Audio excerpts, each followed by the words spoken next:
What's up, everybody, and welcome to the premier tournament, Pick Your Poison, where you're going to be seeing a whole lot of players that you know and love, and a lot of teams that you've seen throughout all three tiers of NASL, NAST, and NASA, and they're all coming together for this tournament. A really interesting format here. I'm NVNYC, joined by the beautiful Liari, and why don't you go ahead and tell the people what they're going to be seeing a little bit today? Yeah, this is a really innovative, creative format, one of the first of its kind, as far as I'm aware. Essentially, the top four NASA teams from playoffs all have their own hand-selected group of teams that they're playing against. Or these groups are like playing against another group, so like it's Group A versus D and B versus C. All these teams end up converging into a bracket, and the two winning groups will face their poison or like the first team that they selected. And winning in groups, your group winning over the one that you're in direct competition with all contributes to better seeding and bracket. So every single game matters a lot. And this first one, Eternal Sovereigns versus Fallen Ballers, very important one for both teams. They're looking for some revenge from Week 7 of NASA. Fallen Ballers 6-1 Eternal Sovereigns, so that was like Oppabug's second week playing with the team. And Eternal Sovereigns has Julock playing midfield now, along with Dave in net, and it looks like these teams already have their picks. Everything's been decided. Von Clarion Corporation, and they have a lot of standard picks for themselves. Oppabug Juliet did get banned. Yeah, Or Aquabug, right? Definitely mostly a Juliet main, right? At this point. yeah, he is no like if you give Oppabug Juliet, you know that Oppabug will probably win the game. That is the lore. Keeping that one in mind. Pause. We do have Ballin' Ballers at a little bit of a stall here. You can see that the starting awakenings are specialized and timeless, though. And we have our strikers picked as they should be here. We got a little rune action as well. A bunch of creation on board with that timeless, so it makes sense here. Gonna get out of the game for just a moment. It looks like Aimee got picked by accident by Dave. In chat, he said it didn't register his click, and he was supposed to be on Finny, which makes sense. He is known as a Finny player. There you go. There you go, chat. That's exactly what happened. No worries. We're getting right back into this in just another second here. Just going to continue on to Clarion Corp. And get all good, get into this game in just a moment. Something that's going to be worth noting in this game, obviously, Eternal Sovereigns has X and Rune, and I think this combo can work pretty well, but also it is easy if your team isn't super coordinated for the Rune to banish the enemy during X's ult and essentially help the enemy team because you're just denying the X's own ult damage. But that team does a lot of damage if they can sync their abilities correctly, and we'll see if Fallen Ballers with their Atlas can kind of live and tank all that damage and score before they die. True, they have a really good chance of doing so as well. They do have Now on the team, really great at healing and just getting around the board in general, but indeed a lot of damage on the side here with Rune and Finny and X all together with Siphoning Wand too. So really kind of going all in on the damage, a little bit of healing as well to make that one work. We're going to start off here on the top side. They do get a barrier first. Ballin' Ballers, first blood there with that barrier. Gets the second one as well, pushing onto the top side here. Really great situation with that primary, and that was nice. Getting on in there. The Brawler.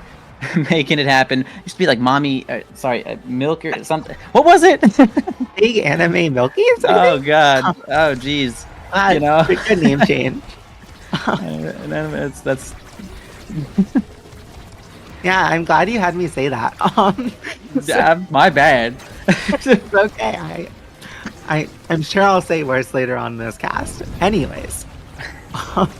So how we're expecting this to look early on is the X team just really wants to somehow steal away a set and get the X to scale. We see it all the time with these X teams, early game, whatever. Most of the time they're playing to just kind of hopefully make it to that fourth set where they're giga scaled and winning. The Brawler getting a really nice score. Ballin' Ballers, they play together forever. They know how to keep an offense going. These are all picks that they're practiced on. They played for a while. I think I know Lufoxio as a Now player. I'm pretty sure that's his signature pick.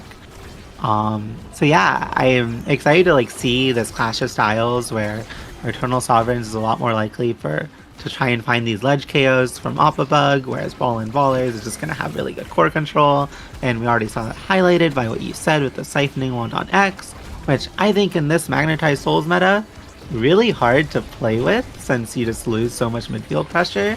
but we'll see how Alphabug can manage it.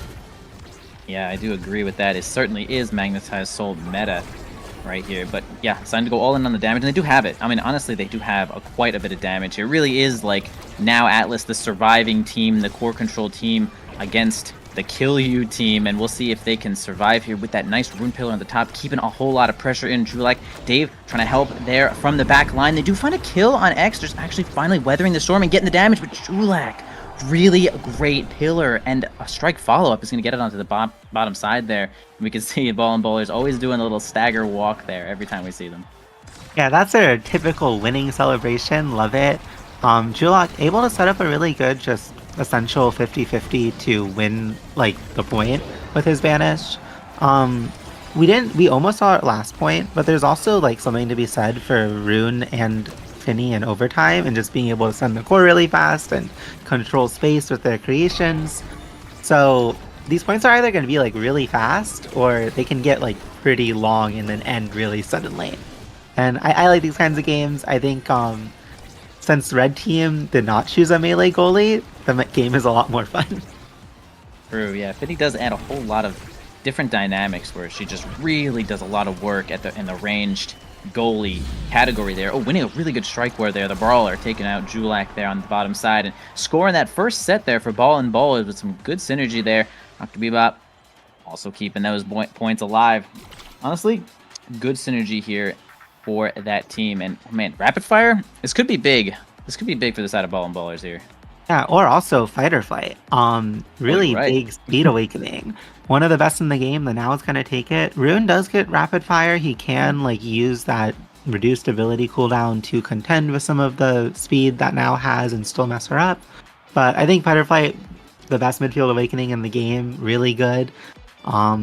Both teams are able to get a lot of speed on pretty much everyone they want speed on. Asher is set up to scale a bit with Spark, which in case later on Ball and Ballers loses a set, they could still maybe potentially outscale the X. We'll see if that happens. It's not always something they could go for. The Brawler, meanwhile, being a bit of a brawler and getting a KO on the goalie who walked up a little too far. And Ball and Ballers really quickly transitions that into a score. Great power play. You can just tell the teams played together for a while. And when they're on comps they're familiar with, when they're comfortable, they just know how to end games. Yeah, really incredible combo there from the Brawler to find Dave out of position onto the top side there. Confirm that one into a kill. Alphabug is trying to push onto the top side here with that bull rush. Can't seem to land it though, but Julak with a great primary. The Anomaly keeps that one in to grab the final barrier. Dave not having too much trouble of defending this situation either though. Helps it out with that misdirection too. They have a good power play here. Tries to get the banish. Doesn't seem to make it work out. Good, nice strike shot there from Bebop to keep that one alive. Alphabug has another strike board to win. Even through the X Maximus, Brawler actually survives that situation, but they do lose one barrier in return here, though. Brawler again on the front lines, wins a situation. Big strike war has flipped. This could be a big situation here. Dr. Bebop also working on a flip. Make sure that this defense gets right to the Brawler. Spends that flip. Was not super fast on the ball, but really nice shot there from Brawler. Gets it right on through. And yeah, like you said, Ball and Ballers be playing together a lot. They've certainly been a team for some time now, and it shows. Yeah, and something that I do want to highlight there is the way that Lufoxio played against Rune kind of showcased why Fight or Flight is so good. The Rune tried to pillar like below him, and when he was caught in that animation, Lufoxio could literally just like run up and strike and get the core past him. When Rune has to deal with characters that are really fast, it can get really weird placing pillars down and trying to work around that because there is like this small little cast time on pillar that you can't strike during, you can't move during, and it's like very like if you could beat that one ability either by just pushing it through the rune or delaying like your strike to play around the pillar, Rune doesn't really have much in midfield to help him out, and that kind of interaction and how you play it is a really important part of playing against a Rune. And Alphabug really low here, no evade, staggered, dead, and Ball and Ballers and another power play. We'll see how this goes for them. If they can clean it up here, they win the set, and it looks really hard for Eternal Sovereigns. Yep, Julak and Dave do keep it alive though, at least long enough to continue the point while Alphabug returns. They keep this one alive. Got the pillar on the bottom side there. I'll banish on that one as well. Brawler's going to eat the Anomaly. Okay, no strike war here for Oppo, gonna get flipped on there, but Brawler has the Maelstrom Orb, and it's gonna be almost a really tough situation for Dave, but does end up surviving it there. Really tough. Oppo has the ball, grabs it, passes it over to Julak. Brawler almost gets a flip on there, but wow, really great secondary there from the Foxio to make sure that the barrier goes down. Bebop gonna try to defend. Yes, with the Expanse is gonna hold this ball basically infinitely though, but a flip from Julak is not going to land that one in there, as Brawler is going to put themselves in a situation to make sure that that gets blocked with Foxio against Opabug in the strike war here now. Man, okay, they keep this one alive, though. Almost keeps this one alive. Nice shot, Brawler. Yeah, the Brawler keeps on getting, like, Dave caught off guard with these, like, really quick scores. Finny has a lot of, like, ability to control zones and kind of deny the enemy team, but if you just shoot it at her and she misreads you, then it's gonna look silly. Really important draft here. We'll see what both teams get. X gets heavy impact. I don't think this is the awakening that like blows the game open for Eternal Sovereigns. I do think the mistakes they're making are fixable. Like they're losing rounds to really like straightforward things. Rune gets CTL, which can really like help you steal away a set. And Eternal Sovereigns, if they can like win some more strike wars, if they can just play the game a little bit better, maybe like when they have the core not rush to play as much and get more cooldowns out from the Atlas, they could steal away a set, and then the game could look really different than what it's looked like so far. Totally agree on that one there. No barrier's going to go down just yet, though we have the Path Spitter. It's going to be a really difficult situation to defend against Asher ult specifically. The Path Spitter does some amazing stuff there, grabbing that first barrier, though. Foxio using a whole lot of extra speed, like you mentioned before. Fighter Flight doing such a great job in midfield to make sure that they hold the line, but running into the wall for just a moment there is not going to get too much done. Nice secondary to keep the ball forward, trying to get that right into the hands of the Brawler here. Oh, okay, unfortunate little int there from the pillar. Dave is not going to be able to defend that last barrier. Okay, another pillar coming out, trying to kill the Brawler here, but not going to work out just yet as well. But, whoa! Point goes to Atlas, as a lot of projectiles be flying all over the place. I think that might have been a misdirect there. The misdirection primary. Chulok hit it off his own pillar, which then hit it into the Finny primary. Okay. So the midfielder and goalie had really good synergy on goaling on themselves. So that they just need that synergy on the other side of the net now, and then they can start winning this game. I think they can do it. Honestly, I think they have the potential. I do too. I think I'm joking and teasing them a bit, but like these comps are really hard to play, and you're going to get really silly looking moments like that. But also like this is a good defense. Julok banishes both of the midfield and Brawler, buying a lot of time for Opabug to respawn. They're 30 seconds away from overtime, where Rune can kind of magically score. There's something that can happen, but it's really hard. Brawler, flip, score, looking like Scyther 12 out there. Really, really great scoring, and just like awareness of when you can just instantly take the strike and find the ball in the enemy net. Yeah, I do definitely agree with what you're saying. Like, this is definitely a hard comp to play when the ball is not simply in the hands of the X, and you have to deal with a lot of projectiles and like really pinpoint accuracy with some of the Rune stuff and some of the Finny stuff. Like Finny secondary has really long cast time, so it's just makes things hard. And like you said, those moments are going to happen, but trying to reduce them to as low as possible here, as Julak is going to be staggered down to nothing, standing in the slime for maybe just a little bit too long here, though. Opabug is trying to get it, but also sort of running out of health with the slime at the top side there. Foxio getting it on in there with Brawler, bottom barrier down as well. Brings it up to the top, but they're going to try to fight their way out here with this X Maximus. Dr. Bebop has Flip, maybe can make a move up play here, though. Brawler can just get their hands on it. They could probably get a point on the top side here. Can't get it through Opabug just yet, though. Dave is going to defend with Opabug on the bottom side here, as Julak is going to try to grab some orbs and continue this point. Yeah, and really vital strike there from Opabug. Buys, like, now they have barrier advantage, so they kind of buy a lot of open space that they can use. They quickly lose it, and Opabug kind of uses his flip, and not the best flip ever, but it at least delays time for Julak to respawn and Bebop to score on himself. And it happens, but 2 more points like this, and the X team can scale and win the game. There's a huge energy advantage on ball and ballers, so I'm not gonna lie, it still looks really hard for Eternal Sovereigns, but they're alive. Dave didn't own barrier himself. This is like, there's improvement here. Yeah, Brawler gets the Maelstrom Orb there, but gets banished in return, and also ends up destroying Julak with the Path Splitter, gets the flip. Vinny's ult, though, is going to make it work. The big finish, keep that big barrier alive. Also has Flip going to defend with Opabug and try to keep this last barrier alive through this power play, though. The primary is going to make things a little bit awkward here, but now Julak is back to help here with one of these anomalies. And now we just need to see if Eternal Sovereigns can get a little bit of momentum here, and that's not going to be it, as the Foxio finds a really great secondary to grab the last barrier. And now we have Ballers looking at their last point possibly here of this first game. See if they can get it on through this defense here that they have of Julak and Opabug. Yeah, and that barrier, that was just like a classic, wow, one midfielder has Fight or Flight and a really good Speed Awakening and the other one doesn't moment. He's able to just run up, get the barrier, make his own quick little play, and Ballers, they have all the time in the world to find this goal. They're 2 barriers up. Never mind. But the Brawler puts it in, and nice. So that's a huge Asher with the orb. It went right to him. I don't know how you defend that. Yeah, the orb was tough. Big Asher, lots of cooldowns.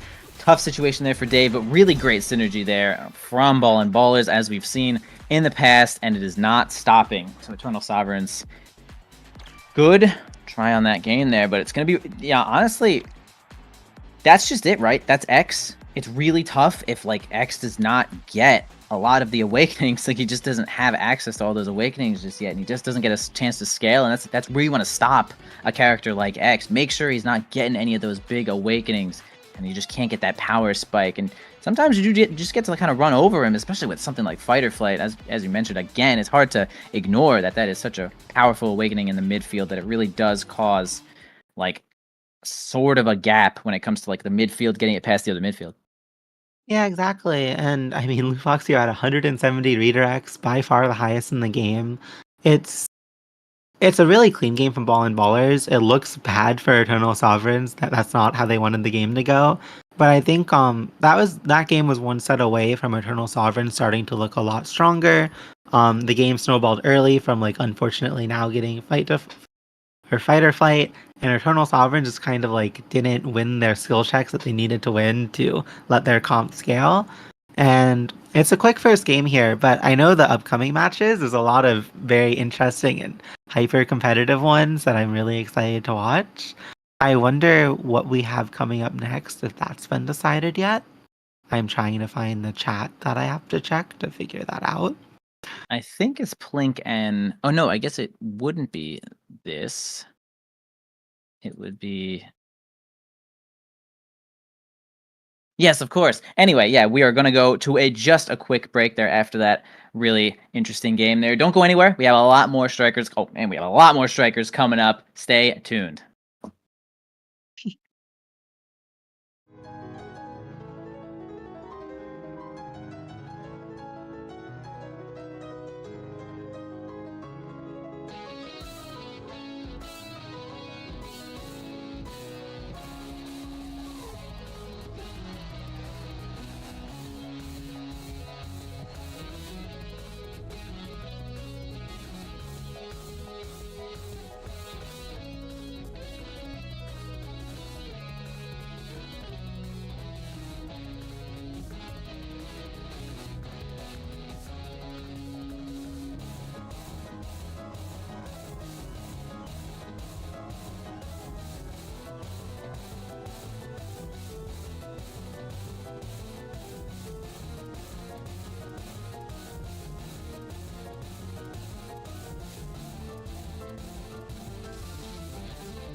Welcome back, everybody, to Pick Your Poison. Another a match coming up here of this really interesting format, as we have just gone over a little bit ago. We are going to get Atlas Gardeners against Pass. Now, that is pretty interesting. Atlas Gardeners, you guys might not know exactly who is on that team, but you'll be seeing in just a moment. But you guys do know Pass.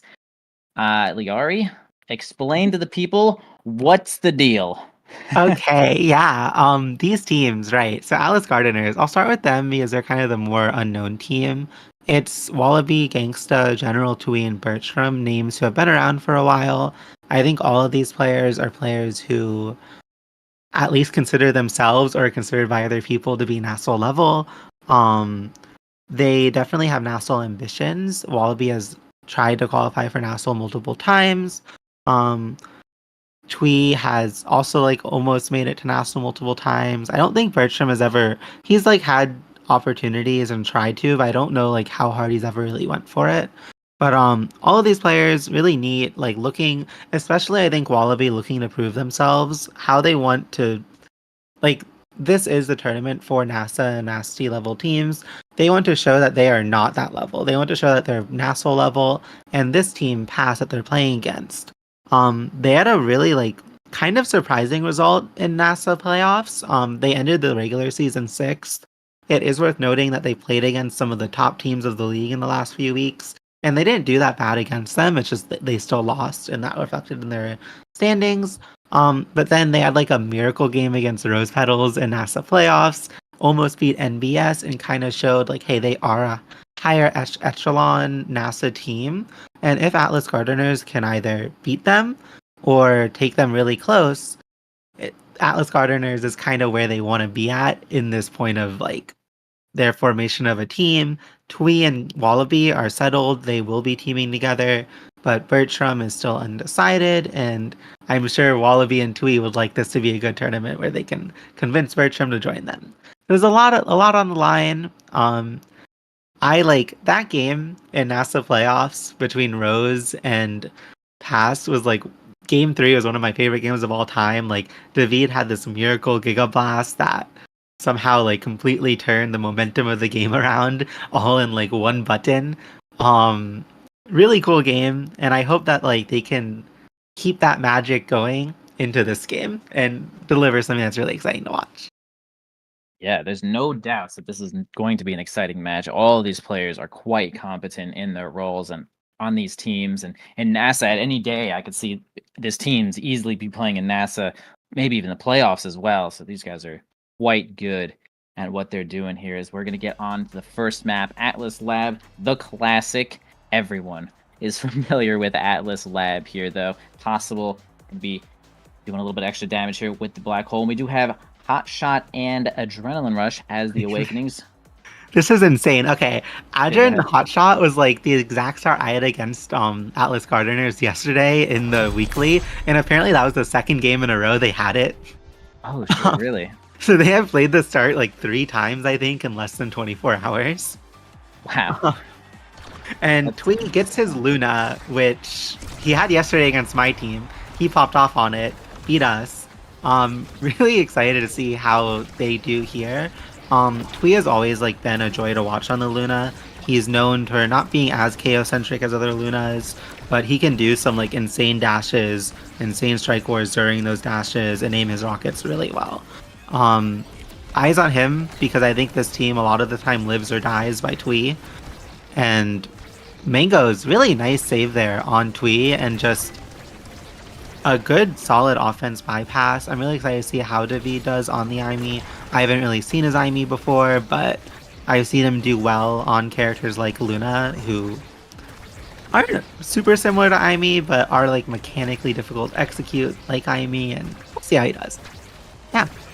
Yeah, I think Luna is definitely like brings a interesting dynamic to basically any team, unless she's on goalie. If she's like in forward, she's kind of like it feels like she's kind of an awkward midfield, but like really good at playing second brawler, where she can just get in there and get those strikes as well to just help out grabbing back. Like she seems like a really good single play, grab a barrier, grab a big objective character.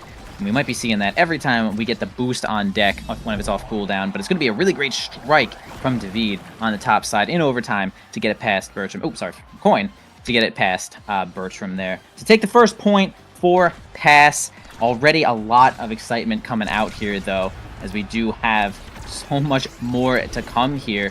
Yeah, Flip going to come out there from Mango's going to dodge the Crater Maker there. Coin has a flip here, could possibly get a double with a little bit of assistance from David, but we do have General Twee winning a couple of strike wars there. Here comes the flip. Bertram's going to spend a couple cooldowns to keep those barriers alive, and it's also going to be David spending cooldowns to try to get it in, but honestly, really great defense there from Gardeners to start it off.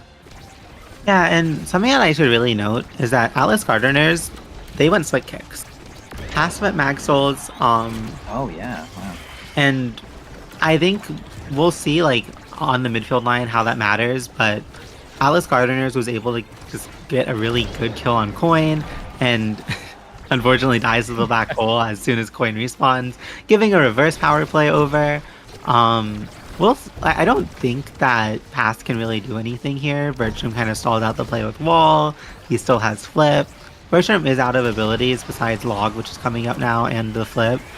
He uses it really early, which is valid. Julie was about to have Dash Punch come up, and the state of the game's reset. Wallaby, though, finds like a really good primary. Mango's unable to evade it, and it just goes right in. This map, so middle usage, there's two big things here. One team has Mag Souls, so how that team can navigate the midfield line and control it and prevent the enemy team from getting touches is really important. Additionally, because this is Atlas Lab, and there's a giant hole that explodes in the middle, and it's Adgen Rush start, and Twee has Adgen Rush, and so does Coin. Whoever can get that one proc can like steal themselves away around. And often how they're going to get it is by someone taking damage they don't need to take from the middle.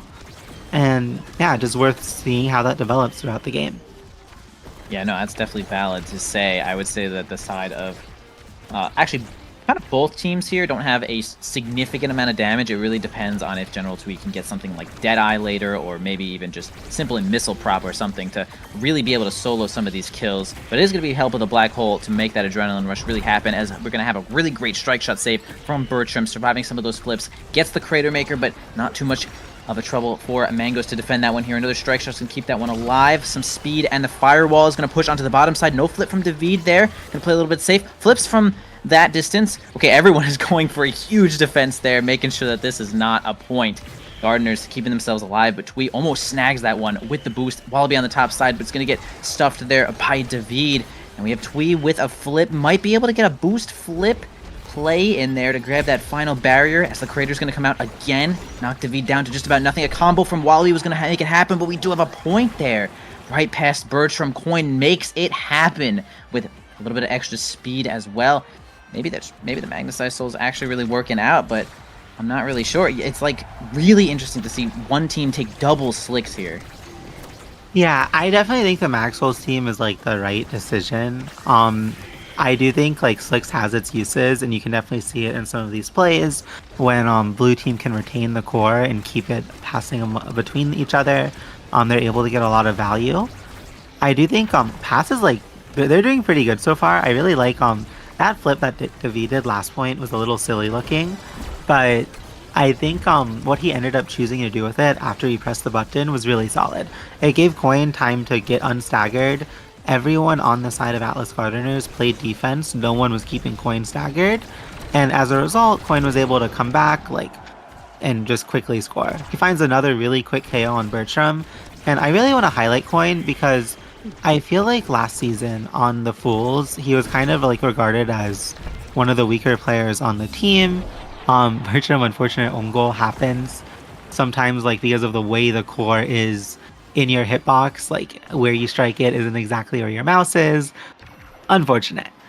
Anyways, yeah, really important set win for Pass, and Coin, not the most XP on his team, but a lot of really good potential awakenings for Juliet here. Aimee gets extra special, which insane value for her. Julie can get 1-2 punch or perfect form, which on this start really good.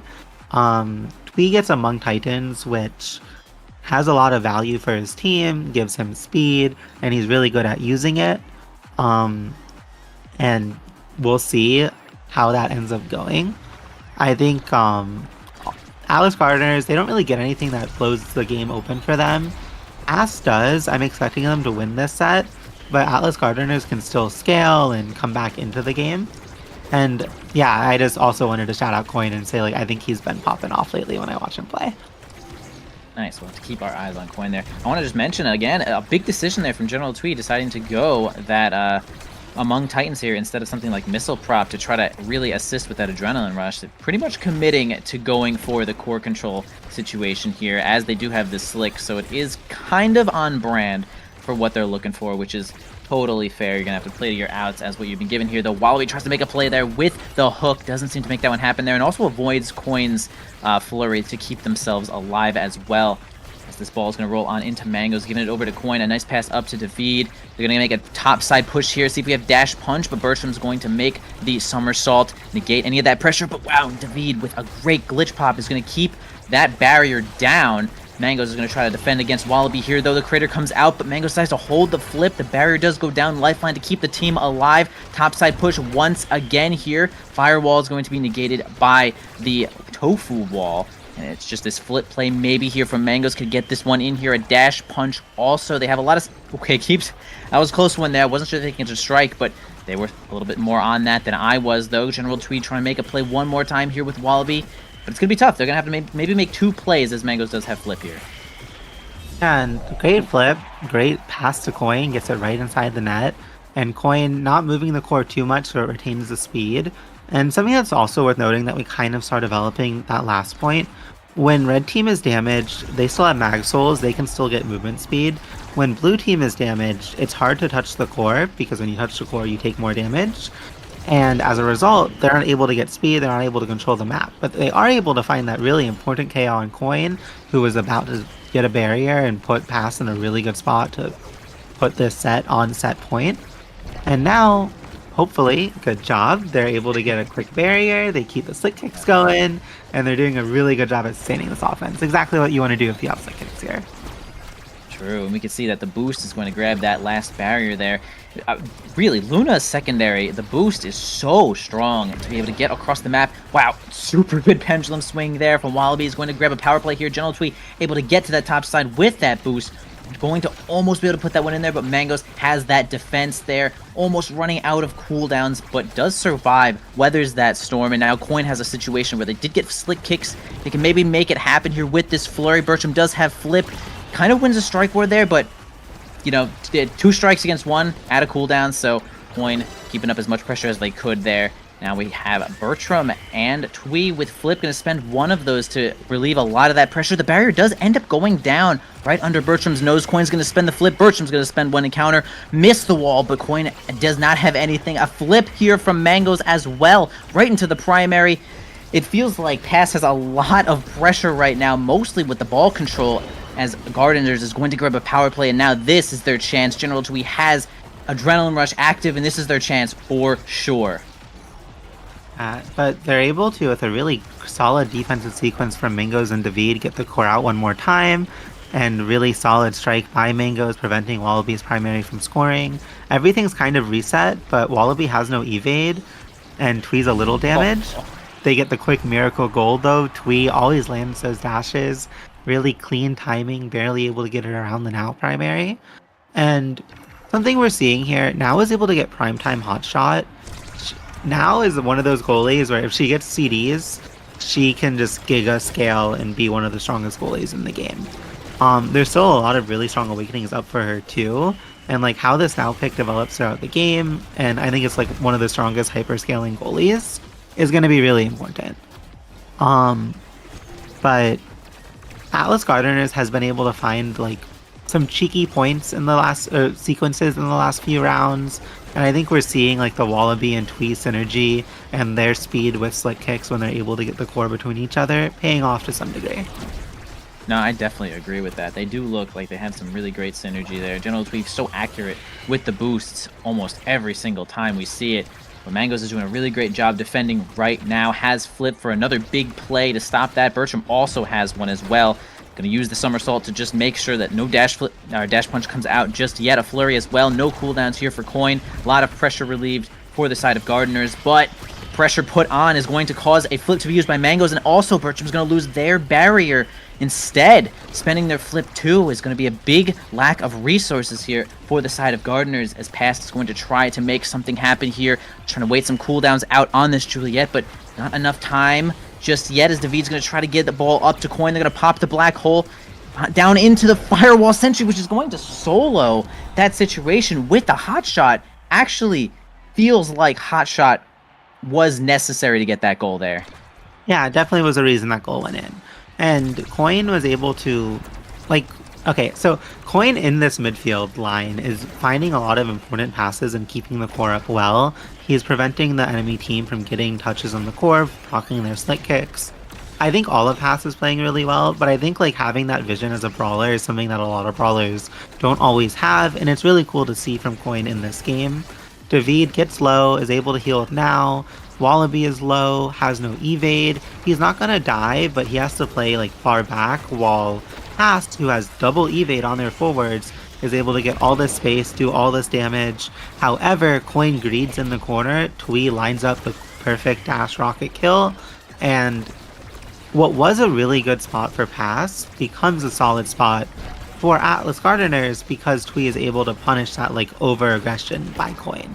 And now this is a really good spot for Atlas Gardeners, but Coin's trying to reverse that by getting the barrier and opening the map back up for their team. But if they get back into this lull state where the core is kind of just in midfield, it's really scary when your barrier is down and the enemy team's isn't.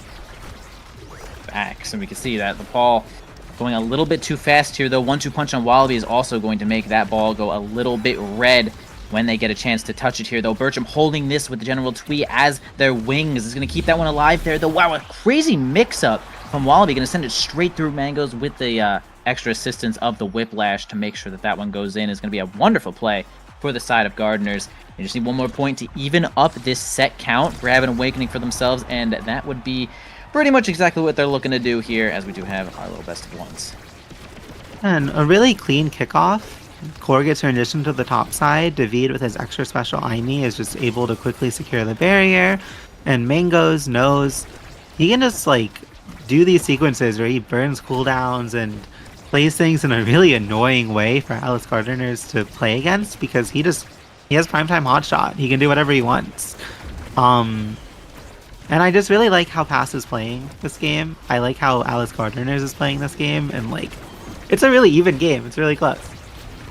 Yeah, really close. General Twee with a super good boost there is going to end up resulting in a double with the assistance of Wallaby Gangsta being all the way behind the goal, grabbing an orb, but it's going to be a Whiplash goal for Wallaby Gangsta right past Mangoes. Again, the 1-2 punch, making things, actually 1-2 punch plus hot shot's going to make that one red before overtime, which is just a kind of a shock factor there for Rasmus to be able to do that. But yeah, great point there from Gardeners. General Twee going to grab their first Awakening. I probably think that Twee is the best that they could have grabbing the first Awakening as well. Yeah, this is a huge, like, this is every single stagger Awakening in the game.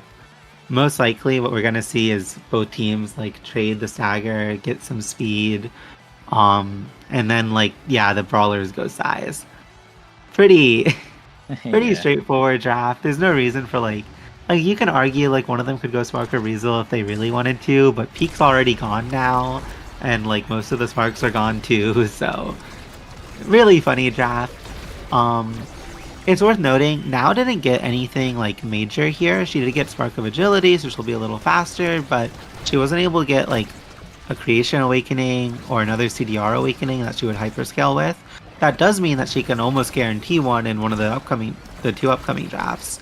But yeah, there's a lot of scaling left for Pass, and I think Atlas Gardeners kind of had like a really solid draft for them where they were able to get speed on their Dubu. Their Luna now has significantly more speed than Aimee, as long as Aimee doesn't have Glass Cannon, which honestly is like really hard to get rid of. We see David having it here for a really long time and only kind of losing it by walking into the Rasmus primary. And now we're in the state where Pass has a barrier up and they're just kind of playing to try and get a goal, and not lose their barrier. But Wallaby with a really good flip is able to get the barrier, and now things look a lot scarier for pass. Or, yeah, for pass. Yeah, a collection of stuns there, plus the flip is going to certainly grab that barrier. Coin approaching with a flip of their own. Ball going red from David, but Bertram keeps themselves alive by maintaining themselves calm and collected. Mango's possibly going to have to spend this flip if Wallaby gets the ball, but nice hook combination there with General Twee keeping it up on top. It's going to result in a play that actually straight up bypasses the flip and gets it far enough away from Mango's to make that one happen there. Really great from the Gardeners. They're looking really good right now. A little low on energy, though, for this point, as they kind of spent theirs to get that point. Now it's really on Pass to see if they can grab some flip plays for themselves. Mango does have it, but no one really in position to make an offensive play just yet until insane double coming out there, though. I actually wasn't totally aware of what that was. That might have been the now primary. Yeah, okay. It's one of the only things that's going to make it red before overtime as well on this team. Keeping the pressure up with that strike shot. Wallaby finally gets their hands on this ball. But yeah,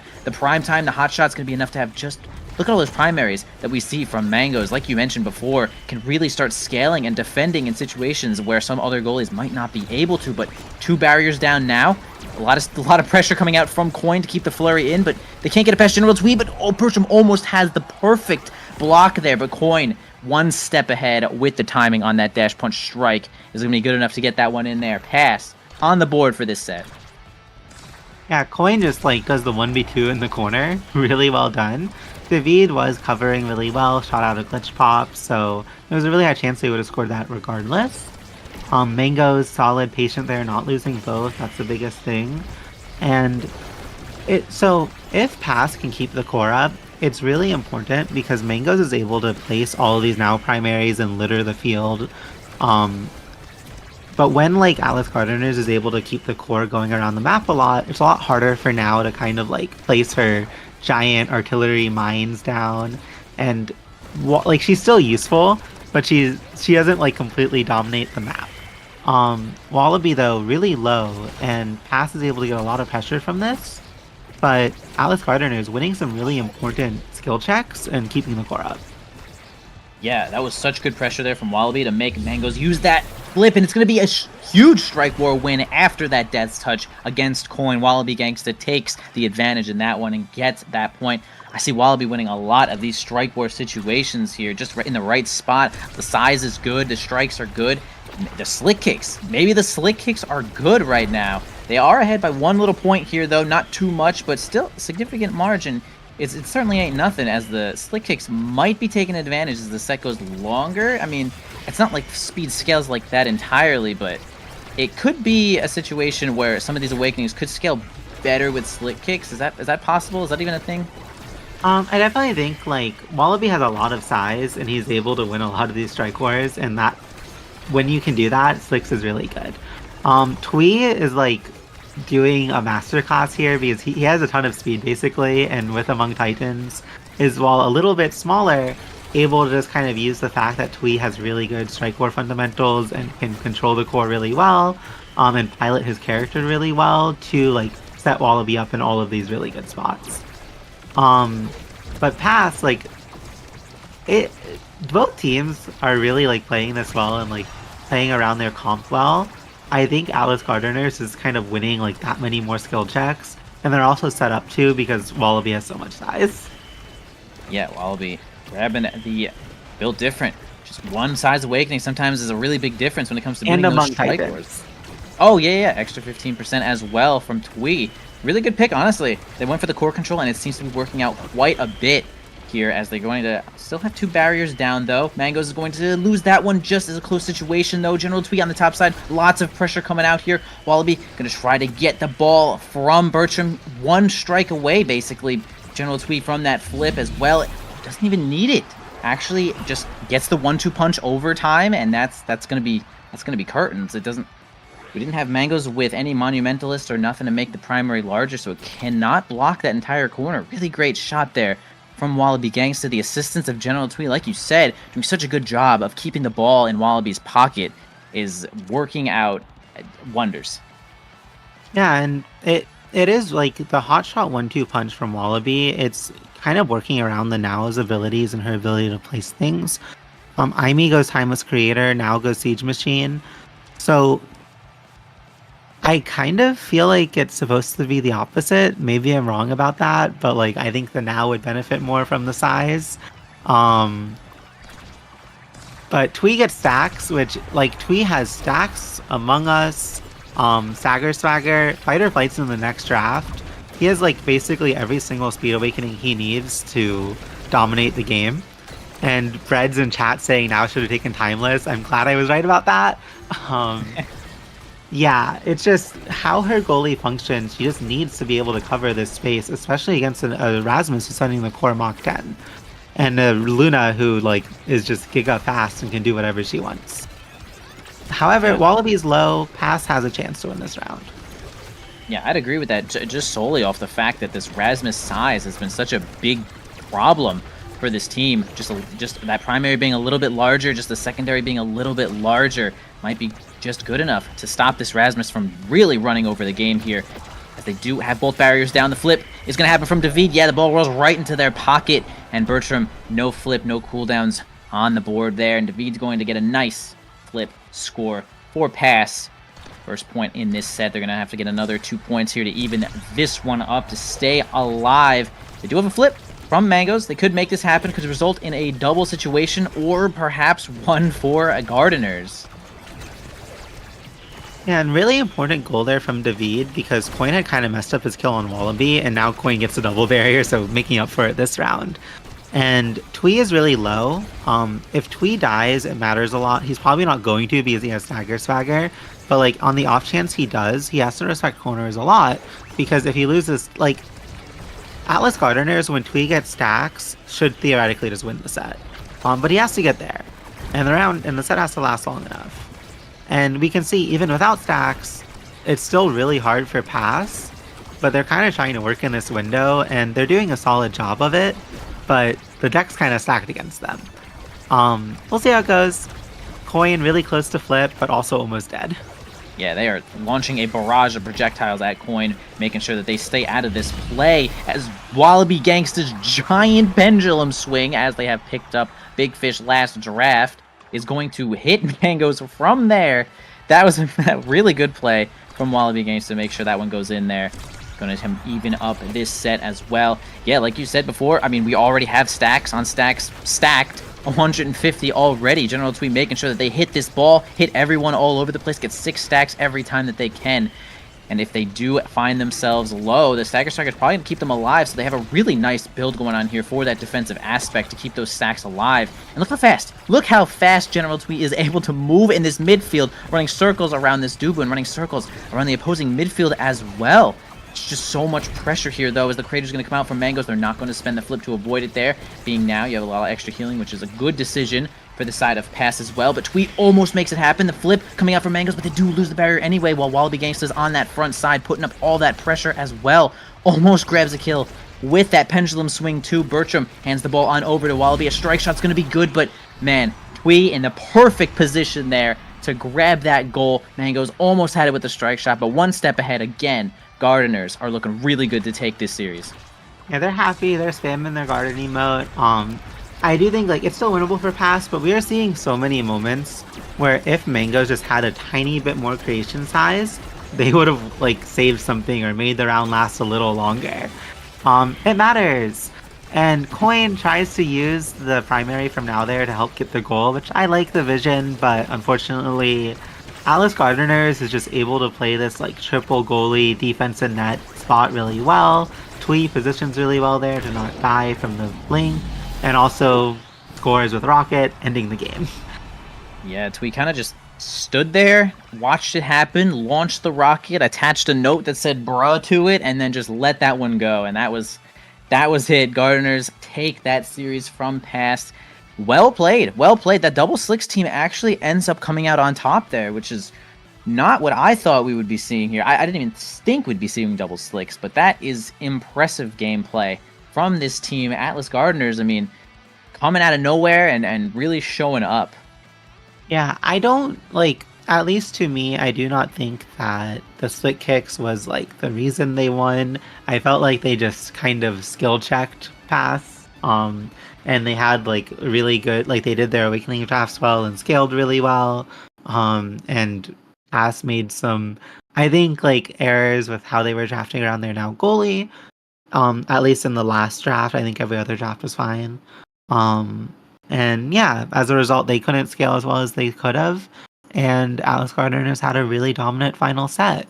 I'm so this is important for Atlas Gardeners. They are the team in this tournament that qualified through the LCQ. They were not in NASA. They were not in NAST. Um, this is kind of like these players trying to make a statement and prove themselves as really good, really solid players. They want to make day two. They want to win the tournament. Um, if like if any team beats PPL today, and I think PPL needs to be mentioned as like the favorites. They went undefeated in NASA, never dropped a series in playoffs or regular season, and all of these teams are kind of trying to beat them. Um, Another team here, Cyberswipe, really notable, is now like 5-7 against PPL in weeklies or something. They're another one of the teams trying to gun for it, and yeah, really excited to see how this develops. Yeah, a lot of good teams there as well. Yeah, like you said, interesting that Cyberswipe up on PPL right now as Or they are they're indeed. 5-7, so they're Oh, down, but they are. they're Okay, really five and close. seven, Like right? Yeah, yeah. it's still a really good record. Yeah, my brain was just like a little backwards there, but all good, really good games there. And we have so many more coming up as well. We could be going to a break in just a second. Is that possible? Thinking, yes, we are indeed going to a break to make sure that these players are ready to go. And so are you guys. Grab a snack, get a drink. We'll be back in just a few minutes with our next match.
Welcome back once again, everybody, to Pick Your Poison tournament. And we're getting on into our third match here, though. We're going to have Famine Corp against Dynasty Party. Another pretty good set here. We just saw that Dynasty Party found a way. They did a good job of upsetting the Rose Petals there.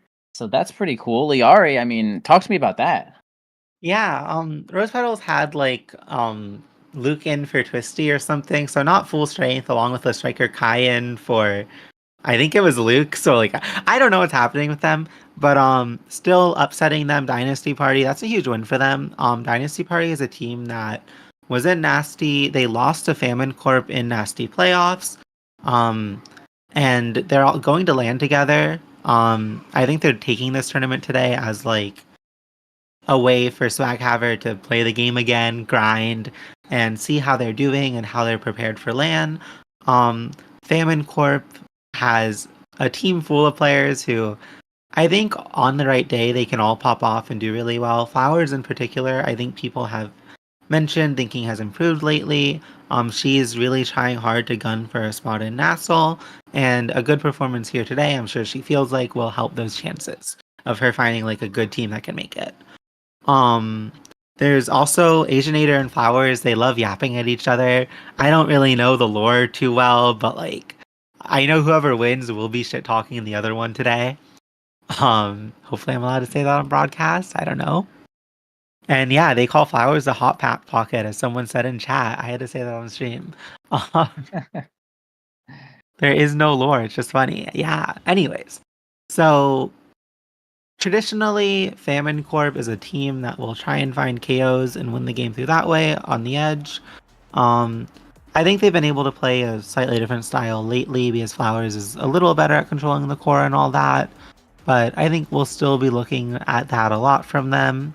And then additionally, Dynasty Party, this team to me just screams very core control centric. They want to just win the game by outstrike warring you. They're not really huge damage stackers. Swaghaver can find KOs on edge, but I don't think they look for it really hard.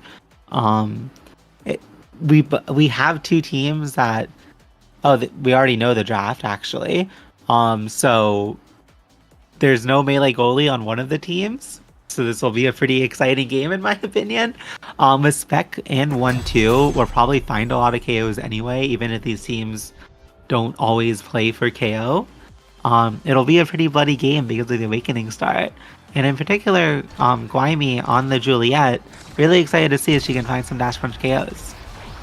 Yeah, it'll be a little easier for them as well, as we do have 1-2 Punch as the starter. Man, yeah, like you said, an explosive game is going to be showing up here, though, with these powerful Awakenings here just made to deal tons of damage. Swaghaver is going to do a good job of winning a Strike Ward there to get the first barrier on the top side. We do have Juno in this game. I've seen Juno banned a lot recently, and maybe it's because of the Mag Souls things. You could maybe enlighten me a little bit more. Is it really mostly that she's getting banned because of Mag Souls, or is there another the map rotation or Awakening something that is making her just intolerable? The Awakening pool is really good for her. She has good matchups into a number of midfielders. Vaughn recently said that she's the best midfielder in the game, in his opinion. She does have some bad matchups too, notably into Kai and Now to a degree. But the matchup she wins, like this Vice matchup, she can do really, really well in. There's so many CDR Awakenings, there's so many Speed Awakenings. She has really good base stagger scaling and peak performances in the game. There's just so many things in her favor that make her a really solid pickup. And I do think on paper, I really like the Dynasty Party comp. I think they have a lot of tools, they scale well. I think Julie Vice is historically not one of the best synergizing combos in the game. They can have difficulty controlling the core. And Guaimi with Pummelers is very focused on kills here, so Vice has to do a lot of solo core control, which typically a little harder for her to do. We'll see if her and Potat can kind of work together to keep the core out of Dynasty Party's hands. And we're just seeing a lot of kills go back and forth, a lot of damage. Things are happening. Yeah, for sure. I mean, we see that Potato's playing Kai, not a crazy big damage character, but possibly Vice and Juliet are all the damage you need with these Awakenings to just get those staggers and even confirm kills. I mean, Juliet is really good at confirming kills after somebody has been completely shattered there. And so is X too. X got the X Maximus, no problem there, as we see it come out as well to try to help and grab another kill there. Power play for this side of Dynasty to see if they can grab the first goal of this game. We do have Supernova coming out to make things a little bit awkward here for Swaghaver to try to put that one in. The Blobs come out to self-pass from Cliff. I actually really like that. It didn't seem to work out just in that situation, though. Asianator getting the barrier beam to keep themselves alive. Nice flip reaction there to stuff Flowers from using that primary to get that one in. And we have almost a 2v1 situation here from Swaghaver and Cliff, but a nice double goalie defense from Famine is going to keep themselves alive again. Cliff with the Blob redirect 1-2 punch. A lot of extra core speed in overtime is going to be finally good enough to get that first goal for Dynasty Warriors. Yeah. I said Warriors. Why did I say Warriors? It's not Dynasty Warriors, is it?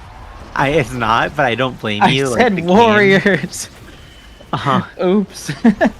That's based. Honestly, like I think Dynasty Warriors would be a cool name for their team. But we're seeing like this Julie Vice comp. They're able to get kills, like they're able to do things, but it's so hard to score on this Asher. Like I don't know how they end up really doing it unless they just skill check the enemy team and win. We'll see. Maybe I end up eating my words later on. I mean, we can see Vaughn and Reds in chat talking about how Julie Vice are bad. So, yeah. But I do think, like, if there's a player who will pilot the Vice well enough to win this game, it's Flowers. She's known as a Vice player. She has her spec training, which if she gets heavy impact or something, she'll just start killing people from anywhere on the map. There's, like, things that they can scale for and, like, hopefully get. But I do think this game is just so, like, the Chuno is so scary here. She can send the core so fast, and it's so hard for Red Team to deal with that. However, they were able to kill Swaghaver. I don't even really know how. I think they were damage stacking him.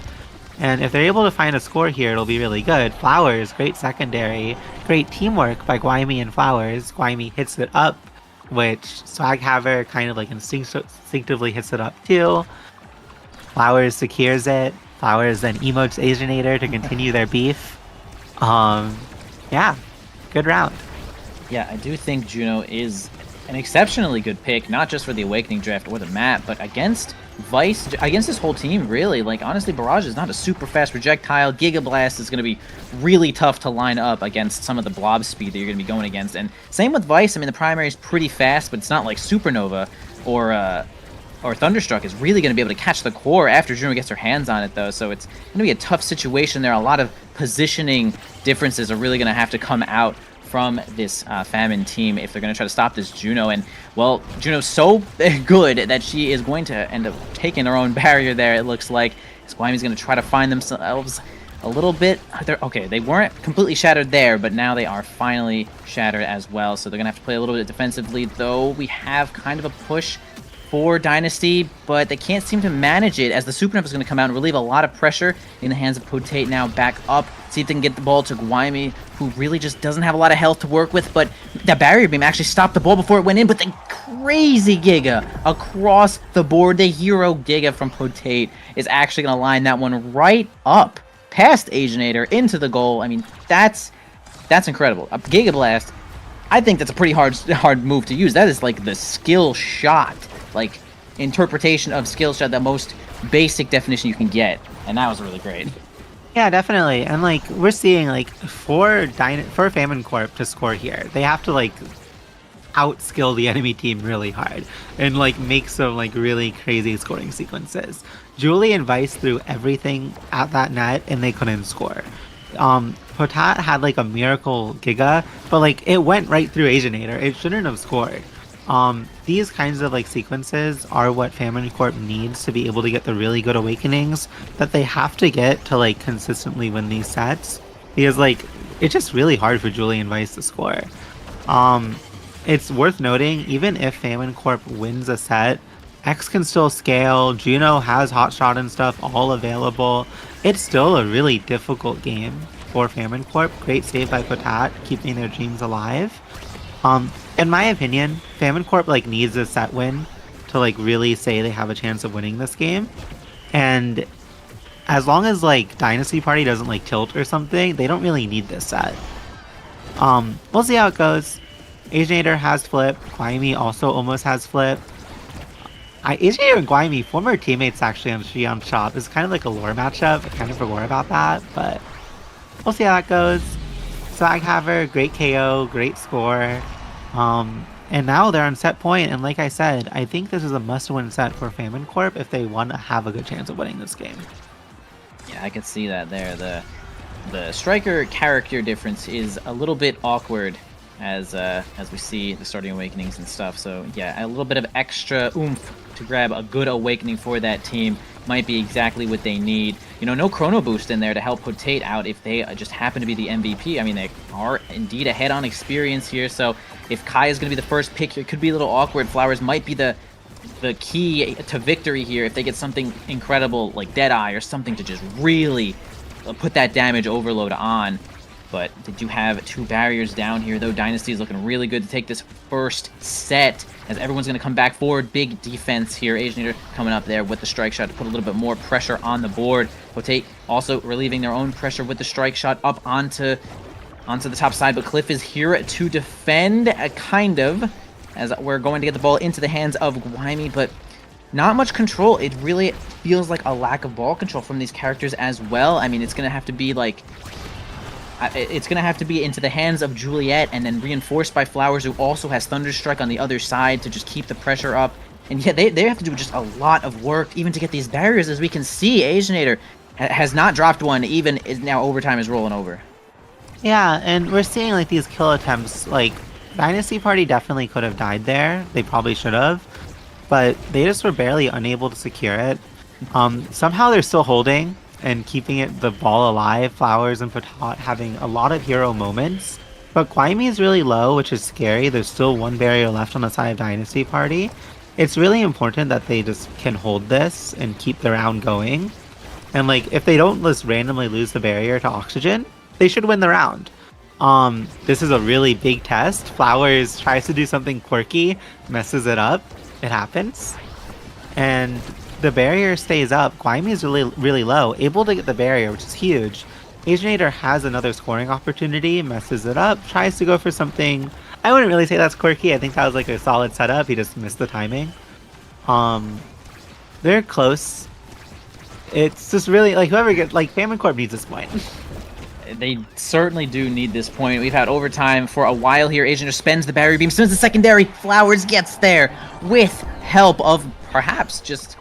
Actually, it was just overtime. No, and it wasn't even 1-2 punch helping out. It was just overtime, fast ball. Asianator spent the cooldowns, and they got the ball on up there. And they actually do end up taking that first set and grabbing that awakening here for indeed Potato, who had the most experience on the board. And hopefully they can find something in this board that gets them what they need. Yeah, and that's like that was failed coordination on the part of Asianator and Cliff. The Flowers takes good advantage of that. Juno denies Deadeye, but Flowers is able to get out of Gen Rush. And Julie gets Spark of Strength. I think Kai getting Prime Time is fairly important here. He doesn't have 1-2 punch, so he was not going to be able to like stack a ton of damage from that.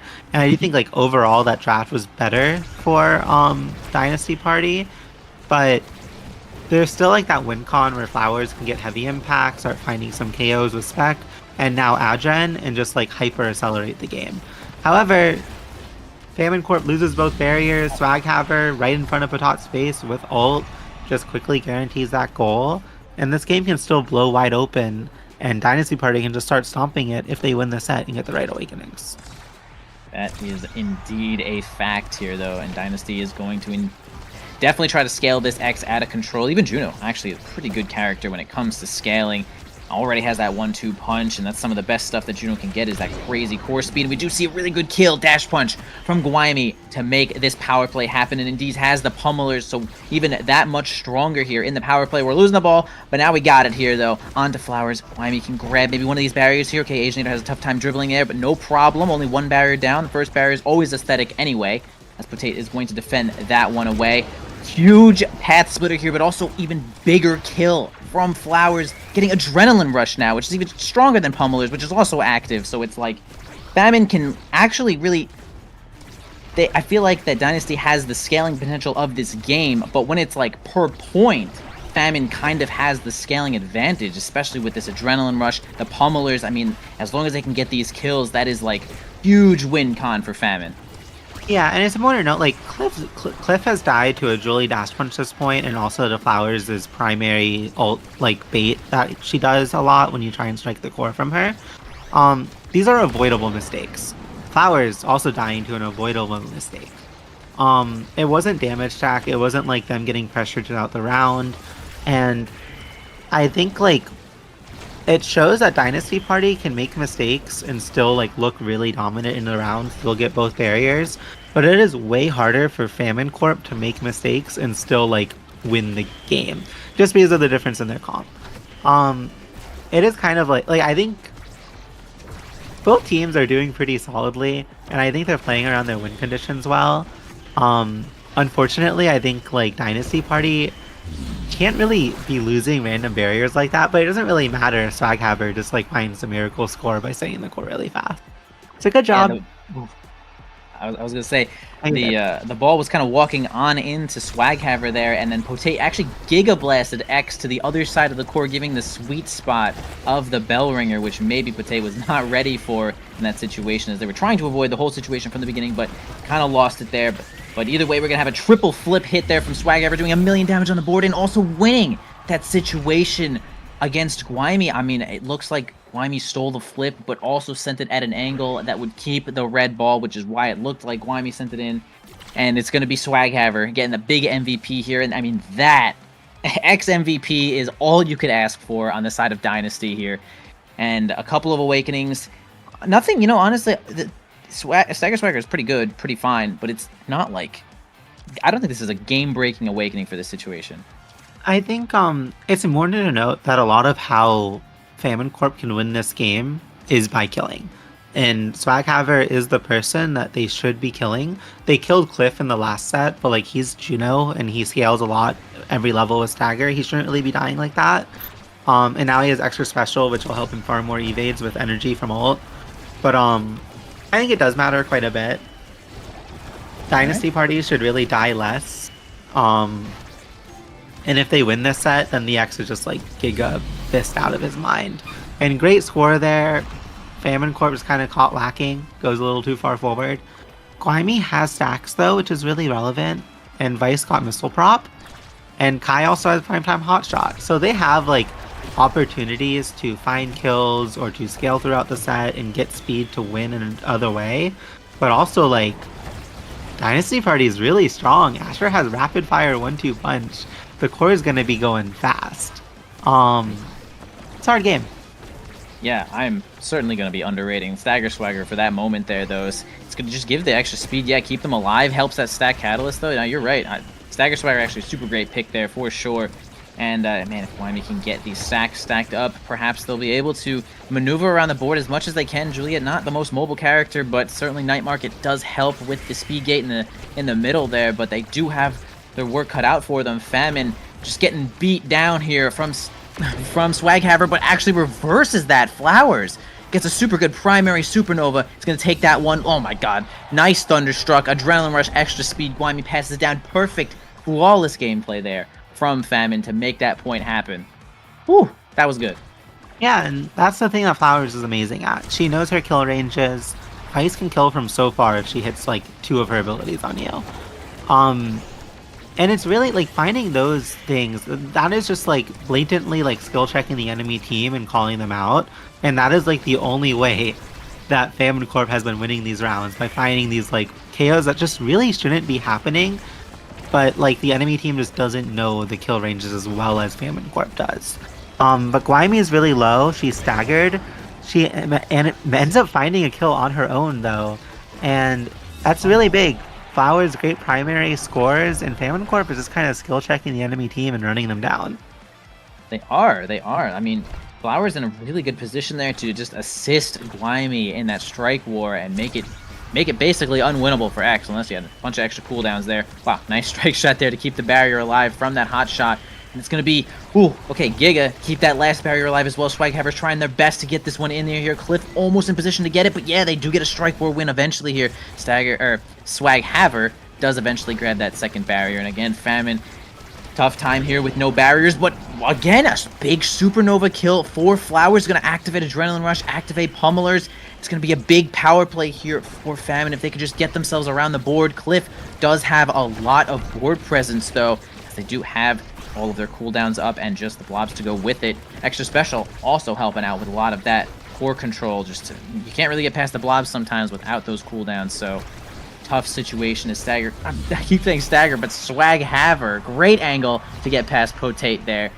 And that was just like infinite pressure. It feels like Potate might have just had that primary come up, kind of running out of cooldowns, even with, primetime hot shot, because, like, the pressure that Juno puts up with X in front is just, you can imagine, you're watching it. It's really tough with that core speed. Yeah, when Dynasty Party doesn't die, their comp just wins.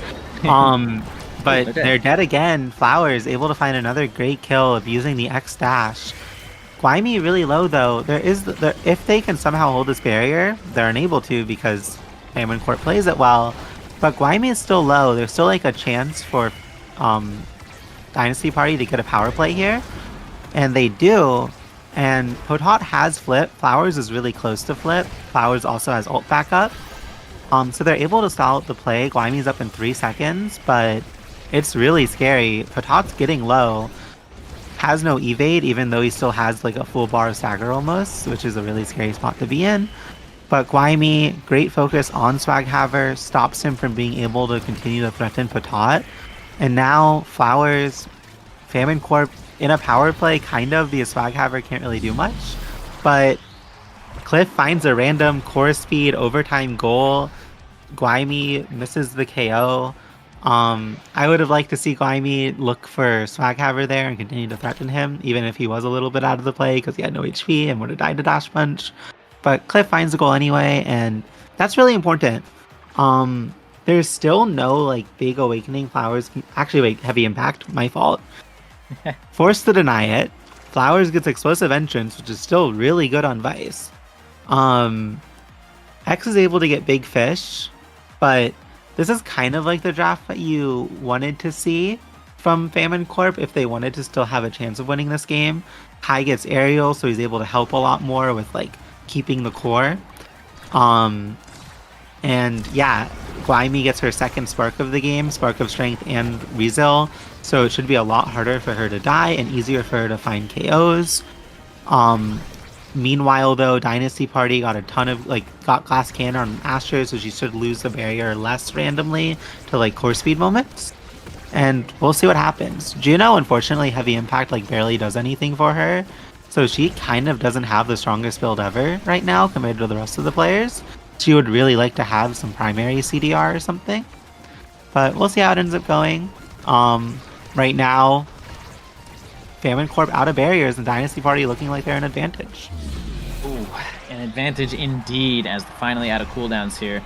Swaghaver is going to get one good angle and it's going to send it right on in there though. Potate 2 or 3 strikes away from getting that flip, didn't just have it there. And I agree with what you were saying about that Awakening draft. I think Famine got just a slight edge there as far as some of these Awakenings go. I mean, aerially, I feels like Kai right now, I'm not super sure, but it feels like Kai might be lacking some super powerful Awakenings. I think Ariel's one of the better ones that he could find in this situation here, and he does end up getting it though. And another power play for the side of Famine. It gets actually nullified by a kill from Dynasty, and now we have a little 2v2 for just a moment until Swaghaver comes right back up here though. Guaymi's gonna help play second goalie, but now we have a flip from Cliff. It's gonna be good enough to get that barrier. Swaghaver on the front lines again, spends the X Maximus Bull Rush, but not gonna end up getting the goal just yet. Potate fast enough to get the ball out of his hands, but once again, okay, good strike shot here to keep it away too. A flip from Asianator is gonna get it past Guaymi again, and the pressure is just gonna build up here though, as we have Juno maybe getting a couple cooldowns here to get this core speed, but Flowers spends the supernova, almost gets Swaghaver out of there, but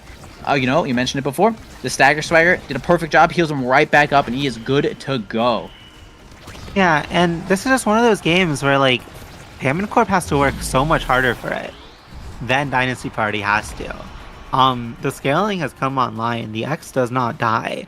It's so hard for Famine Corp to find a window to do anything to win the game, even though they got Awakenings that like it is the Awakenings they needed to have a chance. They still have to like Giga outskill the other team to have a chance. And we're just seeing the Juno, even without a great build, is just able to control the midfield against a forward midfield duo that just doesn't have the ability to contest. Yeah, it feels like a lot of situations, even if Juno is not directly scoring or directly getting the barrier, just spending extra cooldowns from Potate to just make like just to stop the core speed is making it so Swaghammer has a way easier time scoring when he's just standing on the front line here, especially now that he has Flip. Wyman looking a little bit weak there though, but healing up nicely with those sparks and keep them alive here. Okay, gonna end up flipping, trying not to lose that situation though, waits it out perfectly. Asianator gets it on out of there though. Swaghammer approaching here with that X Maximus, and the flip combo is gonna send Flowers on out of there. Big power play here for Dynasty, and they really are looking at the last point in this game. They might be able to end the series now, and like you mentioned, I mean, Famine is just having a really tough time of defending, even when the situations are like relatively favorable for them. And it's some of these awakenings, some of these characters, you know, the good choices here from Dynasty might end up resulting in this game. Yeah, and even like in overtime, one team has Juno and the other team doesn't. Typically, the team with Juno is going to be able to have more chances to find these random little scores or move the core really quickly, get it to their brawler who just punches it right in. And that's a great win for Dynasty Party. They win against the team that 2-0'd them in nasty playoffs. Asianator able to get some revenge. And I think Famine Corp will look back on that game and kind of feel like we could have won that, but we did not put ourselves in the right spot to win it. And Dynasty Party did what they had to do. Cliff, 251 redirects, really solid performance, able to keep the ball up so much. And yeah, they just win the game, and hopefully they can take. I think they upset Rose in the last game, in the last round.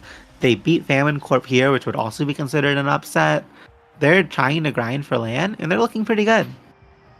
Yeah, I agree. I think the what you have said is right. They put themselves in the right situation to win that game with some of those decisions, and it showed right there. I mean, it was a really good effort there from Famine. I mean, they had more kills, 12 kills on the board. There's simply more kills than Dynasty, but really tough situation when you're dealing with that Juno in overtime, like you had mentioned. But again, nonetheless, great effort there. And still more great games to come as we're gonna once again hit just a little bit break, let the players get ready. I mean, we're not going on break because it's fun. These players got to get ready, get in here, and make sure that they're on board for playing this game. So another great match coming up for you in just a few minutes. Stick around.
Welcome back, everybody, to the Pick Your Poison tournament. We're getting on into the next match here, which is going to be just as interesting as the last. We got Fly coming in here against Cyberswipe here, Flying Blobos, of course. And this could have some pretty big implications on the rest of the tournament, right, Liari?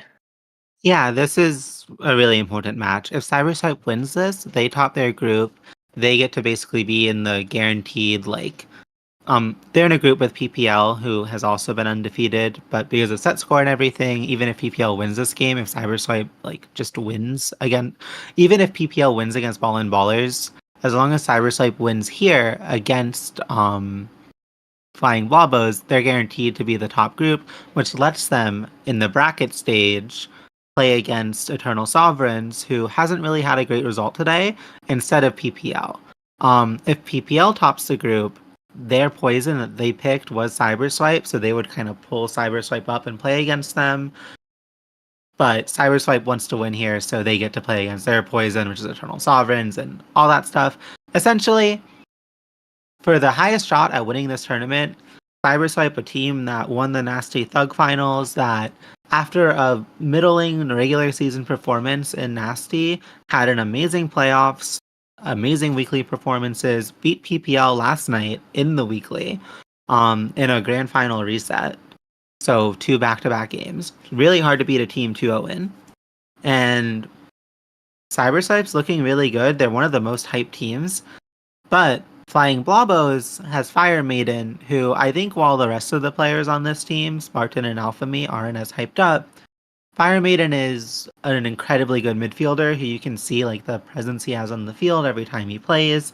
I played in a Nassau level in-house with him the other day. I think the team he was on won almost every game. He's really good. And I think that's kind of the story of this game, where Cyberswipe is this team that works together, has a lot of great players individually who also have come together throughout a season, and they're against this powerhouse midfielder Fire Maiden and 2 players who know their role and will play to enable him. Right. Big implications here. I mean, yeah, the difference right now between Cyberswipe playing PPL and Cyberswipe playing Eternal Sovereigns is definitely game breaking. A lot on the mental too, because this is the game that's really going to decide a lot of this. We're getting on into it in just a few moments here. Night Market is going to be our starting map here as usual. We have a nice balanced neutral map here to get it going. And I mean, again, names that we've seen all the time here, though, but on different teams, right? Spartan, Alphamy, and Fire Maiden on this team. It's pretty interesting, right? Because I remember Spartan was, a long, maybe I guess a while ago, maybe 2 seasons ago, in fact, was playing with. Oh, should I kick from the lobby there? Was playing with a few different players here. I can't. I'm Juno main. If I'm forgetting the Spartan's name here. known from the collegiate scene on GMU, if that helps at all.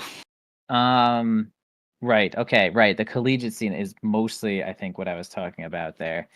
But anyway, not to go too deep into that one though. Night Market starting here. We got Super Surge, Monumentalist starting out, Rune and Zentaro Band. Pretty solid team here though. Monumentalist now on the board. That could be pretty big, but also Monumentalist era to kind of counter it there in a way where it's these kind of big interactions are going to happen. And we'll see if those make big plays on this map. Yeah, Flying Blobbo is really standard X era Kai comp. We'll see how that ends up going. They just kind of go fast, X scales. Hopefully, they win the game through that. Cyberswipe, a lot more kind of a unique comp. They have Aimi now and Mako. It could be Aimi Brawler, it could be Mako Brawler. The other one's probably in net. Um, I would imagine I'm leaning towards it being Aimi Brawler because I've seen Zoe the Witch play Aimi a lot in solo queue, and I know she's pretty good at the pick. Um, but I wouldn't be surprised if she has a Mako there too. She has a lot of time in the game, pretty good at a lot of different characters by now, formerly known as a Kazan One Trick. Um, on Night Market, a map like this where there's 2 big lanes, one of these comps, these quirkier comps where you're Aimi Brawler and you stuff a lane with a turret while also looking for edge KOs with your blink, they can work pretty well. Yesterday, Cyberswipe Zoe the Witch is playing a lot of Dubu in the weekly, and they ended up winning on the Dubu, playing it on whatever map it felt like. Mm. Um, and yeah, it's also worth noting it could be now goalie. That's a great point, a tier. There is a lot of potential switch ups on how this comp ends up looking in the exact game. I'm really curious. I think all of these comps have a potential to like work out all of these characters in different roles. Um, Yeah, right. We could have Aragoli right on the other team. yeah, It I could mean, we happen. could even have that happen. Yeah, we could have Aragoli and Kai midfield. I wouldn't even be that shocked Yeah, because I I know wouldn't Fire even. Maiden loves the Kai. I do think like most likely it's Kai goalie if you're going like because typically you would have the air goalie with a second brawler, so it wouldn't really make a ton of sense to have the Kai otherwise, but we'll see.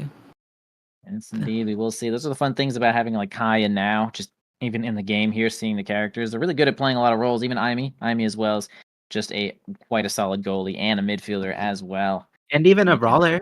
We've seen it from yeah. I NXT. mean, true. I think Imi Brawler maybe less seen a little bit, but if you're telling me that this is something that they hit, then I'll go ahead and say Imi Brawler could be on deck for stream. I I love watching IME Brawler. I also really enjoy watching Mako Brawler. I think there's a lot of like intricacies that you can talk about there.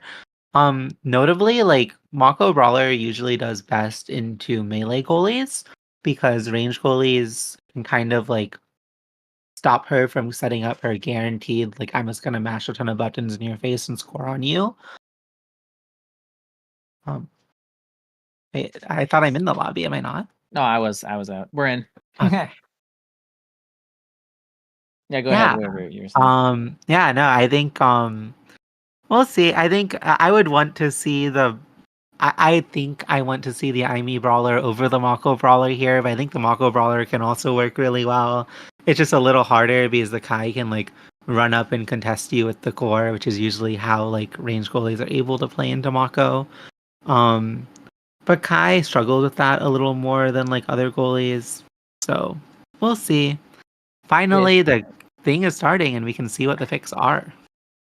What do you think? I guess yeah. We'll wait for the picks. I was gonna mention like I guess in general the comp for Cyberswipe is a little unorthodox, right? Like there's no straight Yes. brawler, and even if it is Mako, that's still like not a normal brawler. Like, what do you think about this unorthodox type team going against possibly X Era as the two forwards? I think Cyberswipe has been trying really hard with a lot of these more creative comps recently. They've been together as a team for an entire season now, and it's normal to kind of like explore things and see what you can do. Mako, Aimi now, I think have a very clear, specific game plan. It's very obvious, like the Aimi wants to keep the core up. The Mako throws a bunch of abilities around, and then they just guarantee goals and barriers. The Now controls space around them and helps them out. And it can work really well. I think it could be really difficult in the X era Kai to get all of that set up and to have the core where you need it. Fire Maiden, the midfielder on the era, it's going to be important, like how he uses his Monumentalist tornadoes. I didn't really talk about that, but having Monumentalist on Night Market, he can cover up so much of a lane. And I've seen him on era. He's really good at using these nados. And already, Fire Maiden taking so much damage. Really good damage stack by Cyberswipe. Kind of impressive with the kind of comp they have to be able to get all that damage, but it's healed back up really quick, and they're able to get both barriers, and yeah. Yeah, the Monumentalist coming out there right in the middle, almost causing a little bit of trouble, but not too big of a deal. Not as much trouble as Alphamy is causing right there with a really good Bull Rush X Maximus combo, the classic, to get themselves a power play here. Spartan move up as much as they can here. Fire Maiden going to try to prepare for getting this speed gate right in the center there. We do have Expo Chen immediately getting a power play for their team as coming back there, though. A little bit of revenge for the side of Cyberswipe here as we're going to try to push the goal right here with this power play. Unfortunately for them, Spartan has come up, but very fortunately for them, and get Assertive jumping in there with the lifeline. Actually, beautiful play to get that goal with the lifeline with Zoe on the back end there. And that's the kind of stuff we're going to be seeing from Cyberswipe, right? Like, we got Now teleporting in, Expo Chan playing Aimi can do a lot of repositioning there, and that's probably going to result in some of these goals. Yeah, and like we also saw Mako is willing, Zoe the Witch was willing to go all the way back in her own net, basically play second goalie after Expo Chan died. This comp like now is also willing to go really forward. They're just gonna be like a stack of players making things happen on the map. Meanwhile, though, Flying Blobos is able to get these barriers really quickly both times and also set up a really solid score there. I think Zoe the Witch died really early that point. Kind of a unforced error on her part, even though Flying Blobos played it well. Um, the what it feels like, at least in these early sets where the X hasn't scaled, is that it is really hard for Flying Blobos to score on Cyberswipe when they have like Mako back there helping them. They have Aimi and Now's creations, and essentially like Cyberswipe is just like playing this war of attrition. But sometimes Flying Blobos is going to get like a really good NATO setup that gets them a lot of space, and they're able to do a lot on the map. And it's kind of like this interesting like battle of zone control. Yeah, there is a lot of zone control that is definitely going to be happening here with the teleports, and I mean, in general, I'd say Fly has just more basic speed there with the Kai and the Era, giving it all over the place. Like right here, we're going to actually have a flip from Spartan to save that one there from Cyberswipe's push. Giga Blast is also going to pass it right through Expo Chan to give them a second of breather, but we do have Expo Chan getting on in there with the real Cyberswipe to make sure that that goal happens. Nice interception from Expo Chan to land that goal. Yeah, in that round, she scored the goal. The previous round, she found a vital KO on her respawn to kind of secure the point for Cyberswipe that off of the power play that ensued. I think really good game so far from Expo Chan. She, I feel like, has been instrumental to Cyberswipe's success in a lot of ways because in the past there were games where Expo Chan would kind of like get a little nervous or whatever and like not play as well. But she's been a lot more consistent recently, and Zoe the Witch and Assertive have also just become more consistent and stronger players over time too. And it feels like there's all three of them working together, and they have a really good understanding of what they want to do as a team, and they're just playing around their win conditions. Assertive is always willing to run all the way up when she has buttons. EXO will play around that. Zoe the Witch will be everywhere on the field, doing everything she has to do to help them win. And there's a really solid team that's played together for a while now. Another really great kill there from Expo Chan. Cyberswipe coming in there with an extra power of Super Surge, catching Alphamy a little bit too close to that ledge there, and it's going to result in indeed this barrier, but the ensnaring drums also lock Spartan in there, and if you could just get the ball in there, it'll be locked in too. And there's a really great ult from Zoe to make sure that that goal gets on in there. Expo Chan MVP, well-deserved, good kills. The power plays were actually massive for this team, and they get rewarded nicely with one of these things. Maybe extra special, pretty great for Aimee. Yeah, I feel like it's okay. She goes Deadeye, also a valid pick. Super Surge Deadeye is gonna be doing a lot of knockback. I think personally I would have gone the extra special because now the Era is able to every single kickoff have a pretty guaranteed win on the kickoff. And I think overall, Red Team honestly got like a really solid draft here to be able to scale and compete as the game progresses. I would kind of expect Blue Team to win that first set most of the time. They played it really well, which is a great sign for the future. But Red Team has their tools they need to be able to win. And we see it on this round that starts off so well for Flying Blobos, but can they keep it up? Or will they just make these like minor mistakes that make them lose barriers and lose the point? We'll see there. We saw a lot of damage being put on there from Fire Maiden's Maelstrom. Perfectly angled here. Now in the hands of Assertive. Expo Chan tries to sneak a kill onto Spartan. A nice back pass to Fire Maiden. Is going to get that ball nice and safe. We have another push onto the bottom here, though. Drum and Bass comes out to help Expo Chan get through, but it's actually going to be a Maelstrom from Fire Maiden. Just going to be able to snag that kill from Expo Chan. A big power play here for Fly. Could make this happen. Actually, a really great secondary drone there from Assertive is going to keep them alive and away from that Era, who's trying to approach here with Flip. Sends another Maelstrom through, though. It doesn't seem to land, and Expo Chan jumps on in there. The Flip finally does come out. Okay, Bewitching Beam. Expo Chan's in a lot of trouble here. Yeah, a power play from Alphamy. Really great recognition. And, oh, okay, it's actually going to be a crazy goal from Zoe, who's going to just throw it right past Fly's whole team, basically. Wonderful work. Zoe the Witch.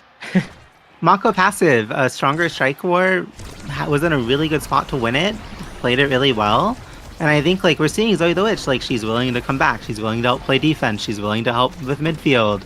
She does a lot for this team, and on this Mako pick, she's able to do like everything really well. Um, and meanwhile, like Zoe the Witch is controlling this core, getting a barrier. Expo just confirms the kill onto Alpha Me. And we see this team, this really well practiced team that enters a lot of weekly, is playing this quirky comp just like how they should be. And they're doing a great job. Yeah, I feel like Expo Chan is really locked in right now. Like, even knocking Spartan away from the ball there with that glitch pop, to keep the ball away, keep that barrier alive. Expo Chan kind of working a little overtime in some of these situations here, but it sort of just almost keeps that ball alive. But they do get the goal there. Flying Blabos now has an ensnare drum on deck and the flip in, but we still have one more stack of ensnare drum on each side, and it was just going to be nearly impossible to get the ball out of there. Really good from Zoe the Witch to make sure that that ult is on board and Expo Chan gets on in there with that flip. I mean, really flawless gameplay. Like, that was going to be, like, picture perfect to save that one. Yeah, so Cyberswipe is like they're making like really small mistakes where they like die to unforced errors or they lose a barrier for like that they should have saved. But it doesn't matter because the way that they're playing their comp overall, the way they're trying to play the map, the way they're rotating between each other and moving the core around, it's all really good. And they know how this comp works. They're doing damage when they need to. They're getting barriers when they need to. It's just really clean gameplay. It's really cool to see. Yeah, clean gameplay, absolutely. I mean, look at that. Really good coordination on just dealing damage to the X the whole time, and then they finally get more coordination to make sure that that kill happens with the ensnare drum and the flip as well. And another rewarded again with a big power play, but the Maelstrom comes in and actually runs Expo Chan over, but runs out of time. But again, Expo Chan was just so clocked in with that Deadeye, with the Super Surge, making those kills happen. It's just so big for this team, man. Zoe gets it right past Alpha Me. This team really is just like a full package here.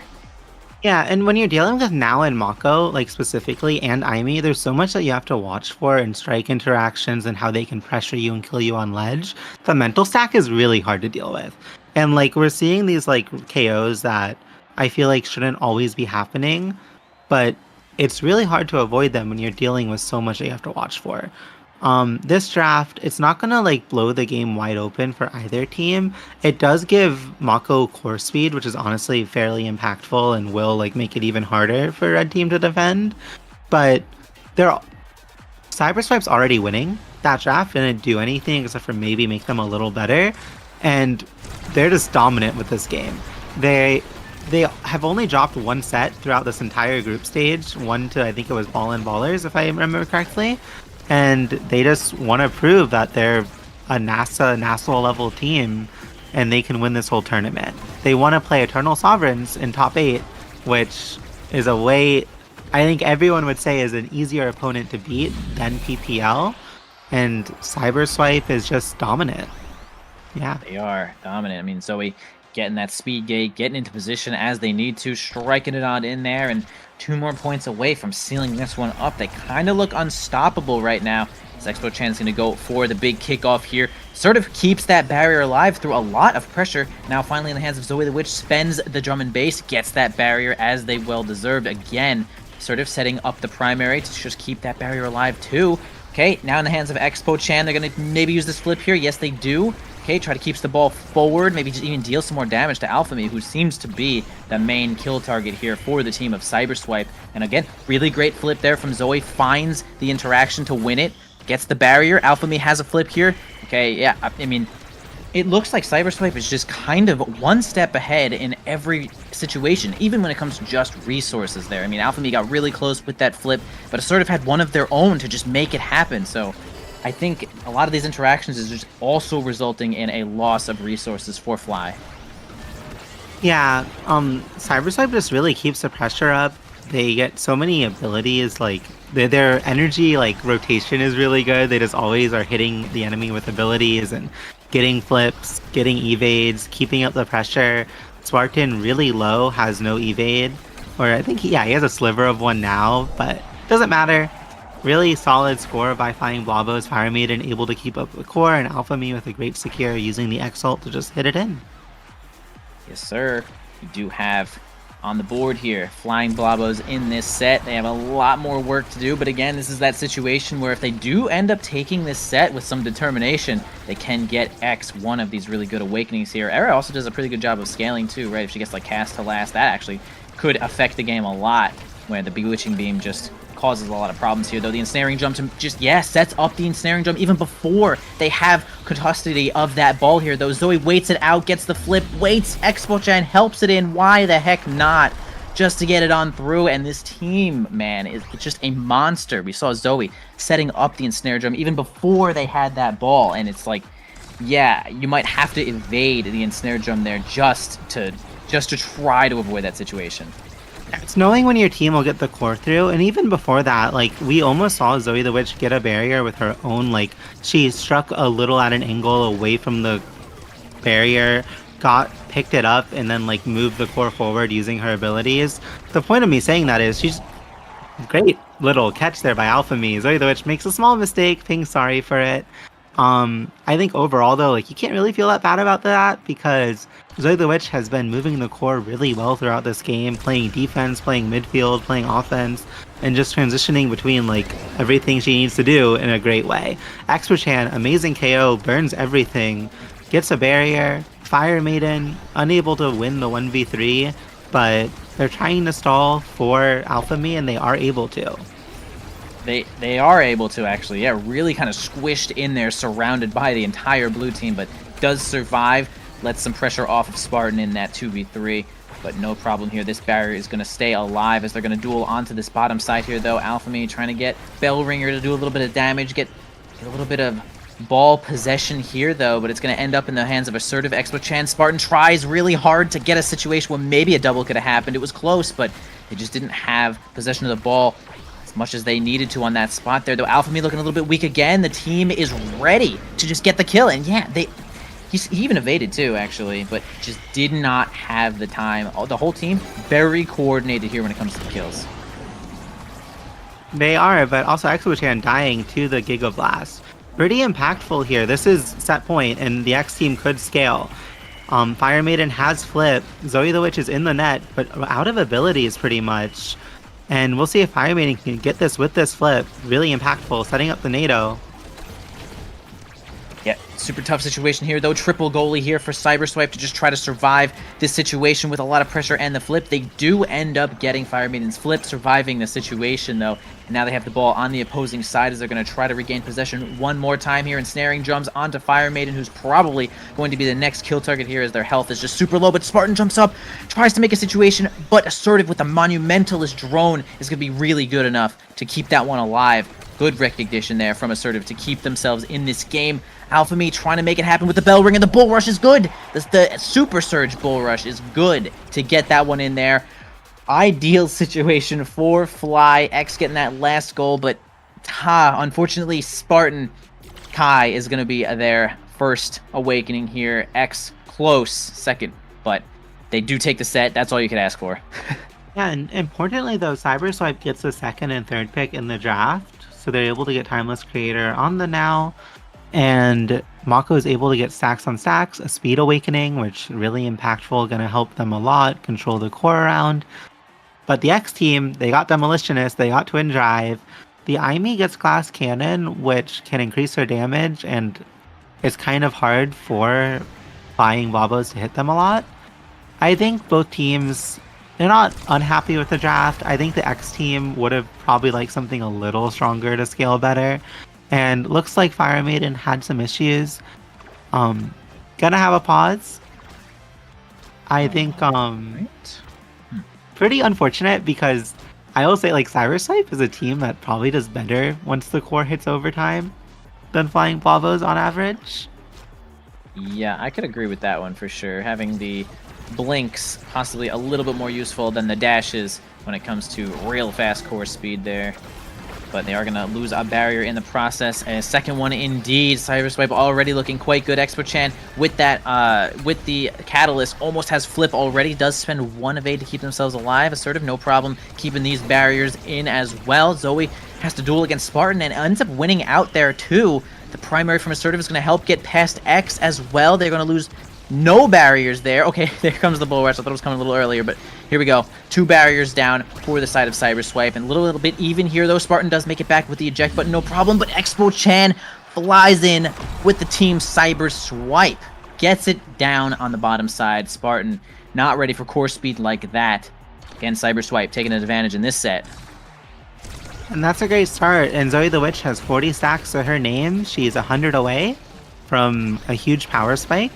Is a little low. She has to play a little safe this round, but there's just so much space that Assertive is able to control with Timeless Creator and Monumentalist. Aimee threatens so much with her Blink Dash combo. It's just a really scary game for Flying Blobos and a really hard one to win, even if they have like some tools that they're able to use with the Era Extra Special NATOs. Yeah, great strike by Expert Chan. I feel we might be falling behind just a little bit here, though. One flip here for the side of Cyberswipe could make a big difference to help them relieve all of this pressure. Man, Expo Chan, it feels like, was really just born to kill, especially with the starting awakenings that they've gotten in this game. Look how much knockback that was onto the X as Zoe the Witch tries to make a play past Fire Maiden and Spartan, but it's really tough. These are good players here, though. Zoe keeping themselves in the game with this drum and bass, too. Expo Chan winning a situation against Alphamy, who's might have been lagging there for just a second there. Overtime rolls through. The passive from Mako is going to make things tough. Assertive with the lifeline flip. Gets it onto the bottom side. Again, those flips, those blinks. Really great use there from Cyberswipe. Coordination team is what we're seeing here. Yeah, and Cyberswipe, they just got every awakening they could really want from this set. They got even more damage and speed on Expo Chan, stacks on Zoe, which in one strike is going to have it, or primary. Assertive has even more size on her creations. It's just so hard for Flying Blobos to get through this wall. Even as they get 2 KOs, they only get 1 barrier for it. And Mako's about to have flip. She has stacks stacked up. I don't think she should really lose this barrier unless Flying Blobos plays it amazingly, and they're unable to. And yeah, Zoe the Witch has flip. Alphame's almost dead. Such a scary spot to be in if you're Flying Blobos. Yeah, they're looking at Alphamy right now, but oh man, the strike shot. How accurate there can you be? Assertive landing that strike shot there on Alphamy, who was just about to stack that Stagger Swagger up and heal, but no problem. They're going to make a power play of that one here. The Cyberswipe coming up for Expo Chan. Not long enough range to make that one happen. Still 2 barriers on the side of Fly. Now only 1 left. Another flip comes out as well from Expo Chan, and it's going to be a strike shot miss from Assertive. Spartan gets a really great angle to grab that barrier. Alphamy trying to win a strike where here with the X Maximus could make it happen. The size from the Bewitching Beam doesn't seem to land either. Spartan trying to get on in there and help out. Gets the big Giga Blast there. Sort of keeps the speed, putting up pressure onto the other team now. Now we're going to have Spartan move up one more time here with that. Wow, so good to use that eject button there. Spartan makes it happen with a strike barrage combo and gets back in time, and they're going to put themselves on the board, keep themselves alive in this game.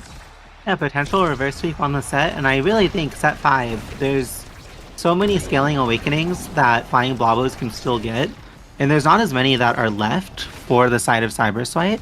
And so if they can somehow bring the set back and reverse sweep it, it is a great spot to be in if you're Flying Blobos, who are looking to be on the top of their group if they win this game. Yep, a big flip here from Alphamy. Goes for the big Bull Rush. Hits everyone because the Super Surge is actually doing wonders right now. Expo Chan had a situation where they can make it happen, but not enough cooldowns in that spot. Fire Maiden look a little bit low. Going to play goalie for just a moment here, though. Got Spartan helping out Alphamy to try to make it on through. A flip here from Expo Chan is going to result in 1 barrier. Everyone jumps on in there. Zoe the Witch on the front line now trying to win a strike war against Fire Maiden and Spartan, but not going to work out just yet. Alphamy now has a situation here with Spartan, and yeah, Spartan gets the ball rolled just right there up to Alphamy and walks on in exactly where they need to be. And yeah, this reverse sweep could actually happen. X, you know, it's X. He could be scaling, guys. Yeah, and great start to the round. Fire Maiden, these extra special Monumentalist Tornadoes just doing so much work. And a big thing is the Cyberswipe just isn't finding as many KOs as they were earlier. And now with both barriers down, Alphamy has flip. If Fire Maiden can just figure out how to get the core through this giant Mako in midfield that has flip and stacks, Flying Blobos could score.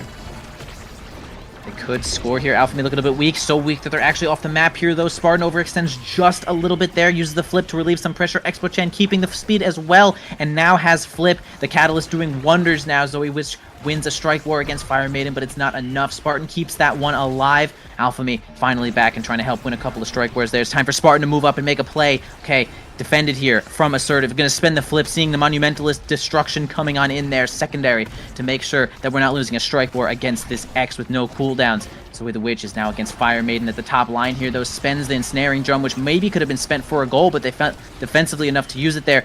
Now Fire Maiden is the one with the flip. Could make it happen if Alpha can hold the ball for just a moment there. Spends the flip. No bull rush to go with it, unfortunately, though. But we do have a situation where Spartan is gonna somehow run just too fast. He was a little too fast. The ball seems to just gotten right past him there, and it's gonna be Cyberswipe taking this game right under their noses.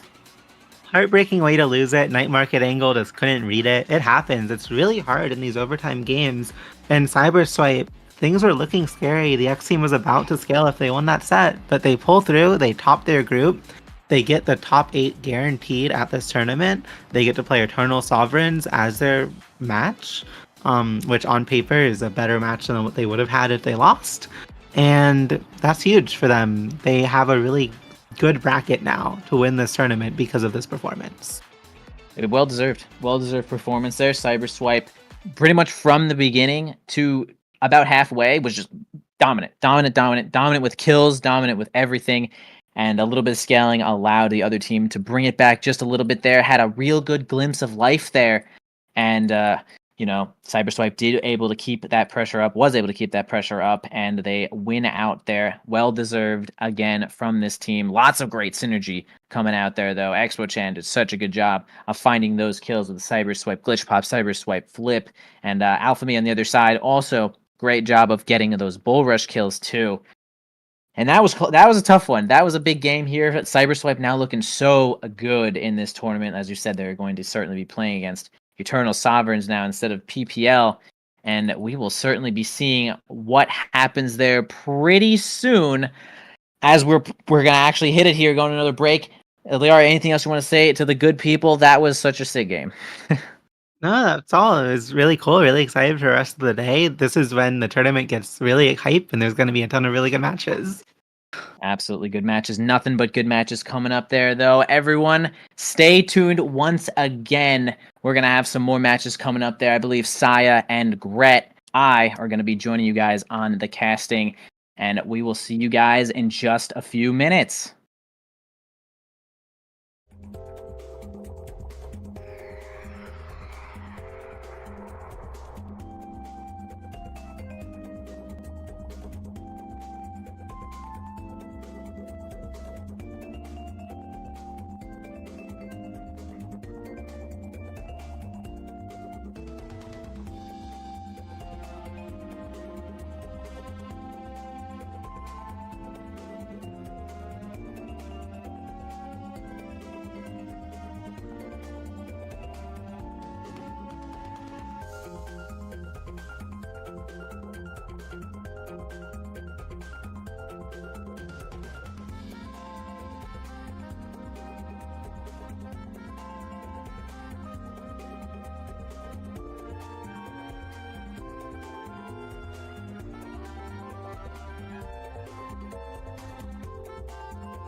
Hello, everyone, and welcome back to Pick Your Poison. We're here in the bracket stage, and it's a bit of a poison match, kind of fitting to the name, because Cyberswipe have prevailed over PP Legends, even though they didn't play each other at all. Cyberswipe just won better, won in higher quality, dropped less sets, and made it out of the group in first, which means that they get to play against the team they picked in the draft, Eternal Sovereigns, and Cyberswipe got to be happy about that, because the alternative was PPL, picking them, so it would be PPL versus Cyber in this very spot if things had gone a little differently.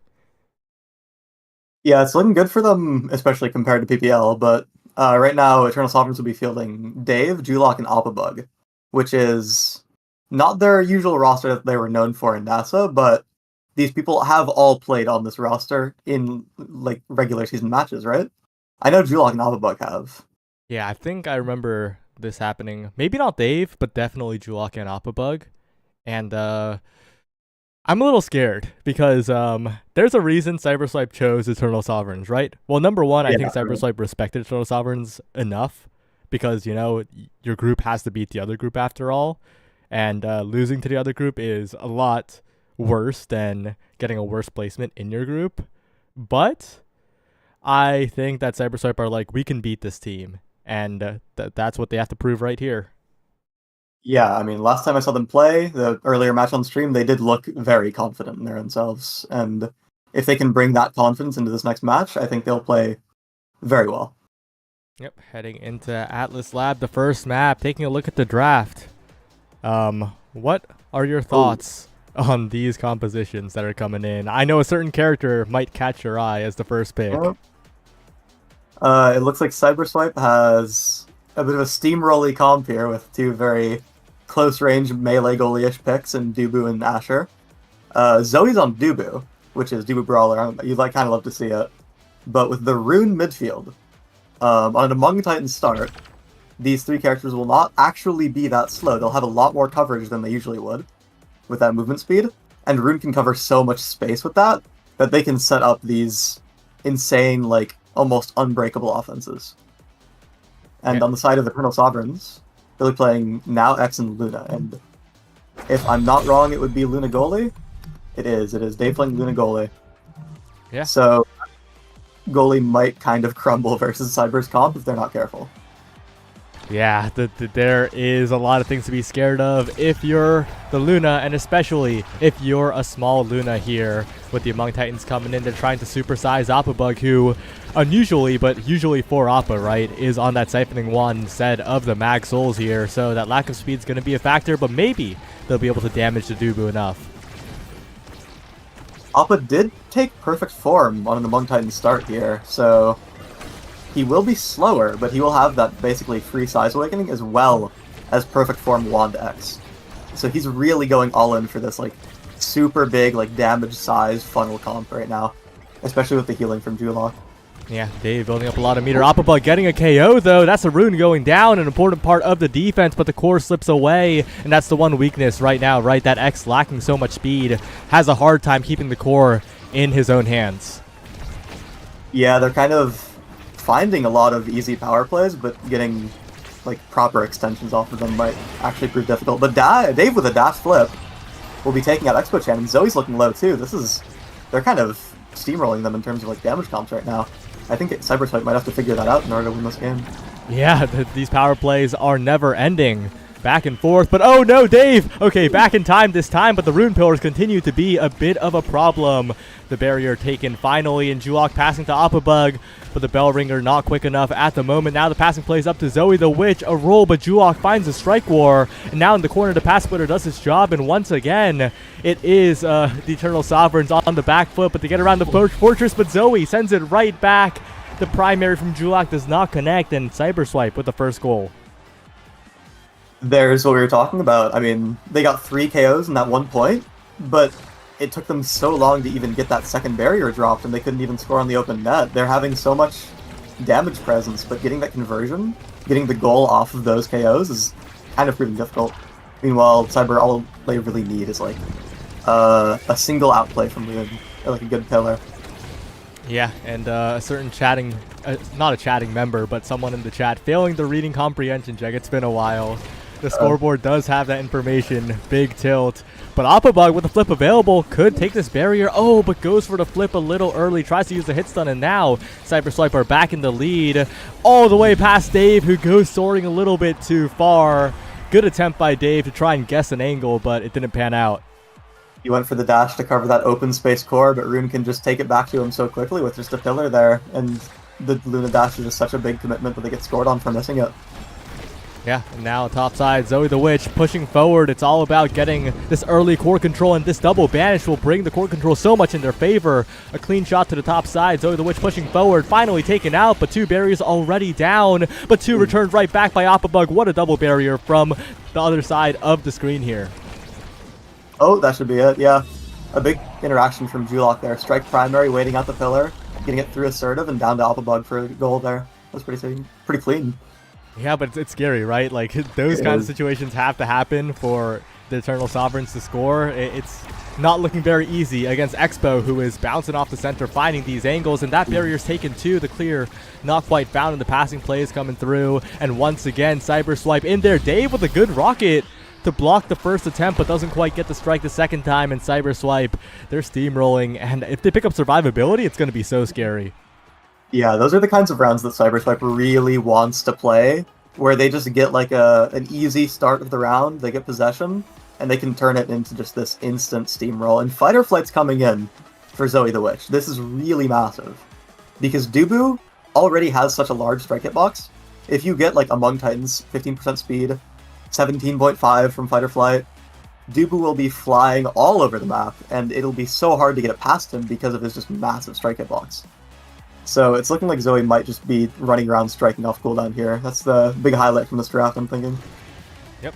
Well, we will have to see here if the damage can come through. Dave, of course, notably picks up a spark, right? That spark of strength could prove to be useful, but again, that survivability is still left in the carousel for the future drafts here. Julok trying to dribble forward, but not quite finding it. And Appabug also taking a ton of damage, shield up now, but still very vulnerable in this moment. And Zoe the Witch is just out strike warring everybody, forcing out so many abilities, forcing out every single primary from Julok. And now to the bottom side, Expo goes, and there's going to be a pillar setup. It's going to be so bad for them right here. Yeah, there's that movement speed in action. It feels like it's impossible to get the ball away from Zoe. And she gets it again, and right there with the strike up into roll, that's a KO on Dave and an instant goal. Yeah, really, really explosive on the goal line. And once again, it's Cyber Swipe looking very, very strong. What do you think Eternal Sovereigns need to really turn this one around?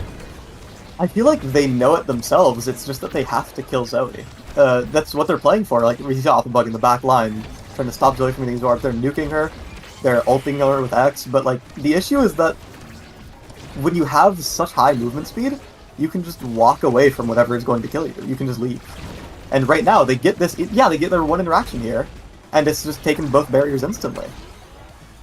Yep. Well, Appabug trying to find something here, but the X is just so slow. Goes for one barrier take, but can't follow up, and the pillar snipes it away from Julok and past Dave. What a shot by Expo. Yeah, they lost possession off the first barrier take, and that's very lethal against this kind of comp. Yeah, now as we go further here, just a lot of meter built up for the side of Eternal Sovereigns. Maybe they'll be able to find a flip, but this banish slows it down so much. But good strike wars by Dave keep both barriers alive. Strike warring against a much larger Dubu, but still managing to get it done, getting a barrier on the other end as well. And Dave's doing well on the offense so far, but Zoe's just too big, too fast, and Expo's in there as well. Okay, well, they have 2 flips, and yeah, Expo's very low here. They spent both, but the stagger bars on the side of Cyber Swipe's forwards are looking quite low. There's a KO. They can maybe convert this into something greater here. Definitely. But the issue is that Asher is so good at holding it down, and she has that flip to work with. Expo Chan has the breakaway with the ball here, and they can't find much out of it. Yeah, but maybe Assertive will be able to insta-flip it in. Appabug barely catching that, preventing disaster, but it goes to the top side. Zoe stops the core once again, pushing in with the log. And it flows to the other side once again. Appa and Julok trying to get possession, but it's just interrupted over and over. The barrier beam Assertive has plenty of cooldowns to work with, and the barrier still stands as now overtime hits, and it gets even scarier here with the rune. Yeah, Julok got in a bit of a sticky situation, yeah, with a rune pillar and an Asher ult, and that got that stagger bar so low where they could be killed at the end there. And this X ult power play They can convert off of it so consistently. It's so hard for Eternal Sovereigns to find their way out of that one. And I'm noticing this massive difference. Whenever Eternal Sovereigns finds a kill, it's like the game just stalls out. But as soon as Cyberswipe gets one from anything, it's like the point is scored almost immediately, because that's just the way their comps are kind of headed out. Yeah, and now with the Stagger Swagger as well. That's Oh no! Yeah, that's pretty cool. It That's is. game-winning. Yeah, the Dubu is just going to be able to run so quickly. Going to be so much harder to kill. That is so difficult to deal with. Also notable is a Castellas Monu on Rune. It is going to be a little annoying to get past these pillars in those corner situations, especially if you don't have any insane like core stopping abilities like Asher would. Luna doesn't have anything to deal with that really. So the combination of this like strong offense with Rune and Zoe being pretty much unkillable and by far the fastest player in this lobby is very, very powerful for Cyberswipe. Yeah, and now on top side, the pillar goes in. Expo low, but grabs the goalie orb. Heals up just enough to survive against Opabug. And again, these margins are so important. If that goalie orb was denied, and Dave with the panic strike as well. It's just a Cyberswipe forward surviving for a little bit too long. Good evade as well. And now Zoe just dancing across the field. So much speed. Finds a dribble to the top side. And they're 2 goals away from sealing this first game. Yeah, it's when there's a pick like Now and X and you can't have the core like a lot of the time, it really crumbles like that, because when you have to play on the back foot with this kind of team composition, it gets so rough because you can't really make those situations. You can only converm off of them. Yeah, Zoe the Witch low, but again picks up the goalie orb. That level of healing is perfect. Just barely surviving once again, and this time Opabug taken out. Assertive had that flip for who knows how long, honestly, and finally uses it to keep both barriers alive. And now Zoe in the 1v1, the Tofu Fortress, the barrier gone, and the pillar almost seals the fate of this point, but still they're keeping it going. Maybe Eternal Sovereigns can find something here, but a strike war by Expo to the top side. Dave there just in time, but it's so difficult when the barrier beam stuffs every opportunity for Opabug. Yeah, there's the pillar again. It's just Expo is striking it back into the pillar for a perfect angle on the net there. And because Dave is on strike cooldown, there's nothing they can do. It's just these insane conversions off of any time they get possession, they can roll it into a goal very reliably. Alright. Going in once again is Expo. Both barriers already taken. Final point of the game perhaps. Up to Zoe the Witch. Maybe finding a passing play to the top side here as Julok to Opabug looking for the corner, but they just don't have enough speed. They don't have enough reach. The barrier finally falls thanks to a flip from Dave, but they got to keep it in their possession. Dangerous situation for Assertive, but the barrier beam is just too solid. And once again, it is Cyberswipe who hold, and Zoe the Witch dribbling the core forward. We've seen this so many times before, and that's the final goal for the first game. Yeah, it's so hard to get that ball out of there with the Dubu wall, because, I mean, really all Luna can do is allow him, right? Is just allow the hamster to dribble it up, but with no dash, she can only really just look at what's about to happen and accept it.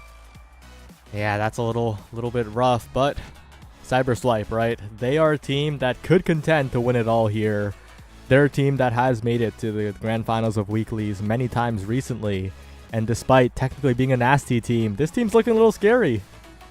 Oh yeah. Well, heading on to the next game, our next map will be the Taiko Temple. Any thoughts on that after what you saw in the first game? Well, Taiko is a map much more conducive to the kind of comp that Cyberswipe just brought out.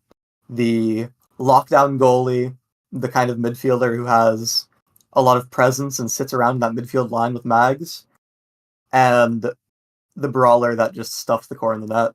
Dubu brawler especially, kind of first gained that notoriety on Taiko Temple. So if they kind of decide to bring out this same genre of composition onto this map, they might find about the same level of success as last game. Yeah, we're going to see the Starting Awakenings as well in just a second. And it looks like it's Rapid Fire Catalyst. Oh, that Catalyst is a little bit scary, isn't it? It might be, especially if Eternal Sovereigns' plan is to keep playing that kind of damage playstyle.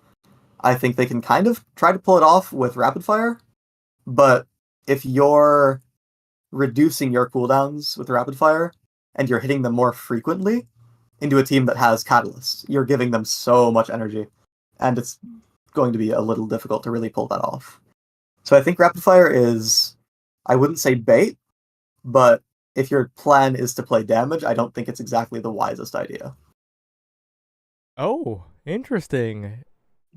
Well, not very interesting actually. Pretty good for Eternal Sovereigns to ban away the rune there. I think the Yeah, rune yeah. would have continued causing problems, continue causing more problems, honestly, on the Taiko Temple. And with the first pick, Asher, that is definitely a pretty powerful first pick for probably Opabug here. Yeah, getting that Asher off of the hands of Cyberswipe, getting that rune off of too, is, I agree with their drafting completely there. You do not want to let them get either of those characters, because if they do, then they can really just snowball that draft. Oh, but the Aimi is one that we saw in their final match against the Flying Blobos, and it was excellent on Expo Chan. And it kind of looks like they're going to go for a lot of the same, but this time with Aimi. Well, she is definitely a lot easier to get the core past and around and through than Rune, but she kind of trades that off for a lot more damage presence, and in my opinion, a bit less cooldowns, a bit more like uptime. I think this will really have to depend on the brawler pick to see how the Amy will work. Yeah, on the other side, there's Fini and Now here. And we're seeing Dave always on these range goalies, right? And I think that the Dubu matchup is pretty favorable into this one. That is true, but the thing about Finny now is that if Eternal Sovereigns plays this properly, there is a chance that Dibu will just never ever get that core in the situation they really wanted him. And I think Eternal Sovereigns, it'll depend on the rest of Cyberswipe's draft, but it's looking like they have a bit of a stronger draft going on. Now Asher is really good at scoring. Now Finny is really good at keeping the ball upwards and in that kind of midfield situation. So I think as long as they play it in that kind of style, I'm pretty sure they might find a much more successful game in this one than the last. All right. Well, we are looking at the start of this first game here. They're going to queue up in just a second. This is a very, very Cyberswipe composition from Cyberswipe. Taking a look at it, who do you think's the goalie? Will I root the competition? It's Dubu, Aimi, Era. Oh. It's going to be Aragoli, isn't it? Yeah. I wouldn't be shocked if it weren't Aragoli. I would be shocked if it weren't Aragoli, honestly. Probably With the case. just knowing the players, yeah. Well, whenever Eternal Sovereigns are ready, we're going to head into game, and I'm liking the prevalence of Dubu, I gotta say. Very fun brawler to watch.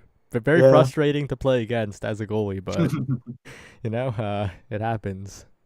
The Era pick is interesting to me, because I think Era goalie with Amy midfield is not the kind of... They're kind of anti-synergistic.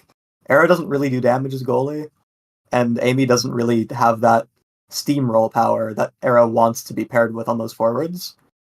The Dubu is on theme for it for sure, but I think Amy might have to find a little bit of creativity to really consistently get the ball forward here, especially into a matchup like Now, because I think Amy gets kind of rolled by Now.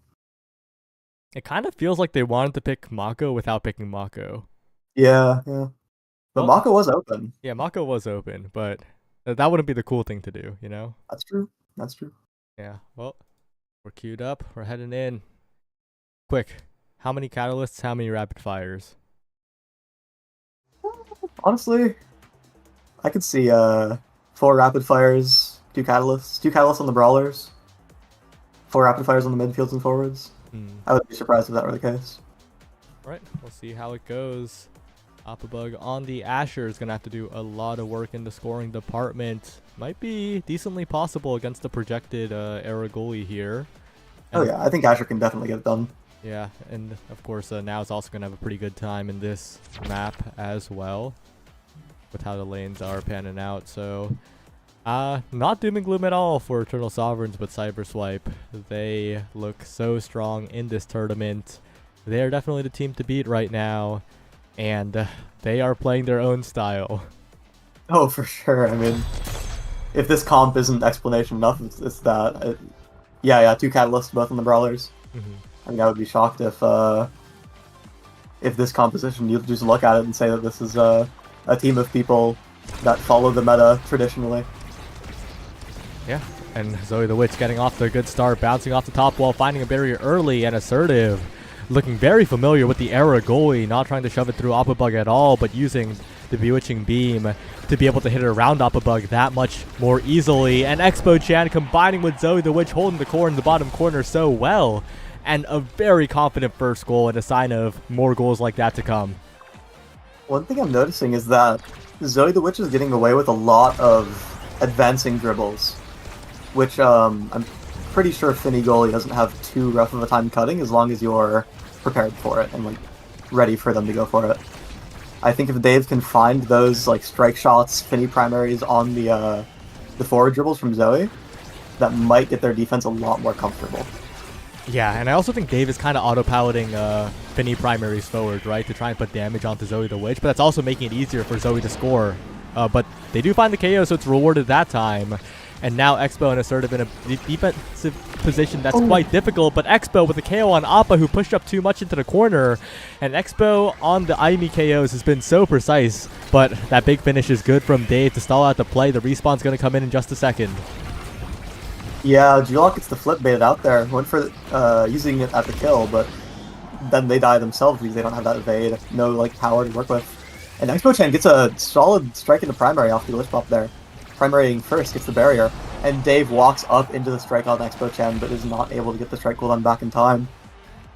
Yeah, and that is another point for Cyberswipe. Cyberswipe being quite the ability so far in this game. Expo Chan finding a lot of value on kickoff as well, going for a tricky shot, and eventually finds the barrier. And Zoe the Witch pushing forward as well. The triple take will help defend as well as the pass splitter, but so many cooldowns burned.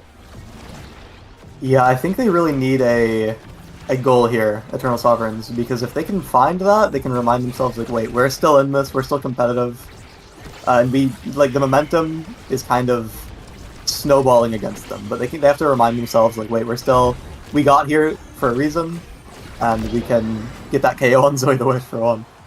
Yeah, big KO, but they got to get these barriers, and the strike wars are so difficult when your Era shrunk, slowed, Assertive, making full use of the Bewitching Beam here and hitting around Opabug one last time. Just confident defensive play here from Assertive as Julok almost dies to the NATO, barely stays alive, burns the flip. Dangerous spot still as the Fireball Sentry times out. Dave trying to send to the other side, but Opabug can't get enough damage on Expo. Yeah, one thing I'm noticing is that the core is kind of slipping through. When Assertive is defending, she finds these angles that barely gets it past the strike hit boxes of the forwards of Eternal Sovereigns. And getting the ball away early like that is one of Era's like most wanted ways of defending, because she doesn't want to play those long offenses. Yeah, on the other hand, they're forced to play a lot of those extended offenses with how Zoe is maintaining possession here. Another roll in front of the barrier, the Fireball Sentry set up, and it goes around the big finish. The pass splitter helps by blocking out Zoe the Witch, but it's a glitch pop that seals the deal on this point. Expo gets it done once again. It's 3-0. Yeah, hit stun on both forwards, threading the needle, shooting between them. It's a solid glitch pop for sure. Going into this draft, Expo Chan is MVP, and there's quite a few awakenings to pick here. I'm seeing a lot of speed for one. There's a first Spark of a Drill, Peak, Stacks, Stagger Swagger. I think peak performance pickup on Zoe the Witch is something they cannot allow. There's Dave taking it, yeah. And the movement speed awakenings will very much define this draft. Maybe Stacks on Stacks for Julok. Stagger Swagger for sure, yeah. All right. And all of them get taken.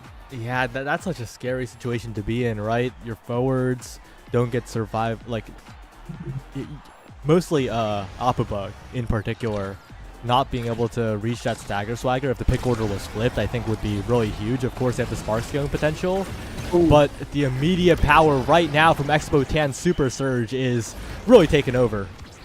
Yeah, getting caught in that Arenado is really bad for Oppo there. And the side of Eternal Sovereigns they did get all 3 movement speed awakenings. 3 of the 4 in that draft. But the issue is that they have to really find a way to make it count for them. because what it looks like they're really going for is to deny it from Zoe the Witch. I think they took Stagger Spider like that so Zoe couldn't get that survivability so they could keep killing her. Yeah, And they want to do that even more now that she has stacks. Yeah, both survivability, well, main survivability awakening is off the board now, so that is a bit of a bright side for Eternal Sovereigns, right? No peak, no Stagger Striker like you were saying, and with a lot of meter built up, maybe they can do something here, but a flip by Assertive sent away once again, and Clean clears, but the Dubu finally falls, and with this KO, they need to push forward, they need to find these barriers, but that mini NATO from Assertive gets it right past the Pat Splitter. This small NATO just getting right through there. There's a stacks reset on Zoe the Witch, so even though they only got one barrier off that power play, it's not looking too awful. They find the flip, but barely don't get the angle, and Zoe the Witch finds his dribble, wall into Cyber Swipe. Wow. Just like the team. That was a ridiculous combo, and yeah, there was a little bit of particle accelerator there, sending it to Expo so quickly. And Dave, like, I'm not even sure if Dave had enough time to use the flip. That was so fast. Maybe not in reaction. Yeah, definitely had to be a prediction there, but it's so difficult. There, the core speed works in Eternal Sovereign's favor, though. One barrier already down, and Dave has disconnected, it looks like. Missing in action. Oh, he's back! I think he just... I don't know, he tapped out or something. Well, it looks like we're back. Oh, no, Dave is back. Okay, we're back, but Expo has a flip, setting up in the top side with the... Yeah, it's... Yeah. Checkmate. Not a great situation to come back to. Well, despite that small issue, Cyber Swipe are still continuing here, and on the bright side, right, even with that flip used at the end, Cyber Swipe still have a decent chunk of energy on Zoe the Witch, the member they want to survive the most. This is going to be really, really good for them as long as Appa can't find a KO here, and the Taiko drum denies it. Yeah, and they finally found one of these offenses going. Big finish on the Era, and they can cleanly convert that into double barrier. And they're getting a lot of damage on Zoe the Witch, too. This round is looking really good for Eternal Sovereigns. Especially with that flip block as well. Zoe the Witch sent to Narnia off the Taiko bounce, but helping on the defense now. Maybe the perfect position for the Dubu for the moment. And they hold on to the empty net here. Assertive given speed to the team. Has to awkwardly position, but gets back in time. And now the NATO on the top side might be able to do something. No, it's just Expo Chan winning a strike war again and again. Zoe the Witch in position. Tofu Fortress available. Log use, but it's a glitch pop from Expo to extend the hitbox. And that's another 3-0. That was clean. Expo couldn't catch the core the way it was sent there, but a very fast glitch pop can.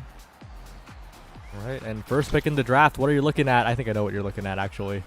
I'm looking at two things, and it's a shame that the Amy cannot take both. It's Perfect Form and Fight or Flight, but this game, you want to take Fight or Flight, in my opinion. However, Perfect Form is not at all a weak decision.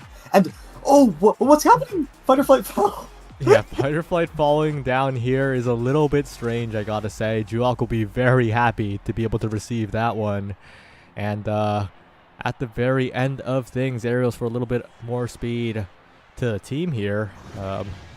Interesting draft. Well, Zoe went to deny the spark from Appabug, but I think if you take Fight or Flight, you're less killable than if Appabug got Spark of Strength. I think it's just I think taking that movement speed and going all in, like last game, I mean, we saw what happened there, would be a much more strong situation to find yourself in. Yeah, but still, they're still getting things done, but on the back foot a little bit. But Expo with the Cyber Swipe glitch pop combo once again. And once again, Expo pushing forward with the Fireball Sentry this time. Not too effective for the moment, though, with some good clears. But Zoe off the center, the Tofu Fortress. And oh no, Dave tries desperately to get it away from the Dubu, but the angle is not quite there. What a crazy KO. The wall up the center drum. Sent him flying. Oh my. And the energy situation is looking bad, too, for Eternal Sovereigns. Yeah, Expo's finding a lot of these Cyber Swipe glitch pop kills, and being able to consistently get those is very valuable because it cuts off a lot of the space of the map that they can play. And Dave, hits into the center drum, is forced to use a flip to save that. Yeah, we need to see this damage potential maybe come in. Juok almost taken out by the Cyber Swipe, saved by the drum just barely. A flip from Assertive early to make sure the corner offense doesn't come into play here, and Juok just having to help defend so often. Can't really set up with Appabug, and now so much damage on Juok. The barrier's down. Appabug pushing forward desperately. The glitch pop dangerous, and Zoe still pushing forward. Expo, how many times have we seen that? Zoe distracting on the bottom side, and Expo catching the cross. Yeah, it's like their trademark. I mean, Dubu is just running it up that wall, and eventually puts down his own wall. And then the moment that happens, they want to go for the cross clear, but Amy is able to cover that with Cyber Swipe. It's a simple idea, but quite effective for Cyber Swipe. So consistent as well, as now this could be the final point of winner's side for the Eternal Sovereigns. They were gifted this winner's side slot because Cyber Swipe picked them, despite Eternal Sovereigns being 4th in the group. But their time in winners may run out here. Dave and Julok desperately trying to defend, but Expo in position. Zoe striking, but they get it out of the corner and they kill the Dubu. Wait a second, that might be the turnaround. There's a reset on the stacks attacks, but Expo Chen is making a strong solo play here. Takes the barrier alone and kills Julok. That's a massive reverse power play. And now this game is finally calling out because no one wants to make that action. Zoe gets to spawn in here. Yeah, crazy 1v3 play by Expo, and now Dave, great primary, but it's still such a dangerous situation as Expo's going in looking for any opportunity to Cyber Swipe, and now the bottom side's being clogged up by the Tofu Fortress. Top side now covered by Assertive, and Zoe looking for a dribble, looking for a strike war. Set away by Appabug, but still so dangerous on the top side as Expo pushes forward. A barrier taken. Wait a second, Eternal Sovereigns with a chance. Dave with a great strike shot, but Appabug with the flip doesn't quite connect, and now they're in such a bad spot. Yeah, it slipped past his flip there. Zoe Witch has the flip of her own, and it forces out Dave as he panics, and a Cyber Swipe beats out the strike shot and scores the goal. Wonderfully played by Cyber Swipe. You saw the game plan in full effect. They flowcharted quite a bit, I think, as they do seem to have quite a bit of experience on that kind of forward duo. Maybe even on that arrow goalie. Yeah, they looked very practiced, very confident, and now they're moving on. I think they're guaranteed top 6 here. Yeah, they're guaranteed top 6. Wow. Very, very good placement so far for Cyber Swipe, but given how they perform in the weeklies, they'll definitely want to take it further here. Expo Chen might have every goal in this entire lobby. No one scored a goal all game except for Expo Chen, I see. Cyber Swipe has like a very, very solid idea of how to play with your brawler, right? Your brawler's not there to score. Your brawler's there to make the goalie panic. Yep. And that's their style. An infamously strong way of playing brawler. Just being that very noticeable presence, very scary presence on the field, and it kind of shifts that attention towards you. But the moment you look away, you're getting cyber swiped, right? Yep. Well, with that kind of a good performance, they're the first team to make it into winners semis.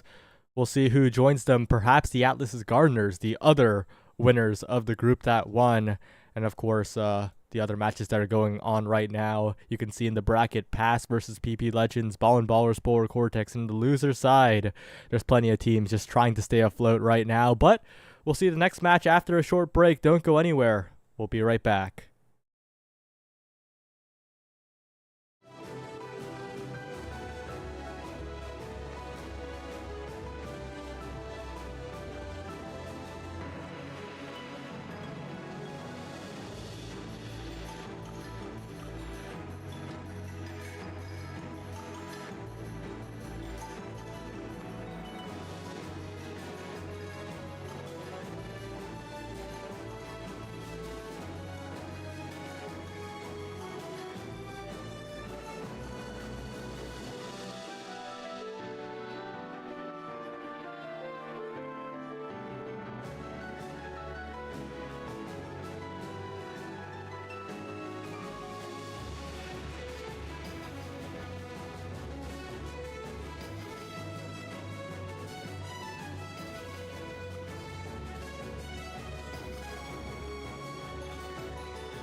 Hello, everyone. We're back with Pick Your Poison. We're finally back after a bit of an extended break, and we're here with a bit of a crazy matchup here. Cyberswipe barely had a better record and made it out first place of the group. PPL did not, and they had to fight past to get here.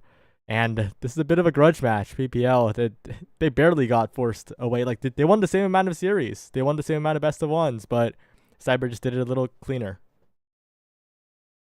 Is there any difference other than the fact that they like now they're here? Is there any effect on that? Nope, they are both in the same spot at the moment. It's all Okay. about making it easier for you to get here in the first place, really. Right, yeah. Well, PPL is a very impressive team to me, honestly. They did win NASA pretty convincingly from what I've seen. And all three players in their own right are very powerful. I think I mean we've seen the great Dropletto power rankings, right? They're all ranked quite highly and thought of very strongly as players. Cyberswipe, on the other hand, they are respected, but I think a lot of like high level praise kind of skirts around them from what I've seen. I think the fact that they were in Nast in the first place has kind of, even though they've done very well in that league, has influenced people's opinions on their competition, right? Yeah, especially because like they didn't win that title, right? That kind of immediate Yeah. like a big like you won nasty, so like you should be relevant. Like that's why Polar Cortex I think relatively gets a lot more time in the spotlight. Um, even though they're both nasty teams that did well, and but Cyberswipe they've been getting it done in weeklies. They've been defeating competition that's been expected to be better than them. So what is PPL but another team in their path? Yeah, they have a lot to prove, and they've shown that they're willing to prove it, honestly. So I'm very excited to see how this match goes. If they can make this close, if they can even win, because I think that's not off the table, it might be a bit of a heater. All right. Well, Cyber versus PPL gonna get started. Our first map coming up will be Inky Splash Zone. Then we're gonna go to Taiko Temple, and then finally to Clarion Test Chamber. Inky Splash Zone first pick. That was PPL's map pick. And what are your thoughts on that and how it relates to PPL? Well, I'm not super shocked to see that they played the Inkies because from what I've played against them, they're actually pretty good at that map. They get like the Atlas goalie. Fiery can play Kazan Rasmus. He's very good at those kind of 1v1 brawlers where you just get the ball in some open space and you work your magic and you 1v1 the goalie. He's very good at that. And Average Alex likes those open space midfielders. So I'm pretty sure PPL are actually very comfortable on a kind of open map like Inkies. Yeah, and the draft hasn't started yet, but we can get a preview of the Awakenings here. Spark of Resilience and Rapid Fire. That's interesting on Inkies too, Ooh. right? I think Spark of Resilience will be a relatively lower priority than some other maps. But what are your thoughts? Well, an Inkies being staggered and killed from that is a lot less of a worry because it's such an open map, and if you spend that time to damage someone to confirm the kill on someone, it's time you're not spending defending that massive barrier and cutting those massive open passes, right? So I think Rapid Fire might have a bit of a higher priority in this draft, and I wouldn't be surprised to see it picked a lot more than I would otherwise recommend. Especially if it's like a midfielder that wants their primary to control space. Like if we see another Rune, right, or Juno. Yeah. Well, we'll see what they pick here. We're waiting on the teams to be available. They're having a bit of server concerns as well, as is common in current Omega Strikers, unfortunately. But we'll see how they do. I think a lot of priority has also been placed on Estelle by PPL, right? Yeah, Alex does have an Estelle. He definitely does. I think one thing that's actually worth noting is that both players in both midfielders on both teams, they do enjoy to play Rune. They both have a Rune, they have a good Rune, and they like picking them. So I think he might actually be pretty high priority, if not in this game, for the rest of the series. Yep. And we're seeing the picks come in. Asher, the first ban coming out of Cyberswipe. PPL, waiting to see their ban here. Asher Band's interesting on Inkies though. Is that goalie targeted? It might be. I mean, I don't. If I'm Cyberswipe, I wouldn't imagine Fire would be picking Asher Brawler on this map. They ban Rune, PPL bans Rune, and they first pick Amy here. Yeah, Expo's been playing a lot of that character here. Cyberswipe, it's in the name. And we've seen Expo Cyberswipes turn around these games quite a bit. I'm really interested in these two PPL picks, though, because they have so many different modes. Yeah, the Amy's no surprise. If the Rune is banned, it's kind of that threat that they're going to start pinching that character pool, so picking her early and just getting out of the way is very reasonable. Atlas is locked in, which I'm not too surprised about. Maloom does like Atlas on this map a lot, and he's very good at it. The Rapid Fire might make this actually very good for him, too. Yeah, and waiting on the next pick here. But for the moment, we'll just have to look at that Atlas, who has been quite the interesting picks so far. And you're going to have to carry a little bit for me because you know the lore. Yeah. I mean, on this map, they just pick Atlas goalie. They pick, like, on Fiery, a 1v1 brawler like Rasmus or Kazan. And sometimes even the Julie, but I don't remember. And they just have Fiery kind of work his magic on the barrier, and it's looking like what they want to do for this, too. I think they're very practiced on this map because they're running this kind of comp again. The Rasmus... Oh, Octavia gets locked in for the side of Cyberswipe, and that could be Octavia forwards, because Amy is already locked in, and I think that's for Expo Chen. So I think Zoe is on Octavia Brawler right now. Oh, that's a little interesting. And a Luna? What? A Luna? Okay. No, it's What? Amy goalie. They flex Amy goalie and then Luna Brawler, Octavia midfield. Cyberswipe surprising once again. They're consistent in their inconsistency, I think, in terms of what they're showing us in the draft. These are definitely not comps that I would be drafting myself. Juno comes in for the 6th pick to contest that kind of super open space composition, but I think Octavia is just not very... she doesn't want that kind of team, right?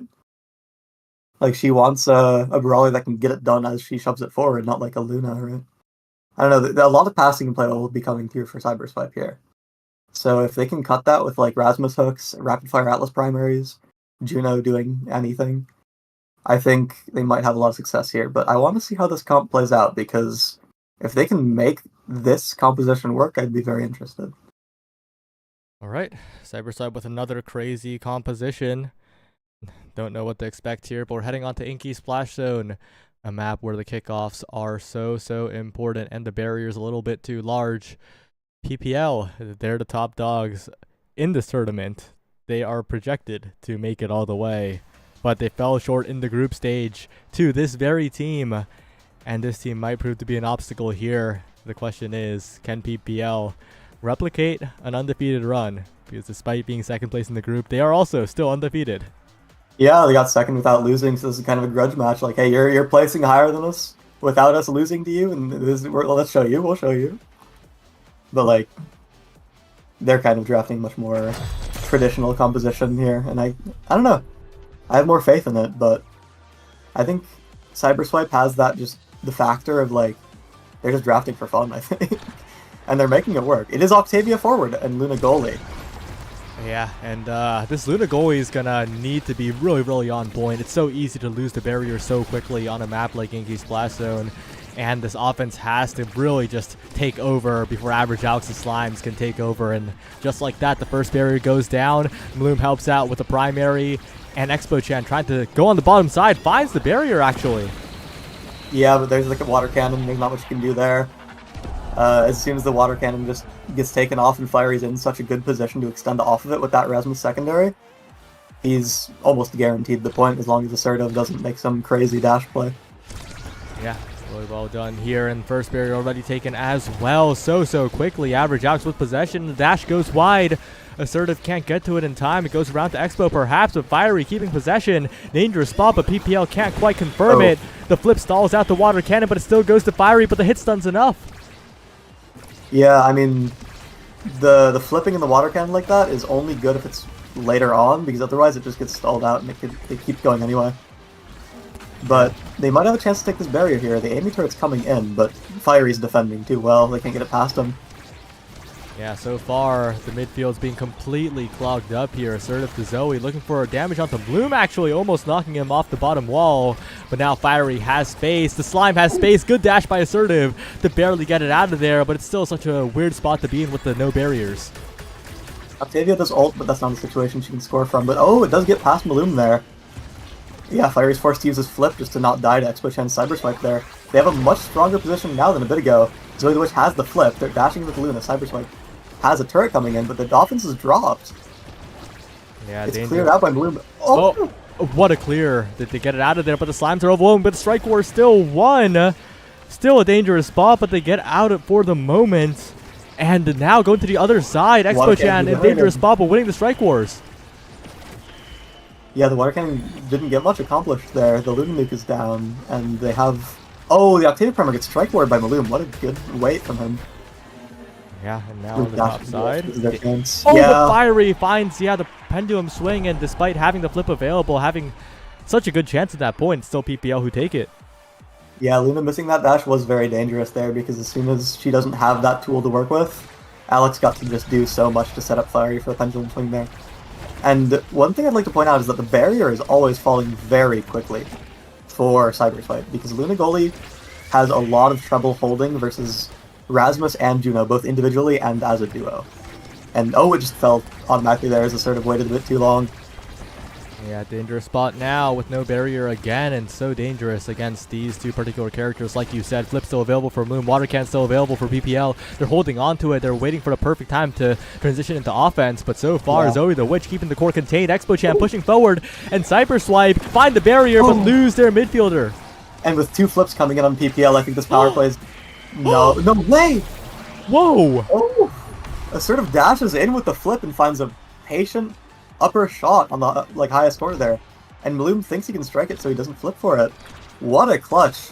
If they didn't do that goal right there, then it was looking really bad for them.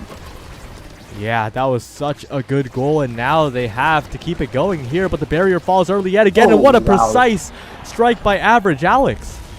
And 9-second point, is Average Alex just finds the core in the open space, takes the barrier, and sets up a very clean shot in the open net because Assertive just can't reach it. Really, really clean. And now as we're heading into the draft, what catches your... Oh, I looked up. I was about to say what catches your eye, but I think I know. Well, he took Deadeye over 1-2 punch on Gino because he's denying it, but I think I value 1-2 more. Yeah, I think I value 1-2 more as well. As someone who watched Bozo versus EKC Katsuna. Yeah, it's a bit of a game changer when she gets that. One thing I am going to point out, though, is that this is a really good time to take a Spark for Zoe the Witch, because this is the first set lost, and it's Spark of Agility on Octavia. If she already has Resilience, that's the thing too.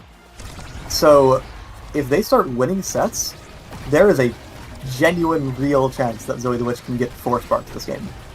Oh, Luto strike ward of the Cyber Swipe's turret. Expo Chen's turret there. Such an uncharacteristic slight mistake coming out from Bloom and Cyber Swipe. You got to be happy about that one, right? Now is when the scaling starts. Every set you get before you're down 0-2 is extra credit. Yeah, this is a very important set for them to win, I think, because if they can find that Spark, if they can find something else for, like, Twin Drive on Assertive for that presence, I think they can start snowballing this game very hard, but they need to really win this set for it. And they're finding it with an open space primary on Amy there. And they have a water cannon to play with here now, too. Oh, but the barrier's still taken. Despite that, the strike war's won by Average Alex, sending the core forward. Now Expo's going to have to burn the flip pretty soon. Defensively played by Assertive. Good delay, but the Cyber Swipe makes it difficult. Saved away by Assertive just barely, but Fiery still has position. Zoe the Witch there to help out, but Average Alex and Fiery still have the core in their hands. Secondary in, and they send it right into Fiery, who will say thank you as he evens up the set. That was a great walk back from Fiery. It baited out Zoe's strike, so Zoe had to walk backwards, so he got a much easier time to score there. If he just went right in, I think it would have just gotten layered. Yeah. Well, we'll see what happens here. Fiery looking forward. Flip available for Assertive. Average Alex brought halfway, but still surviving, and Fiery's flip is so scary to deal with here. Yeah, but the offense here is really good. Octavia's ulting to keep that possession, keep the flow state, and get her flip there. And she does have it to work with now. I think Fiery might have to flip in order to get rid of it. Zoe has to flip to keep it up, actually. But there it falls naturally. Nope. Oh, so much meter My available bad, for my bad. PPL though, but they have to use it to get it out of there. Bloom, what a great strike war right on the barrier. Make sure it stays alive. Now Assertive might have to burn flip soon, but they get a KO. Oh, and the barrier still stands. And Fiery still has this flip to work with. He's kind of fishing with that pendulum swing there. And the Cyber Swipe, very short range, catches Maloon's out clear there. She has the flip here to work with and covering the space. And yeah, Octavia ult, the space is covered. And there's really not much that Maloon can do with no cooldowns there. Very clean offense in the corner there. One goal away from really turning the game into their favor, right? They are low on meter right now, so they do have to be careful, especially with all that damage coming out. The Deadeye Slimes doing so much work. Expo almost dead. Ooh. That was really Yeah, clean, Fiery goes though. for the flip, but it was in the middle of Expo's dash, so it might have saved her life there. But yeah, the pendulum swing confirms the kill on the orb. Yeah, really important for Nice PPL. catch. Really One possession there, that's getting dangerous. Yeah, it's so important for PPL to not let this game get out of control, right? Really important points. And Fiery, reminiscent of the previous set, finds a finish in the end, and we're at a 0.5. Yeah, as soon as Assertive did that dash there, they were able to find a way to keep the ball despite it, and they had a really strong offense going on because of it. When Luna doesn't have that dash to work with, the offense is a lot easier to execute for the side of PPL.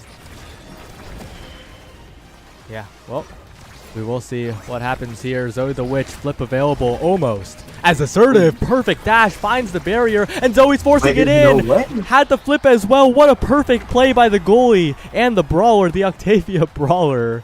And this is exactly what they needed, a first pick as well. If there's one spark here, there's no sparks to work with, but there is peak performance, which is arguably better, honestly, with two sparks. One of them is spark resilience, one is agility. The peak performance is scaling with both. You're getting that extra movement speed, and you have that more resilience. So that's a lot of movement speed going on Zoe the Wish. Rasmus does get stacks on stacks, which is probably the other big highlight in this draft. Everything else is a bit more tame, like dash range on Amy, Deny from Timeless Creator on Luna. But really notable is Octavia picking up peak performance here, because she'll be very, very fast. All right, well, Zoe the Witch, and now the main character here needs to make the difference, and the flow state runs out, but the core still being kept in possession. Average Alex forward, but Assertive with the strike war, looking as clean as ever, and these Luna dashes have been so good from Assertive, setting up everything, but the defense comes through from PPL, the barrier stays alive. Okay, well, my bad. But yeah, Equican gets in there, kind of beating out the layered strikes. Average Alex goes for that dash range, but doesn't find the barrier quite yet. That was such a clean play by Assertive too. Used a rocket to simulate a strike against Average Alex. It's a little bit better at the coverage as well. And now in a dangerous spot is Average Alex. Oh, Fiery doesn't get the secondary hit, doesn't refresh his strike there that could have taken the barrier. But Average Alex is covering a lot of space with this dash range. And the flip from Zoe the Witch is not quite able to find it, but does trade one from Maloon. Oh, but a pendulum swing finds the kill on Zoe. Yeah, but Expo Chan's going in. Glitch Pop looking for a tricky play, but the angle's not what you were looking for there. I understand. I see the vision, but yeah, just a missed execution. Doesn't quite find it. Oh, and Fiery can't catch I the know how core. we can win this point. Wait, Zoe the Witch, perfect! That defense was excellent there. Assertive still in trouble, but Fiery can't quite get a clean shot, and Zoe the Witch sends it away with the plink a little bit there. Assertive with a good dash, but can't quite get to Average Alex's shot in time. Great shot by Average Alex to cut the bleeding. Cyber were almost styling on them right there. Yeah, Average Alex having dash range is very noticeable in this game. I'm already seeing so many just massive jumps to cover all of this open space, because again, at the start of this, I was saying that they need to pass a lot for this team composition to really work. And Average Alex being able to do that, as soon as he wants, to cut anything he wants, is very, very valuable for him. Assertive and Expo Chan combining for the barrier now, looking for an offensive try. Zoe the Witch keeps the core in the hands, but a weird spot to be in as Average Alex gets a good defense. Now the bounces are unpredictable. Bloom strike shot is good, but Cyberswipe now have a bit of a window. Fiery looking to close it here, but can't get in range for the flip right now. Fiery though flips Expo Chan off the edge, and another power play created for PPL. A strike war win, a whiplash, and they converge to take the lead. The base knocked back on the flip there, taking the KO is what they really needed to get that point rolling, because as soon as they got the kill there, it was pretty much curtains to close it out in the 3v2. Yeah, and on the top side now, Expo Chan, Average Alex fighting it out, and Expo taking a bit of damage here. Fiery is so tanky as well, so hard to deal with in the damage department. The Luna not even putting a dent into the Rasmus right now. Zoe the Witch pushing forward, trying to buy space, but Expo Chan's the one who's looking incredibly low. This Imi's taking so much damage. Yeah, the Deadeye Juno doesn't have quite as much core speed as 1-2 Punch would, but the extra damage is honestly not something to scoff at. It's actually putting in a lot of effort. Keeping Expo low is pretty valuable because it keeps them from making those aggressive plays as soon as they can. It's really back up, and this offense is barely not enough. Yeah, they almost got there. Expo low once again. Zoe the Witch with a lot of meter and assertive with Flip. Zoe pushing forward. The Crater comes down, but it's not enough still. Flip down in front of the net. Bloom, does he have a cooldown? Just deflects it with the strike. Perfectly timed. That's why Bloom was top tier on the drop letter ranking. And now Zoe the Witch. Wait, what? Bloom was top tier on the drop letter rankings. And Average Alex finds that breakaway with the dash. Flip is baited out in assertive. This could be a turn in their favor. The water cannon is coming in. I know how they can win this point. It's just like that. Yeah, we're very familiar. The water comes in, the set is won, and now it will be another draft in the favor of PPL, and Hotshot could appear. Average Alex could turn the game around, and Hotshot does come through.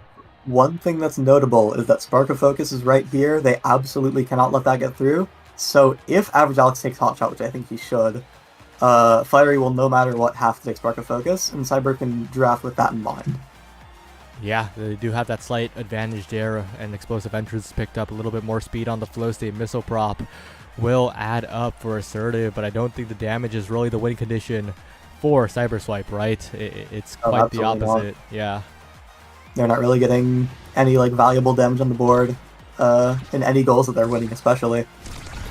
And one thing I noticed last set is that I'm pretty sure every single time PPL scored last set, it was starting with a momentum shift from Average Alex's dash range. It's really, really paying off just having that mobility over the map. And they really have to get rid of Zoe's flow state here because they're running very fast and eventual offense with the water cannon capping it off. And even at the very end of it, Zoe the Witch keeps that flow state as she hits the ball in the net. Yeah, it's looking quite good here for Cyber Swipe after that. As long as they can keep the Hotshot Slimes, the core speed contained, as long as Zoe the Witch has enough speed, has enough stagger to get in there and make sure the Slimes can't get long shots, I think they have what it takes, but it's not going to be easy. It's going to be hard on the execution, but speaking of execution, Expo Chan in there, the barrier gone. Average Alex looking for an interaction, but the water cannon comes through yet again. Expo almost scores there, but it's Zoe once again with the base drop, and Cyber have turned it around once again. Yeah, you can't hit stun on Octavia when she's base dropping. It's going to happen anyway, and they didn't really defend with that in mind, I guess. But Maloom has that flip to work with for this next point. If Average Alex can find something with Hotshot against a pretty slow and not much range goalie like Luna, then they can really sneak the core past her. But the issue is, the barrier's been taken already. They're not really finding the space to work with because it feels like Cyber is just everywhere. Yeah, the water cannon ineffective this time. The one saving grace for PPL. The Expo Chan with flip available though is so scary to Cyber Swipe in despite the hit stun coming out. Just buffers it right through. A perfect flip to the bottom corner, and we're already on a set 5. That was a very fast set for the Cyber Swipe. It was an answer, honestly, for the side of Cyber Swipe. And the issue is here, Octavia has to choose between a third Spark and Castelast. I think I would personally be taking Castelast here because she has Explosive Entrance already. And I honestly, at this point, would not call it an issue.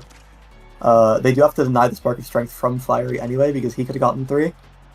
But really the highlight in this draft is Octavia has a lot of base movement speed with her Sparks, and peak performance, and Castelast in a dash range.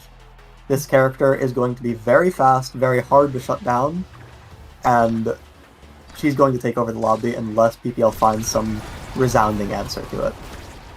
Yeah, and there's going to be another side effect, right? A secondary problem for PPL, and it's that specialized training Luna. And it's also missile prop, so that's a lot of knockback possible. Of course, you're probably going to evade it every single time, but if you're ever caught evadeless, PPL are in a lot of trouble. That's true. And one thing with open maps, actually, is that the Castellast is not as threatening in this kind of map than it is in a more closed one like Taiko Temple, because the ball is a lot more likely to kind of stall around. And if people can find that kind of situation more, it's not easy to force. And Expo! What a catch! Waited until the very last bounce, timed it perfectly to the bottom side, got it around the expanse. That was perfectly played by the IME of Cyberswipe. With the Cyberswipe, they're 1-0 up, 2 goals away from making the first game theirs against PPL, the NASA champions. Not just that, but Fiery lost his own flip dying to the water cannon at the very end of the point there. If it went any sooner, he would have his flip at the start of this. Oh, Yeah. the Average parries Zoe's flip there. Knocks it away. But Zoe does not stop. Castellast coming through. A great backwards dash by Assertive, but the barrier still falls. Fiery to Average Alex. They got to use a hot shot. The time is now. They're trying to cover both sides, and they will find it to even up the game. Yeah, all you really have to find to get rid of that Castellast, as long as she's playing it in a more slow and methodical manner, is just one missed strike from Zoe, and the ball will slip past, and she has no time to catch back up to it. It was kind of lucky from them at that time for PPL, but it's not impossible to find it, and all they really need is find it 2 more times. They already took the barrier. They have the water cannon coming in. This is looking like a good point for them. Oh, but the slimes might be a problem here, especially when you have an open net to your back. You got to be so careful of Average Alex. The water cannon comes through. This is how PPL can still win this point. The strike shot as well from Bloom, and the jump in from Average Alex. We were talking about the dash range.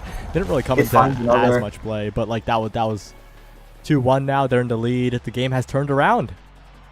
Yeah, honestly, PPL is holding their own despite this massive draft for Octavia, because really she can only be in one place at once, and she has to keep up that flow state or else they lose the game, right? It's such a difficult condition, and the barrier's already been taken for the side of PPL. It's looking so dangerous, and the water cannon has yet to be used. Oh, Expo-chan, that glitch pop might have been a mistake, and Fiery capitalizes. Bloom is so happy to see that one, gets the save, gets the goal, and PPL, they're NASA champions for a reason. Luna's caught dashing by the water cannon, gets completely blown away, and Fiery's able to capitalize off of that. They take game 1 in Inky's Splash Zone in a very close set 5 game. I will say, though, Cyberswipe, that was still a great performance, right? They brought it all the way. They made PPL really sweat. And I think that they have the possibility to win the next 2 games because this was PPL's map pick. It was. It was, and Cyberswipe played it quite well, so I'm looking forward to the next 2 maps. But for now, it is a PPL victory. They get away with the skin of their teeth. By the skin of their teeth. Like, that was not an easy match for PPL by any means. Yeah, things were looking very, very scary with the draft that Octavia was finding. It was honestly like one of the best builds you can ask for as an Octavia player, of any of them, really. Any like combination of 5 Awakenings.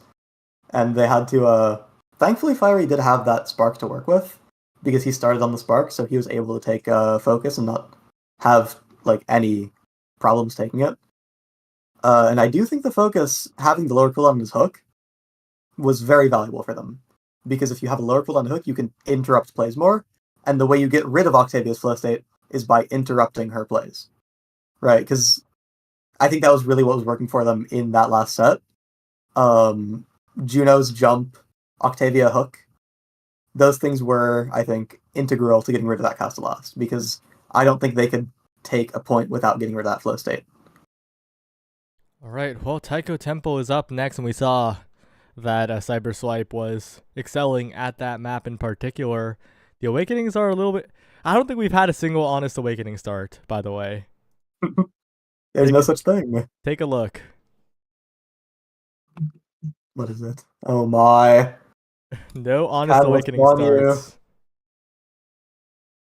Yeah. Well, now is going to be quite a high priority in this series. Catalyst is probably going to be picked by everyone but now. Though I will say I would be shocked if Rune got through this draft, because both teams love to play him, and PPL has the blue side. So if Cyberswipe leave Rune open, I would not be surprised if Average Alex locked it in B1. Yeah, it's definitely a possibility. What are your thoughts on the brawler situation in this game. Do you think that Cyber is going to go for the Dubu yet again? I can't predict anything about Cyberswipe's draft. I'm going to be completely clear. They can do anything, honestly, and I would not be shocked. I think PPL has to be ready for whatever combination of any three characters could be sent out by this team. However, I will say PPL is probably a little easier to predict. I would probably see Fiery on a character like Asher this game, because Asher is very strong on Taiko Temple. Fiery is good at the character, and the way the start is, Catalyst Monu, it's looking like they might want to go for something like Now Asher, which is a very strong forward duo. Yeah, we'll have to see how they pick. And of course, as you predicted, there is a rune ban, but it looks like PPL are not interested in picking it. I think, yeah, they're banning Rune because I think they want to play Now Monu, and that forces Cyberswipe to ban it out, so they get to pick whatever they want right now. I would probably higher value a midfielder because two of them have just been banned. So if you don't pick a midfielder now, it can get a little scary with the availability of the pool. But they might want to instead opt for a different kind of pick, like a Catalyst Asher or a goalie, even like a Catalyst Mako. Yeah, there's the Asher. Yeah, Asher's B1. And it could technically be Bloom on Asher. Cyber cannot confidently assume that Fiery is going to lock in the Asher. So they do have to draft with the fact that it could be Asher in either role in mind. Yeah. Well, we'll have to see. And the Dubu does come through. Cyberswipe, lock it in. There's the Dubu. There it is. There are many forms of Cyberswipe, but I would like to believe that there is no world in which they flex it to goalie. Yeah, no, that's never happening. The Dubu lock-in is not a flex pick on this team. It is very confidently going to the side of Zoe the Witch. And the Amy comes in too, yeah. Yeah. That's comfort for them, honestly. It's Cyberswipe. They're so unpredictable that I thought I was going to predict this, and I didn't because I was afraid of being wrong. But well, they're going for the exact comp they played last time on Taiko Temple. Bloom locks in Atlas, and Average Alex was on Juno. This is a very clean composition for the side of PPL. And I do think this is not favored for Cyberswipe at all. I think PPL has a much, much better draft going on here because Atlas doesn't care nearly as much about whatever Dubu can do to him. And I think Amy has a bit of a difficult time getting past Juno's just big field of slimes. Oh, they're doing it again. They're doing it again. There's the Era, yeah. But Era might kind of get blown in the dust by Juno if she gets that core speed, that hot shot 1-2 punch. Yeah. So if they find some value in that, it might just fly past her. Her goalie seems so difficult to play against Juno. I don't know. What do you do? You have no buttons. I would be shocked if they find many convincing defenses versus this comp whenever they're in that situation. We'll have to see how it goes. This Juno, once again, the focal point. We did focus on it the previous game, and it was nullified quite well by Cyberswipe, so maybe they're just the best anti-Juno players of all time, you know? Maybe. It could be. But we'll see how Average Alex tries it out here. He's going to be a bit of a different player from Julock, right? So we'll see how it turns out. Yeah, heading into game, Taiko Temple loading up, and once again, it is PPL trying to reclaim that top spot here versus Cyberswipe. And it's a bit of a long bracket, so I think both teams would rather win here, advance to the winner's final, and guarantee themselves the top 3 rather than have to fight through the very, very extensive losers bracket with so many teams trying to make it. Pass is starting all the way in losers round 1, by the way. That team is going to be really, really scary for any team that has to face them. One thing that's worth pointing out, because they're willing to lock Era goalie on this map, that does open up Monumentalist, which is in the starting Awakenings. So she might have a little more to work with in that end. And the double beam comes in at the start, but it wears off instantly. I don't like this character. All good. Yeah, the days of Bozo Bunch I picking Era every game are long gone at this point. It's ancient history. These beams don't work like they used to, but it's all good. Assertive goes for the corner clear. It doesn't quite work, but it's fine because it's the first barrier on Tycho. A solid angle from Expo Chen sets up that second barrier in the corner offense, though. They can really convert this. I thought there would be a big opening there, but Mloom just stepping up with the expanse. They do find a KO, though, on the tail end of the play, but Mloom is playing so well in this midfield area. Yeah, the flip in the turret here, this is looking really dangerous for them. They spend both, but Mloom gets it away. No, Expo Chen meets the way the ball goes there, and is able to find a clean shot in the upper end of Mloom's goal there. He wasn't ready for that at all, and he had to walk back up, but Atlas is not able to cover all that space instantly. That was so clean. That really could have been a scary situation there, right? But the NATO comes in, Assertive finds a KO onto the Brawler, and if they can find KOs like that with the NATOs, that's the game being completely different than what we expected. Yeah, there's Manu again. Expo Chen goes for something stylish on the glitch pop there, but doesn't quite work. But as Amy, you gotta go for it. I mean, this character has a lot of room to work with, and if you're not representing those options, you're kind of losing out in a lot of threat. They find a breakaway here, but Expo Chen only really suffers for it. Yeah, yeah, the damage comes in from Average Alex and Maloom, and Expo Chen's taken out. Oh, and Zoe actually put Fiery in a dangerous spot there with the bounce off the center, but the strike wars are being won. Fiery finally gets one, and now is in a really good spot with the Tofu Fortress, awkwardly enough. Average out the meter available as well. They cleared away, and the Cyber Swipe. Oh, the Glitch Pop almost reading the clear from Bloom, but not quite. So the Witch looking to set up, but here is a dangerous defense for Assertive. The flip comes through, and the goal does as well. And the game is evened up at 1-1. It's so dangerous for Era as soon as that core gets in that 1v1 situation when Fiery is like in that spot with primary and flip, and he has everything and he's in such a good position.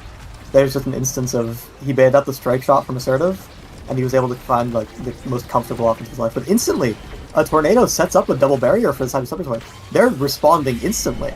That was a fast point and a convincing one too. Yeah, as soon as there's any kind of opening, Expo Chan's there. Ruthless took both barriers in the same action, basically. Found a dribble off one into the other, and PPL, they can't leave gaps like that, right? Especially against Cyberswipe. This is a comp that is really struggling on the defense, so you just have to keep this comp on the defense as much as possible. Yeah, I mean, if they... Yeah, it's a kind of crumbling comp, but not at all in the midfield. The composition is not strong when the ball gets up, but that's kind of the point of it, because they're so good at keeping the ball up in the first place, that ideally they won't ever have to get in that situation ever. And the side of the tornado here is pretty threatening, because as soon as she has that cooldown, she can cut out a lot of offenses that PPL might want to go for.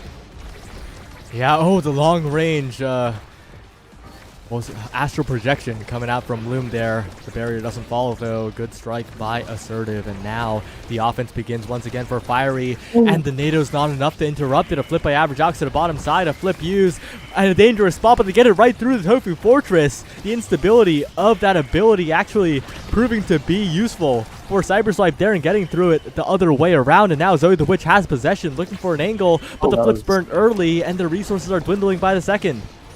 That was actually really clean from PPL, but oh, Cyberswipe comes out. Expo Chen might not have flipped now, but this offense is still very strong for them. The expanse is forced out, but they don't get any like convincing stall off of it. But they are spending, bit by bit, their cooldowns to keep this ball out of the hands of Cyberswipe, and it's long enough for Fiery to come back.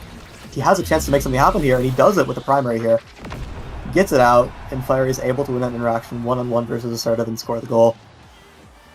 It's 0.5. These two teams have made it so close, and it really comes down to the possession game, right? If there's a big offensive possession by PPL, they often just get so much out of it. But if Cyberswipe can keep it forward, use their long-range abilities, use their creations to make it difficult for PPL, and as a power play comes through PPL, less difficult now as one barrier goes down. Dash punch from Fiery, yeah, this is kind of what we were seeing, especially last time Cyberswipe was playing, was that when they find this kill, they have such a massive advantage from it. They're able to confirm it into a goal pretty reliably. But I think, in my opinion, this time it's on the side of PPL that they get this high value. Though they only found one barrier off of it this time. The wall's beaten out by the expanse. There's two melee goalies fighting each other. Expo Chan going in for a Cyber Swipe, looking for an opportunity to tie to her ability, not quite. Finding the barriers as Expo Chan's incredibly low, staggered by the slime, and Fiery going in as well, looking for another opportunity as Fiery, but away from the play. Defense coming through from Cyber Swipe as Fiery looking for a strike, but still deflected away, and Zoe the Witch lingering strike box just enough to be anti-flip there. Assertive can't reach the core for the moment. That gives Average Alex a chance on the other end of it, and Fiery will convert into a barrier. Another opportunity for Fiery, still has so much meter on the table, and Bloom has a flip as well, an own barrier, but so much room to play with for PPL. Still having that flip insurance on Bloom is so valuable, but can they get it through all the way to Fiery? And the breakthrough will do it, doesn't even need the flip. Finding a straight shot through the forwards of the Cyber Swipe, gets it perfectly to Fiery, and all he has to do from there is dash, hitting both the core and Assertive at the same time. And the hot shot is there. I see it. This is notable. This is very, very strong for the side of PPL. Hot shot versus both Amy and Era. It's very difficult for either of those two to handle that awakening on Juno. After that, the upside's kind of scuffed, right? Like, they do get solid awakenings, they do get explosive entrance, and they do get aerials for more speed across the team. But when you look at that hot shot, and when you look at Fiery also getting the stagger swagger, I think PPL are very, very happy about this one, and Cyber not too happy. Yeah, it looks like Expo Chen taking the dash range is going to have to look for a lot more Cyber Swipe kills, because if they find that, they can kind of offset the core speed, the lack of possession that they find from the hotshot Juno, and very, very strong corner offense with the Dubu. They find themselves in the perfect spot to get it done there. The Tofu Fortress is mightier than the Expanse, I guess, sometimes. Not always. But sometimes, occasionally. Yeah, very occasionally, and Zoe the Witch has gotten it done here. And Bloom now in a dangerous spot. Expo covering the top side to NATO, opening a hole in the bottom. But the Expanse is so massive, and Zoe is staggered. PPL succeeded in the defense. A shot off the center, not quite enough for Cyber Swipe to find anything close to a goal at the moment, but a flick by Expo, finding the strike after the Cyber Swipe, after the primary. It's not enough though, and the barrier's taken, and the shot to the other side. Assertive in such a bad spot, still manages to defend, but Cyber are on the back foot still. Yeah, hot shot showed in action right there. Assertive was just a few inches out of the way, and that's enough time for the core to travel all the way to that barrier. And Zoe goes for a flip here into a glitch pop. Average Alex is not old enough to be able to get scored on by that quite just yet. However, is looking not incredible for them. If Fiery can find a kill here, doesn't quite get it as Zoe's bounced off the Taiko drum. To the top side, the glitch pop. Expo Chan in position, perhaps. Bloom strike wars it to the bottom side. Fiery down. Zoe the Witch looking for an opportunity, but Expo so much room to play with, and the astral projection will fall short. A great shot by Expo. Great patience to wait on the top side for the core to eventually pop up. Yeah, Zoe knows to set up that bumper when the Bloom is so hard committed to this lower half of the map. Atlas can't quite cover that, even if he has that strike shot to extend the range. Yeah, and now, once again, in a dangerous spot, our Cyber Swipe. They almost dash pop Bloom off the map, but it's not enough. The goalie stays alive. The flip stays afloat for PPL. They find the defense here. Cyber Swipe do, but it's still such a dangerous spot to be in. Fiery is really finding himself in the midst of all three of them, and he's getting bullied for it, but he's not quite dead, especially with the Atlas res to save him and heal him up. Good for Cyber Swipe, though, that they do burn Bloom's flip there. An awkward bounce does mean that the energy is gone from the goalie, but it's still a dangerous corner situation. Expo Chan trying to find a double barrier, perhaps, to keep the possession up, but again, they can't catch up to the core just enough. Assertive, though, with a great angle around the slimes, prevents the last barrier from going down. Cyber Swipe still keeping it alive here, but it's so difficult against the Juno, against the Asher in your face, and with Fiery having flip, they need to keep it away by any means. I'm seeing a lot of very strong micro plays from Alex this game, maybe even last two. I'm seeing him walk outside of the range of Cyber Swipe, or of Glitch Pop, and then strike warring it right after. Getting these tiny, tiny interactions, winning them, is very valuable for them, especially when they only need one strong interaction to win the point.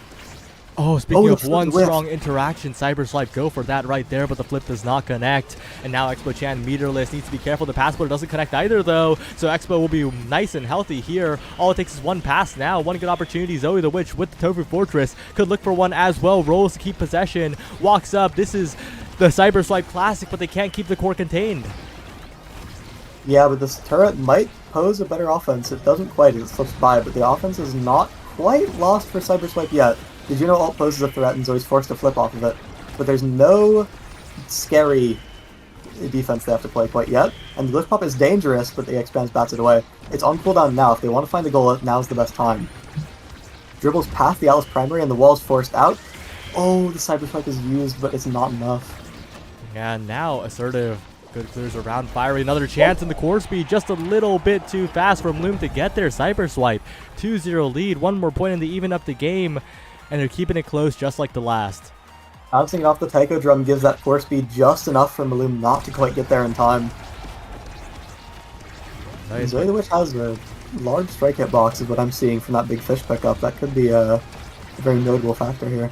Yeah, it's looking quite good as Zoe is just pulling the core from all the way across, but Assertive, the Bewitching Beam barely missing, dangerous spot, and Expo's KO doesn't come through. Average Alex barely survives, and Fiery takes the Dubu out on the other end of things. Now a dangerous spot here as Expo and Assertive on the defense. They remain solid. Expo wins so many interactions, and Assertive a flip at the very last, but Average Alex has a coverage strike, and the barrier will fall. That was great from Alex. He used the primary to cover that time, and during that time he was walking down to go to where Assertive would want to hit it. That gave him a lot of room to work with, and it got the barrier very convincingly. And this defense is looking very strong for PPL. It's going to be pretty hard to score on an Asher that's walking back and an Atlas. All right, looking for another opportunity is PPL, trying to get it to Fiery at the right time, but the NATO is good. The strike war is won by Fiery, but Assertive's there, and Zoe the Witch to back it up. A flip out from Zoe, and the dash from Average Alex not quite catching it there. Zoe out of position thanks to the dash from Fiery. Now looking for another opportunity is Expo Chan, but Lumen just has so much patience, so much defensive comfortability, but finally the barrier falls, and Expo, an immediate strike war win, caught everyone off guard, and that's a set win. That barrier take, just as it slipped past the forwards, barely past the strike hit boxes, put Expo in a perfect situation to take that barrier and run some offense even afterwards. Very impressive, and Zoe the Witch gets first pick here. There are a few options to choose. It could be among Titans, because you already have that size weakening, so it's not like you're decreasing too much. And they go for the missile propulsion. I think she wants to get some kills maybe with a log or wall, or even just some using that wall as a longer range attack. Because it makes it less threatening at point blank because it can go through, but it gives that deployment a lot more value. Yep. Well, we are heading into yet another set here. Zoe the Witch now has that long-range Token Fortress threat perhaps, but it's gonna need to be executed here, and it does. The core trap, but maybe trapped a little too well as it doesn't get out of the top side. Yeah, the Asher roll was kind of dribbling it back into the wall. It was a great stall for PPL. It's a lot better than hitting it back into the Dubu wall. And yeah, Maroon can't quite find any defense versus a Cyber Swipe there. Average Alex top side. Flip burn from Expo. Importantly, that lack of resource is going to be important. That's a KO by Fiery as well. The power play coming through, but Zoe looking for a miracle play. Flips a little bit too preemptively there, and now with no energy, Cyber Swipe, they still manage to stall. One thing valuable but not quite covered in that draft is that Cyber Swipe got both Rapid Fire and Prime Time in that draft. Cyber Swipe got Rapid Fire Amy and Prime Time Era. It is quite valuable to have that uptime on the cooldowns, because it gives them a lot more control over the middle of the field, especially considering that's what they really need. That's their win condition, to have that control. They flip it up to the top side. Expo continues the momentum, but it's not enough. Bloom with a good save once again, and the glitch pop attempt is blocked away by Average Alex's flip, but the midfield is being controlled by Expo right now, looking for an opportunity, but Average Alex with good placement sends it around, and Fiery, no hesitation, gets it past before the Bewitching Beam can even form. Zoe the Witch with the flip. The Expanse disappears, but it's not enough still. The barriers are gone, but the goal still stands for PPL. Chen has a flip to work with here, and maybe even a Cyber Swipe. This could be dangerous for Bloom, but he has probably a secondary, so he doesn't have to worry too hard. And the Dubu wall sends it in some direction, but they're able to react and cover it. And that coverage from Average Alex was crazy. Made it so that Bloom didn't have to defend that flip. A big opportunity for PPL now as the NATO comes in. A slime goes out, trying to find the passes, but goes right to Zoe, who has an opportunity. Expo Chan strike wars the flip, and that's how the point ends in the favor of Cyber. Yeah, Cyber Swipe's finding a lot of these breakaways is what it looks like to me. Because it feels like Maloom is holding perfectly and perfectly until one moment. And that one moment, they score off of it every time. Yeah, they're very explosive and they're very good at... oh no, Bloom On the bright side, generated around 2 bars of energy there, but is almost taken out and has to evade, so just loses the barrier in the end of it all. And now Expo building up a flip, a KO found, and a big opportunity for Cyber. A lot of damage dealt from Fiery in that corner situation because they had so much to work with in terms of cooldowns. They did spend their flips earlier on this, so they don't have it to defend from Average Alex right now, but there's nothing too threatening as Dubu's able to cover all the space that Average Alex wants to play in. And oh, there's the dash into flip from Expo Chan, looking for another opportunity here, but Average Alex clears it away. Moon pushing forward, stalling out the play as long as possible. Still has Expanse, I think. No, does not. And that's the barriers falling here. Zoe the Witch now with the dribbling play. Shot to the top side, hits some from Expo, but Bloom manages to buffer the strike in time, and once again PPL are holding, but all it takes is one opportunity. And there's the glitch pop to cover from Expo. 2 goals up now, our Cyber Swipe. Yeah, very solid. They're finding a lot of these synergistic plays, the flip and dash, that could have been the goal if they hit the core at the same time. But even then it was still threatening and forced a lot out of Bloom. They're finding a lot of very scary offenses going on, and PPL is... Honestly, it feels like they're able to hold it a lot less as the game is progressing. Yeah, and Expo, I think, is playing better and better as the game is progressing, too. We're seeing barely missed goals earlier on, but now we're seeing secure ones. Average Alex against everybody with Fiery there to help. Manages to win in the clump. It's just a cluster of strikes, and PPL come out on top. Yeah, getting through these 3 strike hitboxes with the flip, that's not something you usually see, honestly. People have gotten very good at defending those, but all it really comes down to is just hoping it works. So Cyberswipe have to just move on from that and see how they can play this next point. It's honestly not that bad of a start. The barrier being taken is not awful for them because they get to play possession for it right afterwards. Though Bloom walking up here could pose a bit of a threat. Oh, and the core speed poses an even bigger threat right now. Average Alex, so much speed on the Slimes. Bloom walking up, looking for a pass, but they let the core slip by. The Slime will cover it for now, but that's the momentum halted. Cyberswipe pushing forward now. The Tofu Fortress perfect.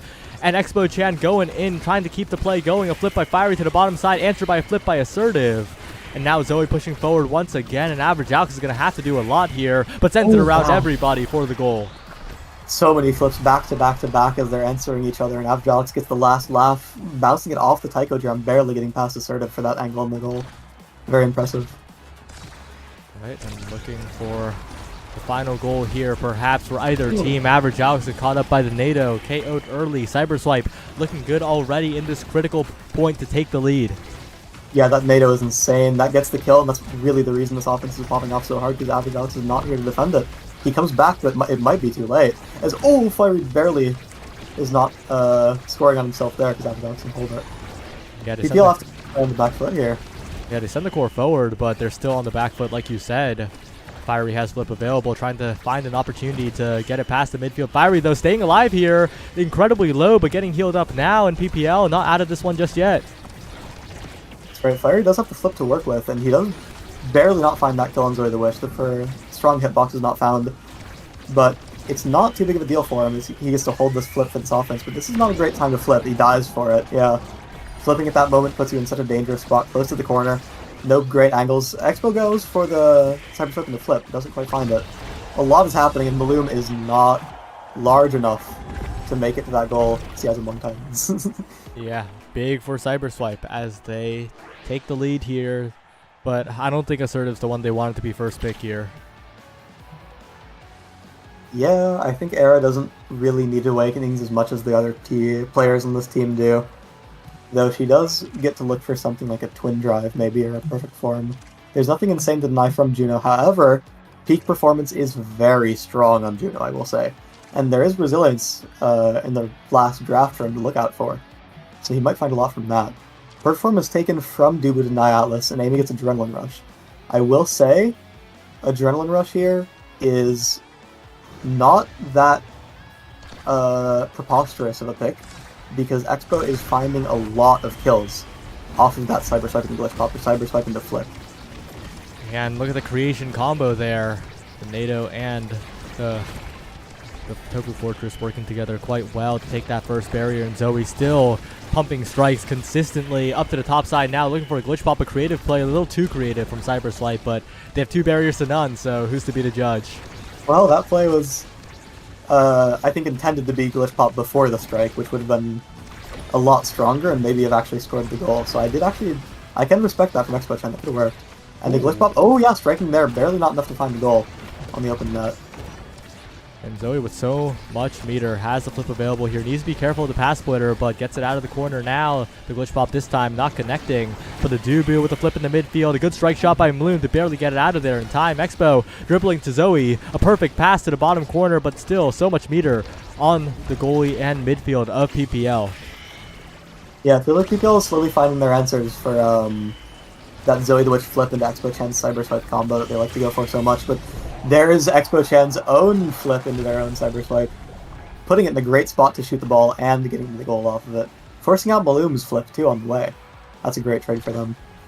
Yeah, played around the ranges perfectly, right? That was not inside Maloom's flip range at all, and also wasn't to average Alex either. Expo Chen with great aim, but they're going to have to do a lot more here as, oh, Zoe maybe going for a KO there. Average Alex staying alive. That meter still available for PPL. They get one barrier, but they can't get two. Oh, they wait. Oh, they can't get two. They're able to save it. They can't get two. Yeah.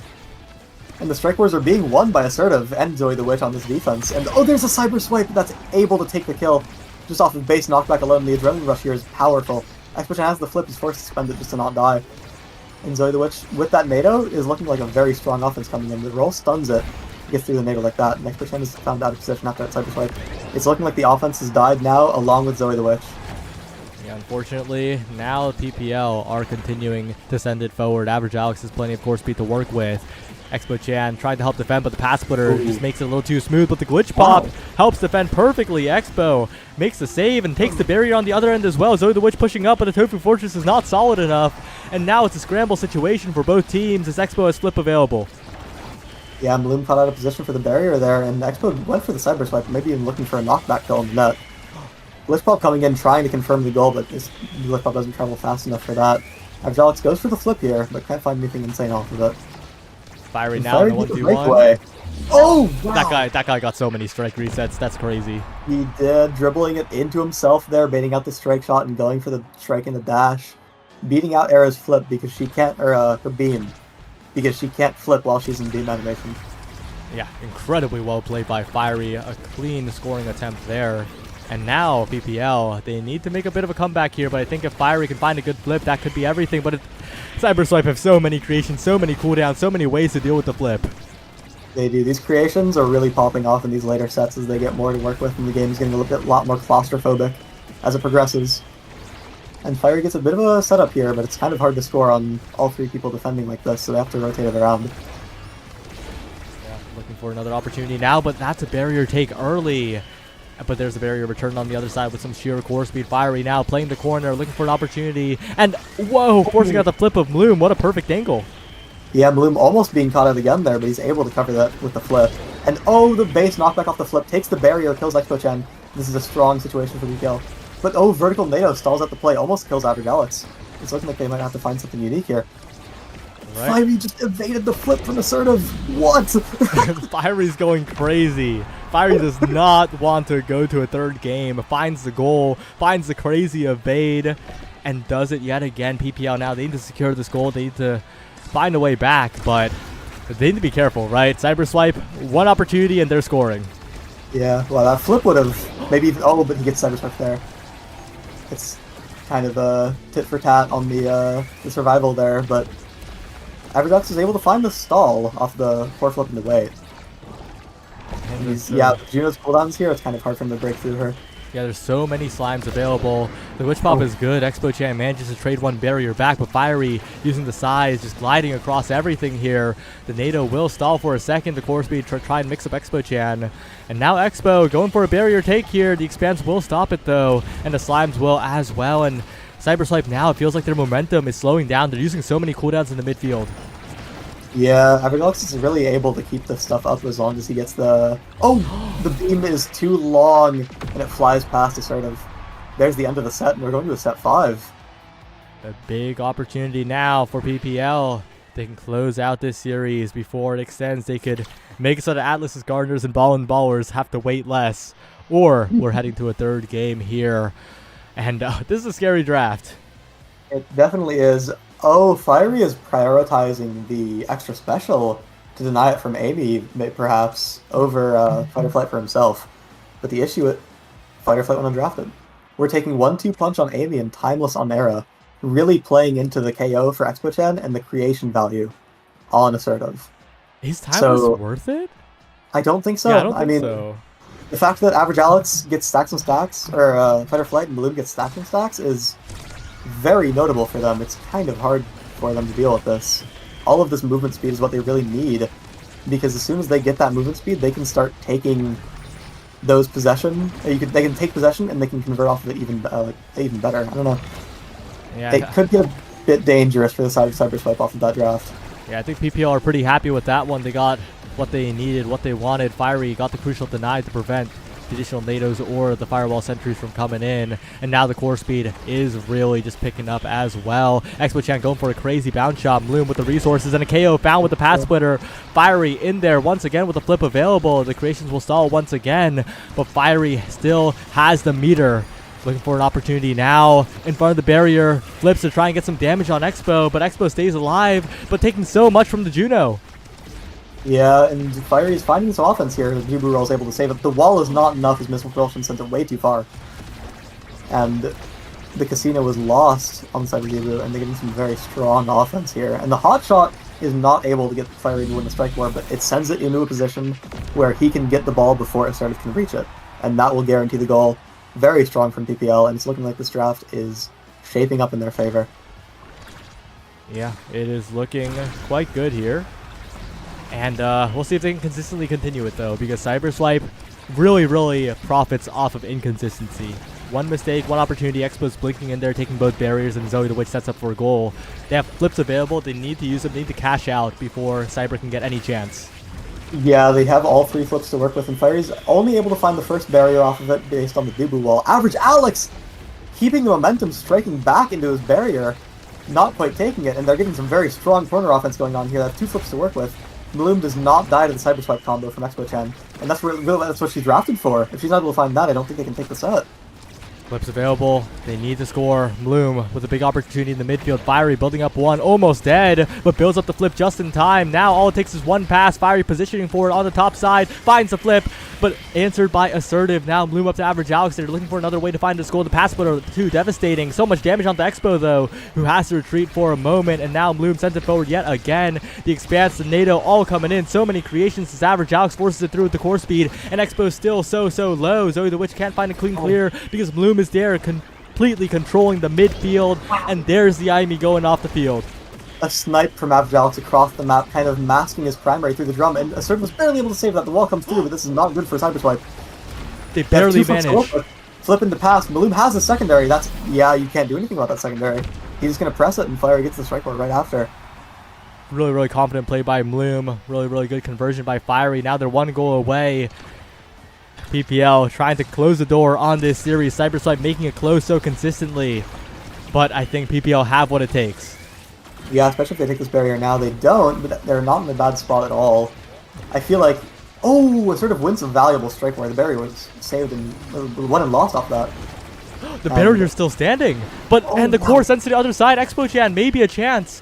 Oh, but the slide mixes up the timing and Assertive can't strike. It goes for a strike shot instead of the strike, and now both barriers are open. Fiery with an opportunity, sending it forward. Bloom walking up, knows that the game could be over here. And Expo Chan's glitch pop. Oh no, PPL. Layering the strikes. Wow. What a match. I mean, it felt like PPL and Cyberswipe were both playing so solid. And even though PPL took it 2-0, it felt like they couldn't blink for even a moment. Because if they blinked, then Cyberswipe was getting some insane breakaway goal that clutched it up and sent it set 5. It was set 5 both games. Yeah, it was. And honestly, in both games, it was looking like Cyberswipe was very strong and almost able to take it in both of them. So these really could have gone either way. What a solid series from both teams. Yeah, and what I really liked about that in particular, right, is that Cyberswipe forced PPL to adapt, right? Normally you expect like the better team to force the worst team, like in terms of like expectations, to catch up to them. Yeah. But Cyber coming in as the nasty team, like they forced PPL to adapt or lose, and really just pushed them all the way to set 5. Yeah, it felt like over the course of both games, they were really having to figure out what Cyberswipe was wanting and going for and making those plays off of, and figure out what they could do about it. And it felt like that reset between game 1 and game 2 when they picked such drastically different comps on different maps, right? Yeah, well, and with that, that's our casting block done. Thanks for casting, Gret. Yeah, it was fun. Yeah, might see you once in a while because you're now in the retirement home. Perhaps. Perhaps. But with that, we're going to go to a short break. Final series on stream of the day coming up.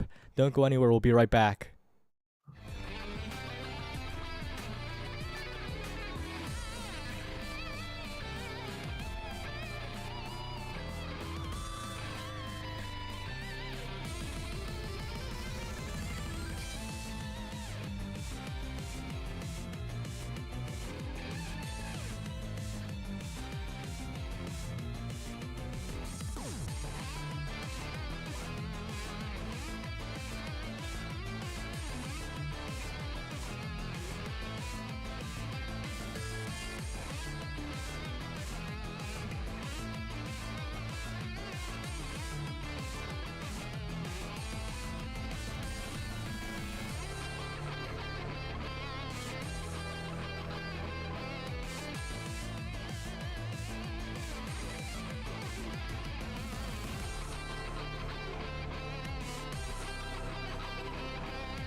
Poppin', what is poppin', strikers? We're here for the final series of the night. I am Brickbat, joined by the illustrious, the wonderful Z Yoshi 64, full name pulled out here and stops. So we're gonna be getting into game here, pretty much instantly. I think we were talking about it in our little voice call before joining up or before getting up here on the cast. But there's an interesting kind of thought. If you're like a real old head, the Ball and Ballers not first joined the scene, but their first big dub was OSAS in OSAS 4. We're in OSAS 10. So like these guys won OSAS more than half of like competitive history ago. It's crazy. I don't know. These guys are old. We're all old here. Yeah, that's what I wanted to say. We're getting in a game. We're in the retirement home. These guys won 8 million seasons ago. General Twee also played in OSAS Season 1, you know, so a real, you know, old versus new in the most accurate way you can imagine. Yeah, Ball and ballers. Yeah.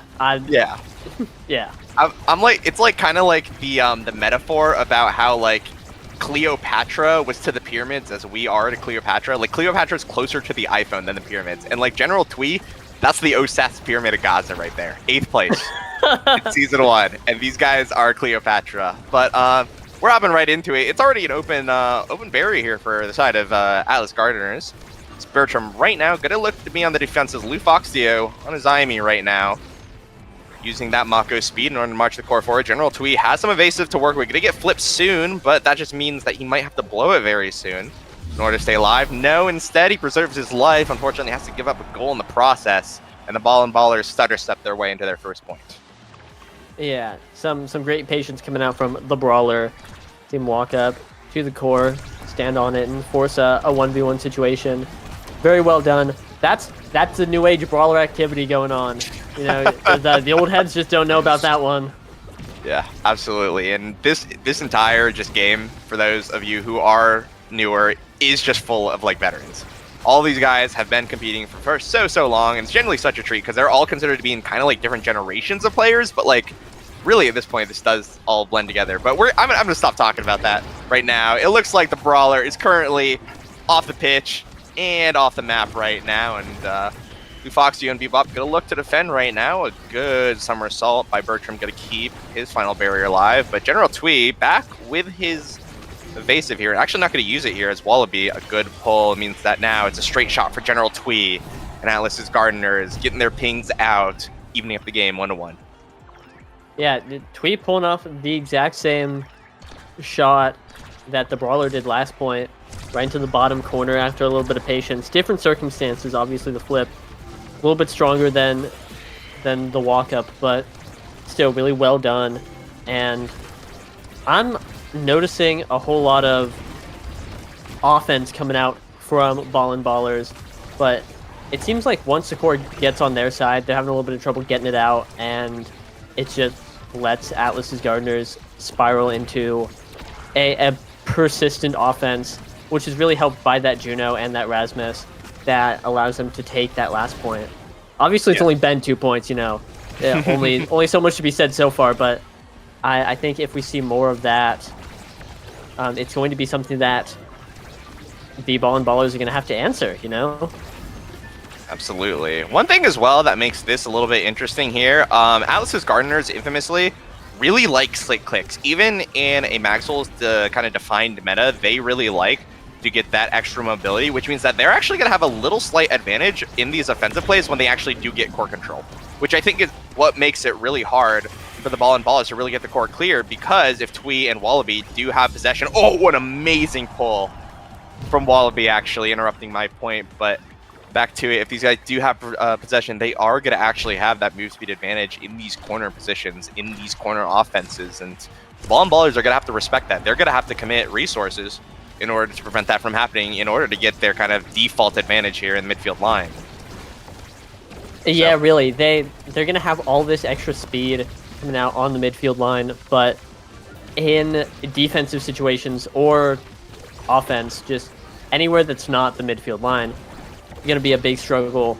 So I think a slower game for them would really benefit, you know, trying to force a whole lot of midfield interaction, save cooldowns until they have the opportunity to go on offense and fully commit without too much risk, which would be hard to pull off, especially into, you know, a Juno and Erasmus. But I think that it's something they can get done with that Maxwell speed, really benefit them. Nice flip coming out from Lufoxio, propped up by the turret to get the second barrier, and now the Brawler's a little low, but it looks like the Ball and Ballers have a great opportunity here to tie up this game. Yeah, right now the Brawler a little bit desperate here on the side of HP, has to play very defensive as we enter overtime right now. Wallaby Gangsta finally getting that corner offense going just for a little bit. flip from Bebop is going to be an end to it, but these Juno Slimes are going to take that final barrier now. Passing plays starting to come up both forwards for the ball, and baller is going to look very low in this situation. Might complicate things a little bit now. Flip now, burn from Boldstrom, guaranteeing that 50-50 Bebop with a very, very scary clear, but able to get the core out nonetheless. The Brawler now using that Mag Soul's advantage in order to keep the core moving up here. The pass player finally here, Flip from Lufoxio now, may be able to come out any second. The Ensnare Drums is going to be here. Glitch Pop not able to find the situation that they want, but the Brawler able to get an excellent dribble against the Dubu. And after a bit of a hero play, last minute, they get that final point. Really well played. It was a pretty wide dribble. Looked pretty risky. Anything could go and interrupt it, but the Brawler was able to catch the core on that dribble, walk with it a little bit, and take that bottom shot once again. And now kind of tearing it up on the offense there. Gets one barrier, looking to get a second, but the Dubu wall cordoned off that space. And that's going to be going on there. But really, it's both these teams keep getting a leg up on each other.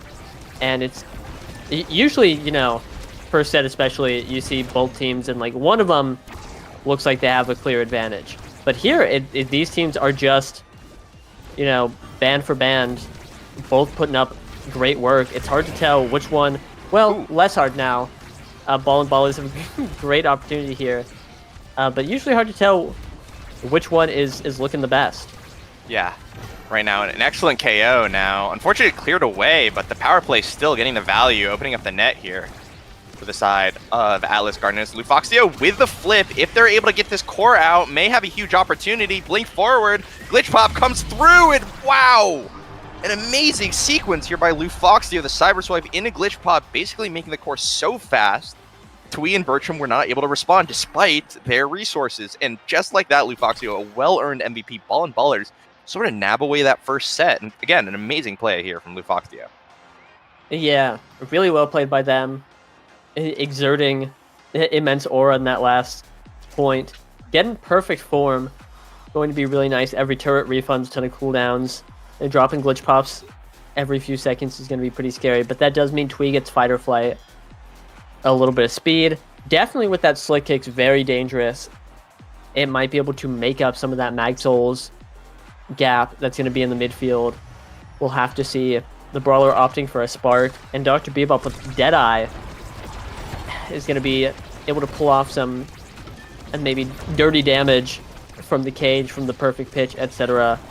And I think other interesting things, Wallaby Gangster picking up aerials, which just makes him faster. That's a lot of speed going to Atlas's Gardeners, and again, without having Mag Souls, that extra speed is just going to help make up the difference, and the more they're able to make up the difference, the more they get to indulge in the slick kicks value that they'll have on offense and defense.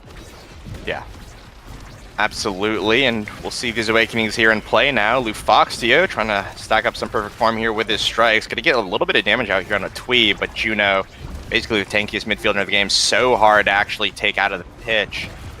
Means that the Ball and Baller is now going to lose their last goalie barrier. Wallaby here in a 1v2 defensive situation. Not going to get too much work done, and now it's going to be the Brawler's turn to play here. Jump forward, going to save it here against the pass player. Flip finally comes out here as we get in overtime. General Twee, no evade or stagger to work with. Things could be a little dire, but he is going to find his way over to that orb. Wallaby trying to get that final touch in so close, but actually perfectly reacted to here by Dr. Bebop. Now again in a 1v1 situation, General Twee trying to march the core up the field, has that fight or flight, has so much mobility here, potentially do that, but nothing going to plan just quite yet. Wallaby desperately trying to win this 1v1 situation here against Bebop, but nothing again. Bebop with such a masterful clear here, able to keep the core away, and eventually it does go in. General Twee though, going to be the one to do it despite Wallaby's best efforts. Yeah, Twee using isn't the jump to actually jump across the core and take the shot, but then moved into the corner for coverage, which I really appreciate. Obviously was able to put it in with the cross net shot, puffy angle, as the old heads would say, but still slide into that corner. A really nice, good awareness.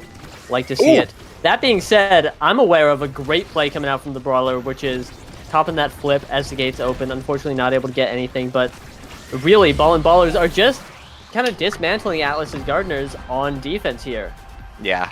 I'm just getting the feeling that this is a well-practiced competition. Again, the Ballers been together forever. It really feels methodical. Feels like they know that Bertram's going to clear downwards, and Bertram's got the flip, so Lufoxio is just going to make the shot against the enemy goalie because he's gonna basically reaction check him, and that actually worked out. It really felt like they had a good idea of what Atlas's Gardener's weaknesses were, and they utilized that against them there in that point. Now, that being said, it's going to be the defense of the Ballers are going to be looking a little weak right now. Wallaby Gangsta and Twee able to find a full corner offense here, but Brawler actually not able to respond in kind on the other side of the map. Now going to be Wallaby's turn yet again. No, turn stolen away here by the dash punch from the Brawler, living up to that name. Mako Speed coming through, going to win that strike war against Bertram here. Might have to pay for it with his life right now, but so far looking clean. A little bit of bounce around here from the Tofu Fortress, as right now the Brawler going to take some shots here on the other side of the field. Yeah, the Brawler actually making a great play. Just used evade, was unable to evade again as Wallaby was chasing him, going to get the orb, but right as Wallaby was using the pendulum swing, he used the Atlas secondary to get the damage and knockback resistance to stay alive, and then getting the barrier in beautiful fashion and a great stun onto Bertram means that the Brawler will be just coasting through this point. Wonderfully played, and that's 2-1 for Ballers. Yeah, that honestly looked effortless. The Brawler got it done there here against Bertram. Fantastic play, and already looking to snowball that momentum so much. Flip burned here.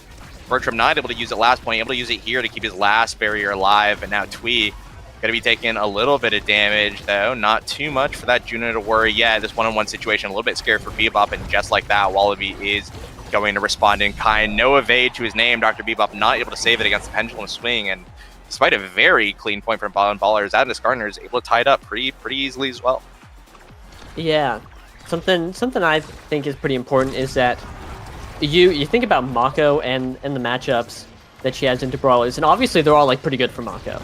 Not a whole lot of bad ones, but Rasmus is a pretty unique Brawler in that he can just hang out outside the Mako range and just stop it with primary. That all being said, Ballers are on full-scale offense with the Mako support. Defensively, it doesn't matter. But now all barriers down, things are looking tense here. Holy moly. Yeah, absolutely. And now the core flip from Lufoxio going to mean that Ballers going to have one more opportunity here. Every resource is going to be burned here on the offensive. If it gets through, it might be curtains for the side of the Ballers, and that's what it's looking like right now. The defense not really coming through. Oh, is coming through actually with the assistance of the Mako drum and bass. Wallaby going to use some resources to move the core forward. Lufoxio finally able to intercept the Max Souls coming into play a little bit here. As again, Dr. Bebop able to get a clear, finally able to get some cooldowns up, able to get a flip. Does look a little bit stronger here on the defense. Right now, pass splitter comes down. The Brawler looking to end it here as we get into overtime. Potentially going to come out. Flip comes out from Bertram. Going to be called out though. Amazing glitch pop from Lufoxio here. Calling out the clear, knowing exactly what Bertram's going to do. It really felt like Ballers were in Bertram's head that entire set. And again, Lufoxio, another well-deserved MVP off of a hero play. Yeah, really. The downtown glitch pop right in the corner, able to catch the cross clear and put it in. Beautifully done. And that's more CDR going straight to the IME. Rapid fire, perfect form, hot shot is so scary because all of these abilities are going to be coming out. And obviously, IME is so strong right now. And as always been, hey, again, history check, something. Everyone here's old. That's like, she's always been good, and her abilities are like all of that. They are all so good, and throwing out even more of those is going to be insane. General Twee getting among Titans, though, pretty interesting. I think that guy always takes that Awakening, and obviously on midfield, losing size feels pretty bad, but I don't know, look at how fast tiny little Juno is. Yeah, super fast, has that fighter flight too, honestly has the rapid fire as well to get even those initial procs of fighter flight, and right now is coming into play a little bit here, that size difference. Look how big the Brawler is right here, and yeah, that's going to make it so hard for General Twee to hit sits on the defense, and wow! Using the assist of the snare drums there, the Brawler gets it done in a 1v3 situation. Ballers looking dominant. Yeah, that was unironically just size difference right there. General Twee struck it, and I think Twee was like on the outside rim of the Brawler's strike hitbox, and that guy could just strike it at any time. Holy moly, though. Atlas's Gardeners fire back explosively. Both barriers down in an instant, and then just a sustained offense that whole time. Yeah, wow. That was just scary the whole time. Just heart attack after heart attack, but Atlas Gardner is basically able just to take advantage of one small slip up there from Dr. Bebop. That being said, the Brawler and Lufoxio looking to get back into it. This perfect form, rapid fire, hot shot, Aimi are going to have so many cooldowns, so much hit stun for Bertram to deal with. Look at how difficult it is, but he actually manages to do it. Multiple flips, multiple cooldowns. Bertram able to hold it down here. Now looking very good, buying the offense that the Atlas Gardeners need right now. Slime comes through. Flip finally going to come in here. Going to be blocked though. That Asher on the defense looking really good right now. That full barrier beam though. Dr. Bebop looking to push the core for the turret. Not going to get the value that they want, but it does get the core out eventually. That being said, no, unfortunate black hole timing means that this is going to be Dr. Bebop probably in a 1v3 situation. The Brawler not going to be able to assist too much here as Bertram looking confident, has that flip, going to march up on the field here. Tofu Fortress going to come out, but no, it's going to be an unfortunate blocker here, but Twee able to put it in. They get a KO. A little bit scary there for a second, but the Atlas Gardeners gets it done. They have, again, that slick kicks. Once they get possession of the core in your net, it's actually going to be pretty hard to tear it out. Yeah, especially in these power play situations, they're able to get any of these striker advantages, and all of a sudden they're incredible threats because, you know, losing a guy with mag souls means you don't have another person block the midfield line, and on offense, it's just so hard to deal with all these people that are faster than you, and there's more of them. You know, good luck. And now the Brawler dropping down. Dr. Bebop with the great save on the barrier, but still. And this is looking like Atlas Gardener's point if they are able to find these KOs like this. Yeah. Right now, we are going to see creation on creation action here. Pass Splitter going to ram right into that Tofu Fortress, and it's going to be the Tofu Fortress taking the day. That being said, the corner offense, it looks like for the Ball and Ballers, may not be done yet. Oh, that definitely will end it, though. Flip called out by Wallaby Gangsta means that now Twee might have an opportunity. An amazing perfect pitch, though, living up to its name. Saving that point now, and so the Ball and Ballers, one more opportunity here, but the Brawler might not get a chance to play it out here. Overtime hits, doesn't even matter. Wallaby Gangsta, an amazing secondary, calls out Dr. Bebop on that clear, and it's going to be Atlas Gardeners taking their first set of the game here.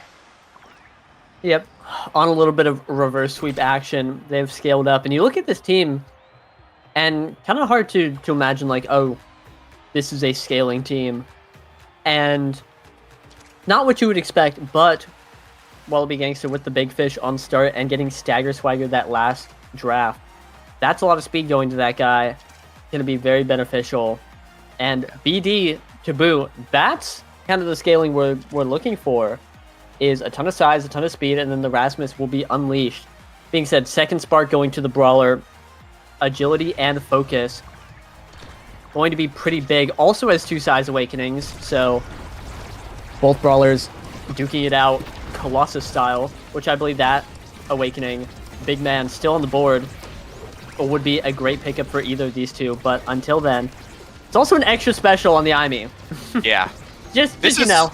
Crazy cooldown build from Lufoxio, by the way. 4 awakenings that grant cooldown is insane. And I think that between the hot shot, between the perfect form, we're actually going to see a lot of sentry turrets. That being said, Timeless, I believe, already going to be taken away, and it does look like, it does feel like right now Ball and Ballers do have a slight draft advantage, and oh no, an unfortunate Sad Boys angle means that this power play from Ball and Ballers now going to look a little bit deadly. The pass splitter's out, not going to get the value that you want, but Lufoxio, once again, great ability usage, so many abilities on top of using them perfectly. That's going to be so hard to defend, and Ball and Ballers once again sidestep their way in celebration of a point. Yeah, just an immaculate cyber swipe into dash, or into strike right up into the top corner. Really well played. And, you know, you would think that, obviously, with so many abilities, that, like, you can just kind of get away with whatever. But to see that level of play right there is always super appreciable. Wallaby Gangster now looking a little bit low. Some flips dropped. The Brawler has a flip. but Wallaby has the stagger spider and is not going to be sticking the damage onto it. That being said, Oh my god. oh my god, dangerous situation with the airship, but a great core flip going to be putting it right down to the bottom, and Ball and Baller is bringing us to match point. Yeah, Ball and Baller is looking good, looking strong. Again, amazing IME build makes Lufoxia such a presence, even for General Twee with all his speed. On top of that, Catalyst as well. Gonna have a huge issue getting just past the amount of hits done. That being said, you can't use cooldowns if you're on cooldown yourself. 12-second midfielder cooldown now, calling out for the Ball and Ballers. This means that power play come through here. Bertram walking up here on the boo, does do as the boo does here. The Tofu Fortress providing so much support, and that's all General Twee needs to sink it in. Atlas's Gardeners, a little shaking here on the start of the set, but they're able to get their first point. Yeah. The missile prop Tofu Fortress coming in from downtown, providing a ton of support, and then the tiny little Juno, Twee just slips in, able to get a nice strike right past the Ball and Ballers defense. And that being said, Ball and Ballers, again, just Oh my god. really cruising here on offense, forcing a three-man defense. Atlas Gardner is able to get it out, but just vicious. But these pendulum swings just keep catching Lufoxio off guard, and that's going to be another power play for Atlas's Gardeners. Yeah, one goalie barrier to be claimed from that. Can it be made two here? Lufoxia now off cooldown. General Twee, though, good position here. The slime means that it is going to be an open net for the side of the Ball and Ballers. Flip burn from Dr. Bebop. Going to be dangerous here. If Wallaby gets his 1v1 here, it may be a 1v2. 1v2v3 actually is now. Every member of Ball and Ball is rotating over here. The glitch pop buys a little bit of time, but it's not going to mean anything. Twee here with a flip. Does it go through? Yes, it does.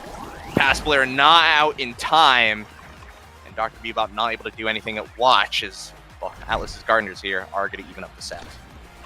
Yeah, just a couple big booms coming out from Atlas's Gardeners. The core flip sending it in, Wallaby Gangsta sending Dr. Bebop straight to the ER. Oh my gosh. And another KO found. This guy just keeps clipping people. And with a big flip right in the corner, unable to get anything, but Bertram has a flip. And in the reverse power play, actually, Ball and Ballers kind of showing up, getting one barrier. The Brawler almost dies on respawn, but is back. Better than ever before. He's getting ready to take this second barrier. And is actually doing a great job. Oh my god. Break back, you take it from here. Yeah, you know what? Brawler right now is unfortunately taking a few L's right now. KO over after KO, just staying too close aside. A good buffer from Lufoxio. Unfortunately, not going to mean all too much here. As the Brawler here, two melee goalies here on the defense. Going to be a little bit hard to get through, but Wallaby Gangsta finding a way here. The flip here from Dr. Bebop needs to work. But Twee able to answer it. A pass of the black hole. Going to be intercepted by Lufoxio. Well played there, but no cooldowns now. Sentry turret's going to meet that Tofu Fortress in the mid-shield. Creation on creation action. It's so difficult to defend here on the offense for Atlas's Gardeners, and Ball and Ballers, despite their best efforts, a few missteps are going to be capitalized on, and Atlas's Gardeners are going to take us through set number 5 here in game 1. Yeah, great hook by Wallaby in the corner, catching the clear, able to send it right in. But this is looking like a 1-2 punch Juno. And with how fast the core has been going, it's going to be pretty scary. It takes prime time instead. Yeah, very interesting, but with the rapid fire, going to be a lot of value. Stacks going straight to Lufoxio, making up a bit of that speed difference as the drafts have gone on. Atlas's Gardeners been able to pick up a lot of speed. Peak going onto the Brawler after the third spark was denied. But that's really nice, I think, for Ball and Ballers, as Wallaby Gangsta does not get anything super overwhelming. One spark of strength is 24 extra power. And that's pretty manageable, especially with the rest of his build. It would be very dangerous to see him get anything more. And meanwhile, the Brawler picks up peak performance, and that's, very nice to see. Going to be able to stay alive a lot longer, and it's faster. I mean, look at that. Yeah, absolutely. And right now, Lufoxio just looking not to die, so that his stacks are going to be charging up. Wallaby Gangsta trying to fish here for some KOs. Nothing going to be found right now, unfortunately. Lufoxio also critically able to get that orb, so he's going to have that HP needed here on the defense on the corner, but it's so hard to deal with it. You have to commit your resources to beat slit kicks and fight or flight here. Good snipe from Dr. Bebop. Almost catches Bertram off guard, but he is able to react. The pass splitter comes through. Lufoxio on the flip side, able to nab the core. send her right into the top pocket. General Tweet a little bit too small to make it, and that's the first point in set 5 going to Ball and Ballers. Yep. Been a shaky past 2 sets as Atlas's Gardeners have been, performing so well, able to capitalize on all these opportunities. But again, they have this IME build, which is just insane Turbo Mega Giga mode, going crazy, infinite turret glitch, etc. Great flip too to get that second barrier, and it's really looking like they're back. Welcome to set 5. Really felt like it. Yeah, and welcome to set 5. Like you said, this IME is fully scaled, really. It feels like, as right now, the ensnare drums as well, a force of its own. Lufoxio not going to be sniped away this time. The Brawler here on a fade away, or a breakaway. Not going to find anything. Lufoxio, once again, has a cooldown to respond. Has that turret, again, the third turret of this point so far, and we're not even in overtime here. Now, General Tweet able to get that open net here. Good strike. The Brawler now going to pay for the defense with his life. Wallaby Gangsta not able to get the core. Has an opportunity here. Dr. Bebop going to defend. Lufoxio also going to be there, and a glitch pop secures it now. Flip buys the time that you need. Another glitch pop as well come through, but it won't mean anything. The pull comes through. Dr. Bebop not expecting it. And Wallaby Gangsta staggered, but not out. Going to even up the set here on set number 5. Yeah, I want to say Lufoxio just went crazy in the club that last point. Had so many great plays in the 2v3 that felt maybe not necessary, but like they relieved so much pressure. As we saw, Wallaby got the opportunity, got the core, and was able to score pretty quickly. But almost that entire hold was due to Lufoxio's efforts, and I think that is super respectable. Anyway, a ton of pressure on the barrier, but a good Tofu Fortress able to block that flip. Was about to say the flip looking nice here, but now Ball and Ballers are kind of in an awkward spot. Yeah, that being said, Lufoxio gonna have cooldowns again. I think he's gonna have another turret coming up here. Should he choose to use it? Yeah, there it is. Again, the third one of this point as well, I think. As well as his, 8th primary here as we get in overtime. 7 seconds away, and this Juno is going to be very powerful. The primetime rapid fire with the overtime speed is going to be a little crazy. Bertram able to hold yet again an absolutely masterclass defensive here. Another turret, though, is going to seal the deal here. The core speed looking a little scary. Wallaby Gangsta as well, a little bit scared with the resources that he has. No evade, no health, no flip. Flip comes out just to stop the regen, to be quite honest, but Tofu Fortress actually going to find it. Wait a second, there might be something here. As right now, Wallaby Gangsta trying to find the strike, not able to find it. It dribbles around so scarily, but it is eventually going to be cleared away here. The Ball and Ballers need to remain cool, as right now the Brawler able to march up the field, but this Juno is looking scary. The pull comes through, not able to find it. The bouncing is so awesome. The strike shot, though, able to call out Wallaby Gangsta's shot, but the core speed is simply too much to handle. Rapid fire, the prime time, every single slime there, keeping the core in play. The offense from Atlas's Gardeners looks unstoppable right now.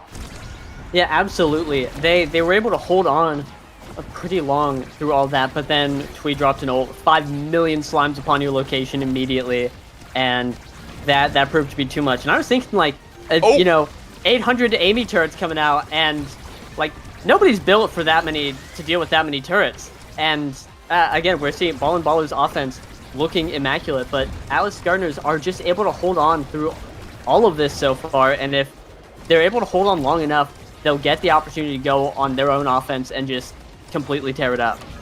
Yeah, good defense here from the side of Ball and Ballers, able to keep both goalie barriers alive. See if the Brawler here is going to be able to capitalize. An unfortunate flip there in the corner, not going to get the angle that you want, but the Brawler's still here on the prowl, looking to live up to the namesake. One goalie barrier going to go down here on the defense, though. General Twee going to jump to rotate back right now as Lufoxio again has all the cooldowns here, buys a little bit of time. Burns the flip from General Twee, going to be called out here by the Brawler as well. Perfect pitch going to be found. A dash punch is going to make sure that Twee's not going to be able to play here. Lufoxio going to be tasked with marching the core forward here. The Brawler going to potentially find it. No, Tofu Fortress going to defend there. That looks so scary. The core speed going to be actually caught out here by Dr. Bebop, saving that final turret now. Firewall Sentry going to be up again, which means that we're going to have another glitch pop to come through. The core is just so fast. Bertram, an amazing somersault, keeps the core in play. Another glitch pop here, though, interrupts the play before Wallaby Gangsta is able to close it out now. Pull comes through just to stop the ensnare drums. Actually going to miss So again, Lufoxio, more cooldowns. The pass split are going to be here. Bertram not even needing to blow his flip. Things are looking desperate for the ball and ballers here. Flip now comes out from Wallaby. It's going to be an open net here for both teams here in overtime. Twee looking to close it out. The core speed from Juno is going to take it here should the opportunity present itself. Tofu Fortress now buying a little bit of time to pull and not going to connect. The flip comes out from the ball brawler, and it's perfect. It is perfect into the top side of the net, right through Twee, right through Bertram. The ball and ballers even it up, and we are sidestepping our way into a set 5.5. And yeah, the ball and brawler just sinking it in that top corner. Getting the flip out of Bertram too, really, really nice.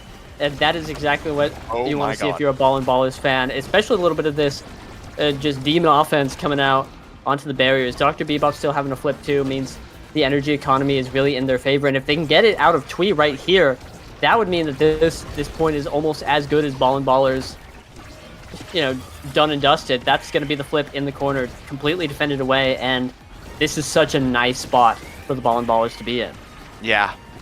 Right now, Twee, no flip to his name, does have that innate defense that Juno has on top of that fight or flight should he choose to do it. The Tofu Fortress comes out, buys exactly the strike that you need. Wallaby Gangsta able to finally capitalize on that, open up this goalie net. Things are looking bad for the ball and ballers, just as we said it. Now, Wallaby marching upfield has the slick kicks. This is the defense that you need to beat here. Maxwell's coming through, though. The brawler going to find it. The glitch pop's going to miss.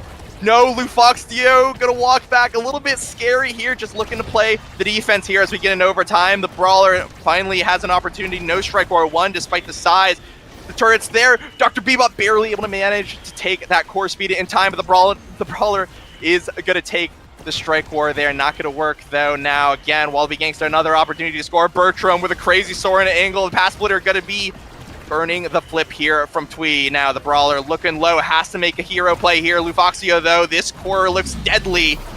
And there it goes. The cooldowns from Lufoxio come through, and the ball and ballers clutch up and take game number 1 here after a very scary set 5.5.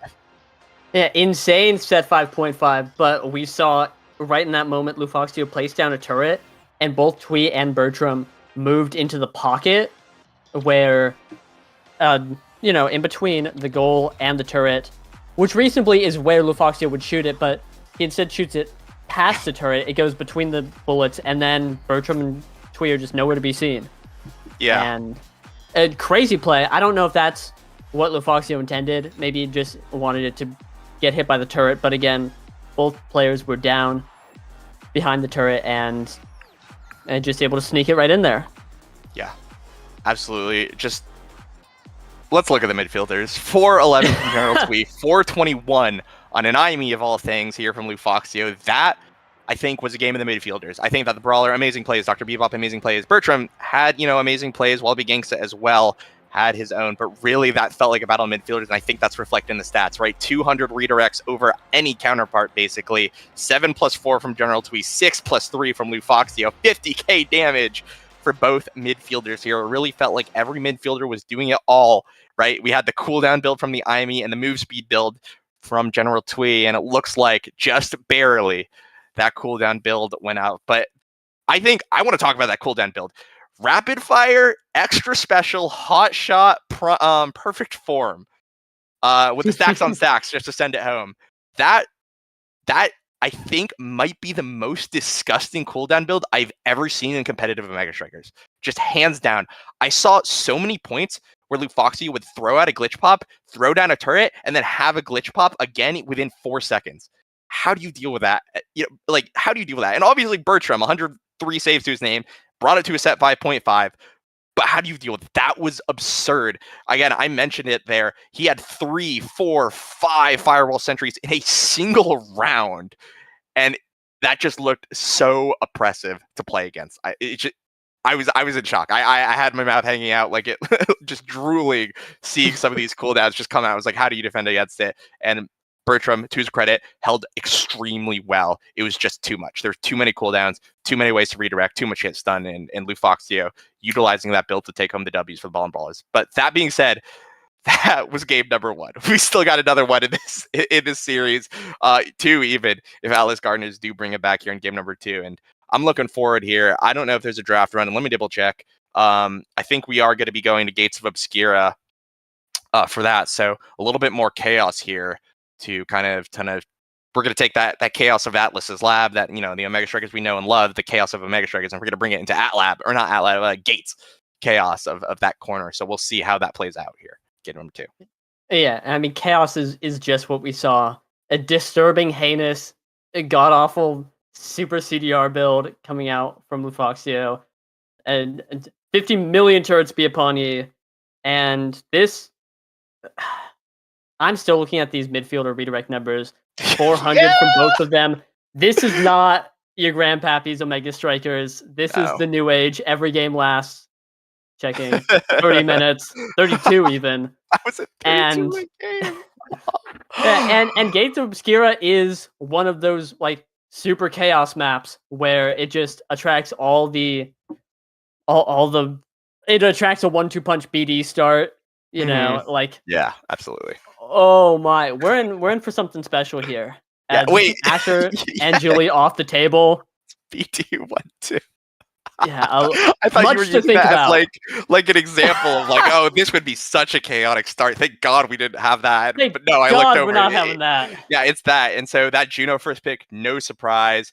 Alice is Garner's Juno again. I was just harping on how much Twee was just essentially just stomping the ball in brawlers with that core speed, with all those slimes, and that's just going to happen again. The 1-2 there, Juno picked up immediately. That just makes a lot of sense. I think that is absolutely like one of the strongest starts that Juno could have, especially even competitive or in solo queue, to be honest.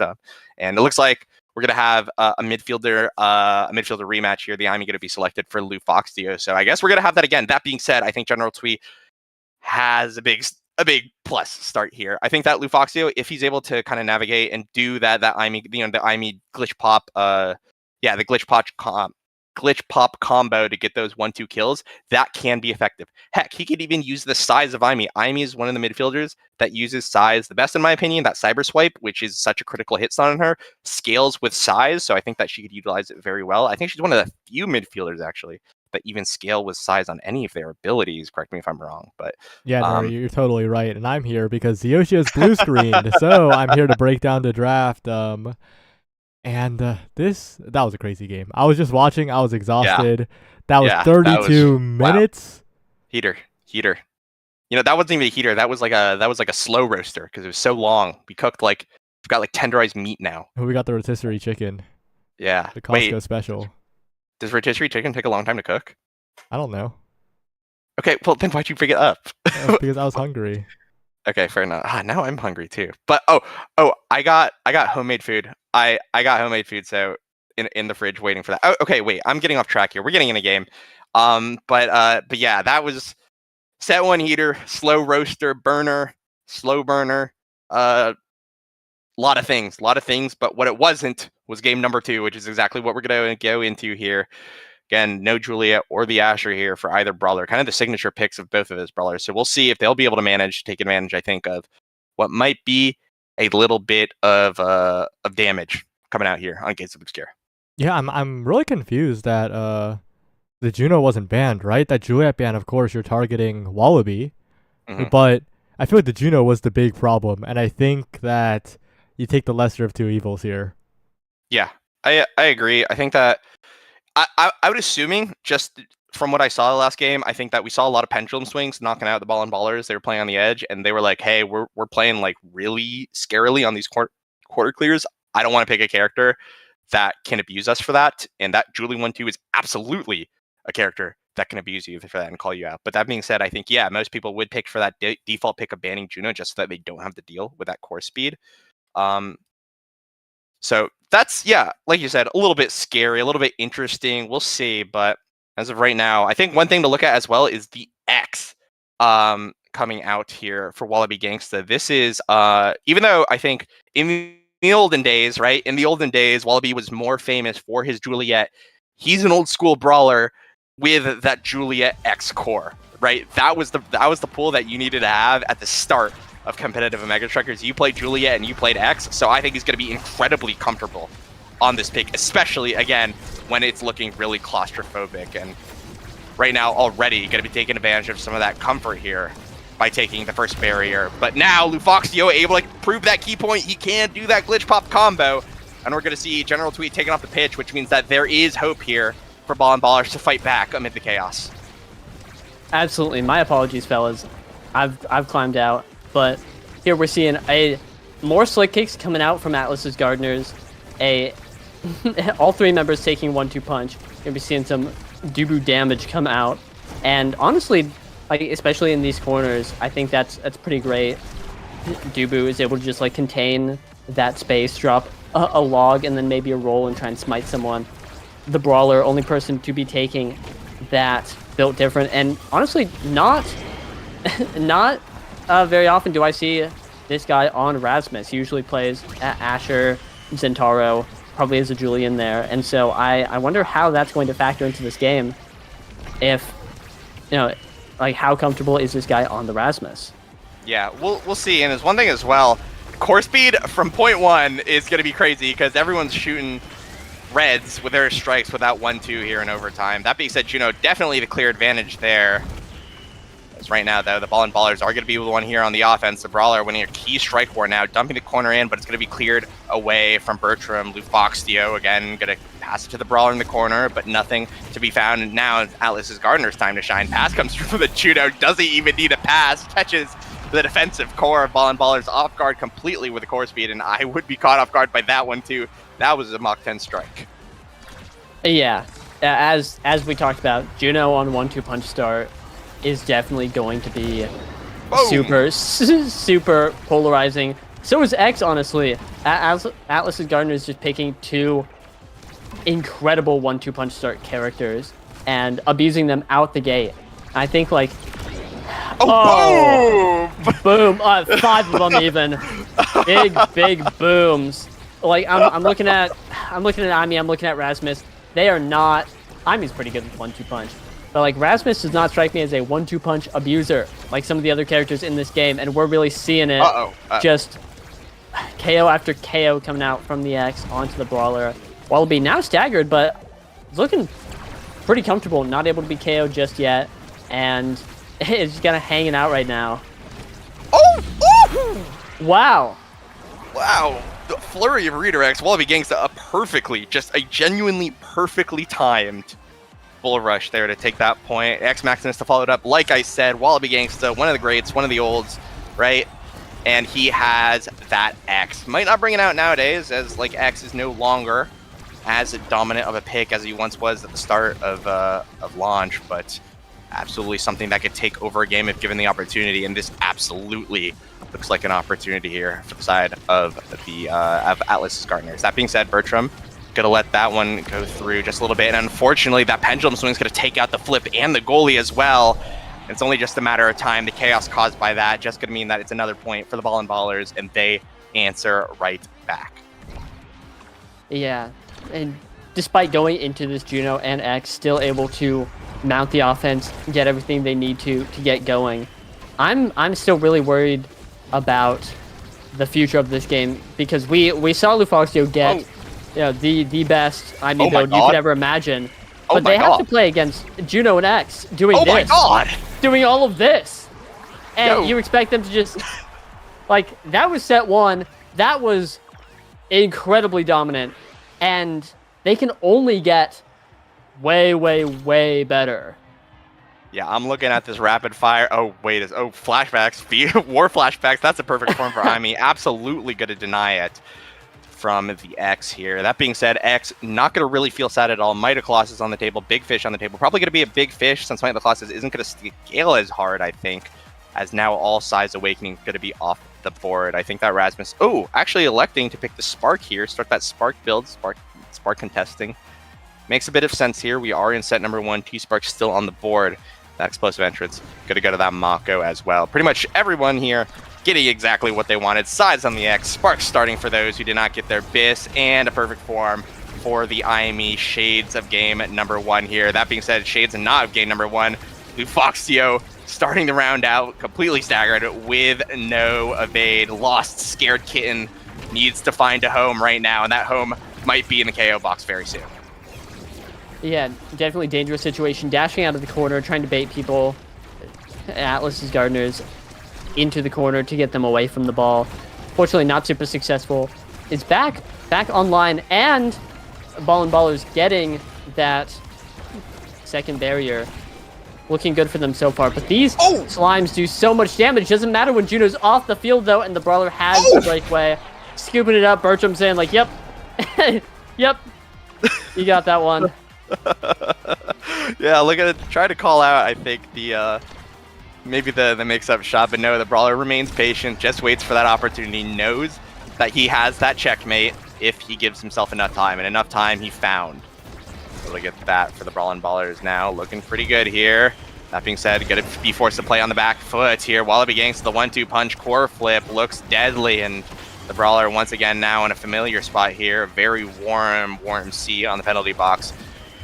Yeah, and that's just General Twee there. Able to have all his cooldowns, preserve his resources, able to use that core speed, the 1-2, to send it right in through the Mako secondary. That's Atlas's Gardeners evening up here.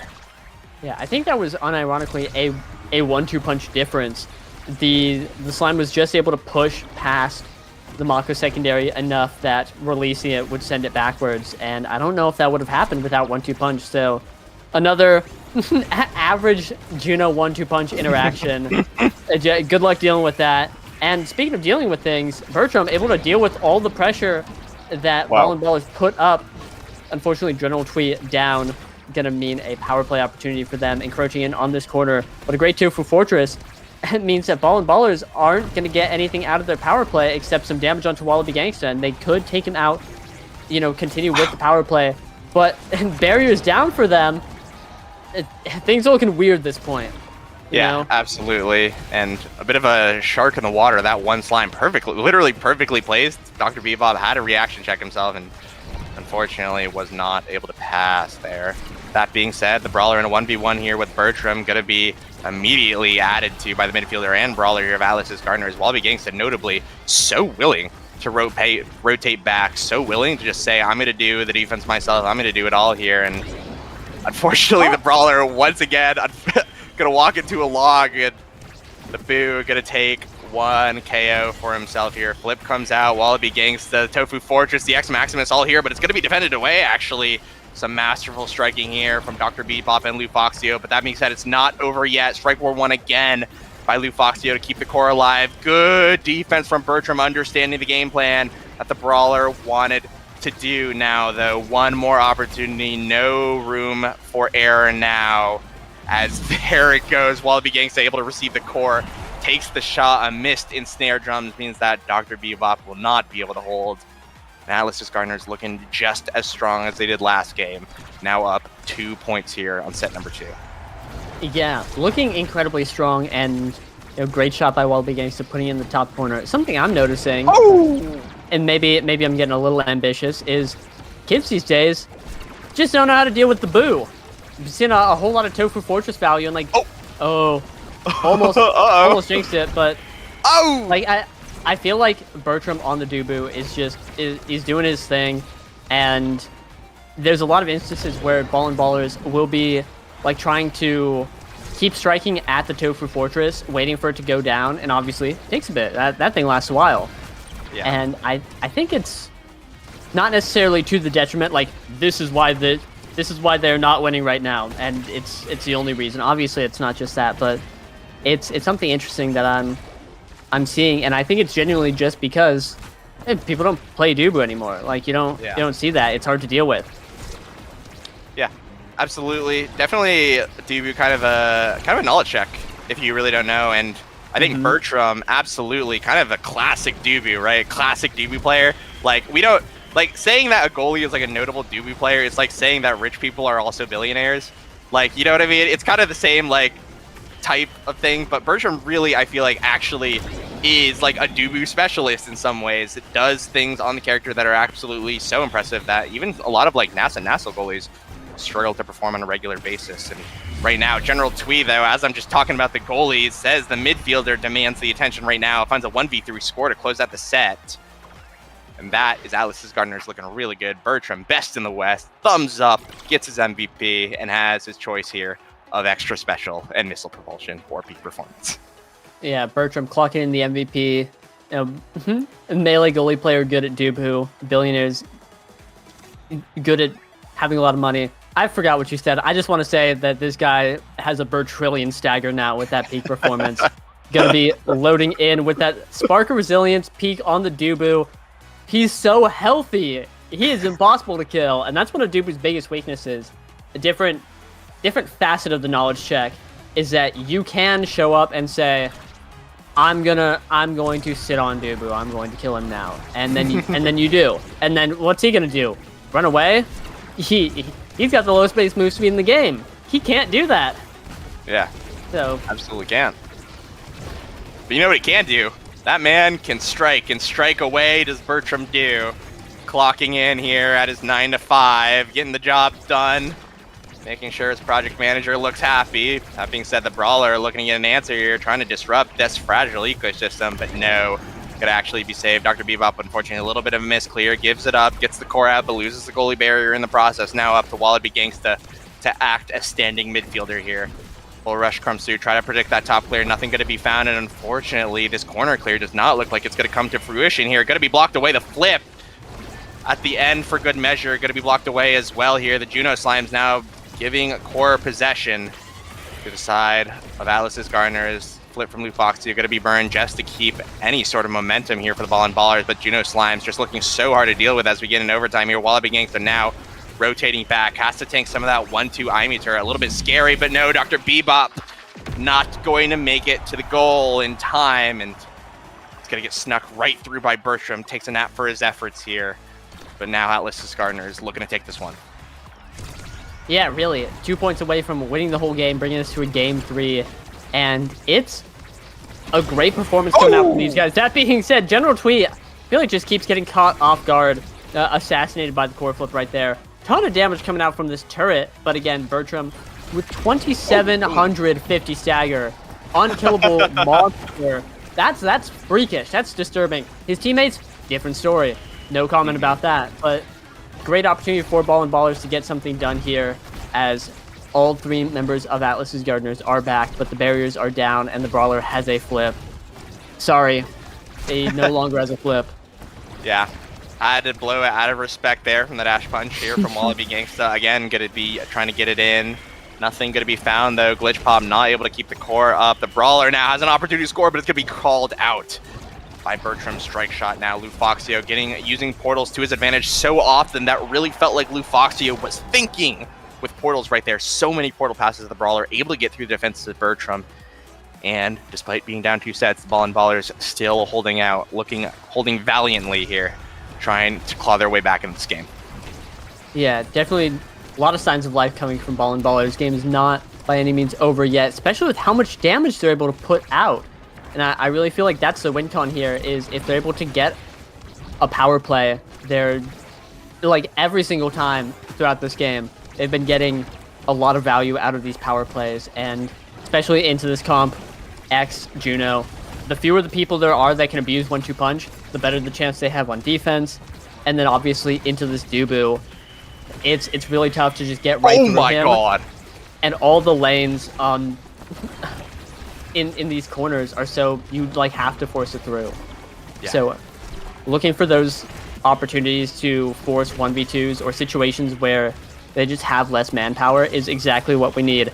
That being said, Atlas's Gardeners are just going off on the barriers right now. Great defense we saw earlier from Ball and Ballers, but barriers down, and again, we're just seeing a lot of trouble getting through this Dubu.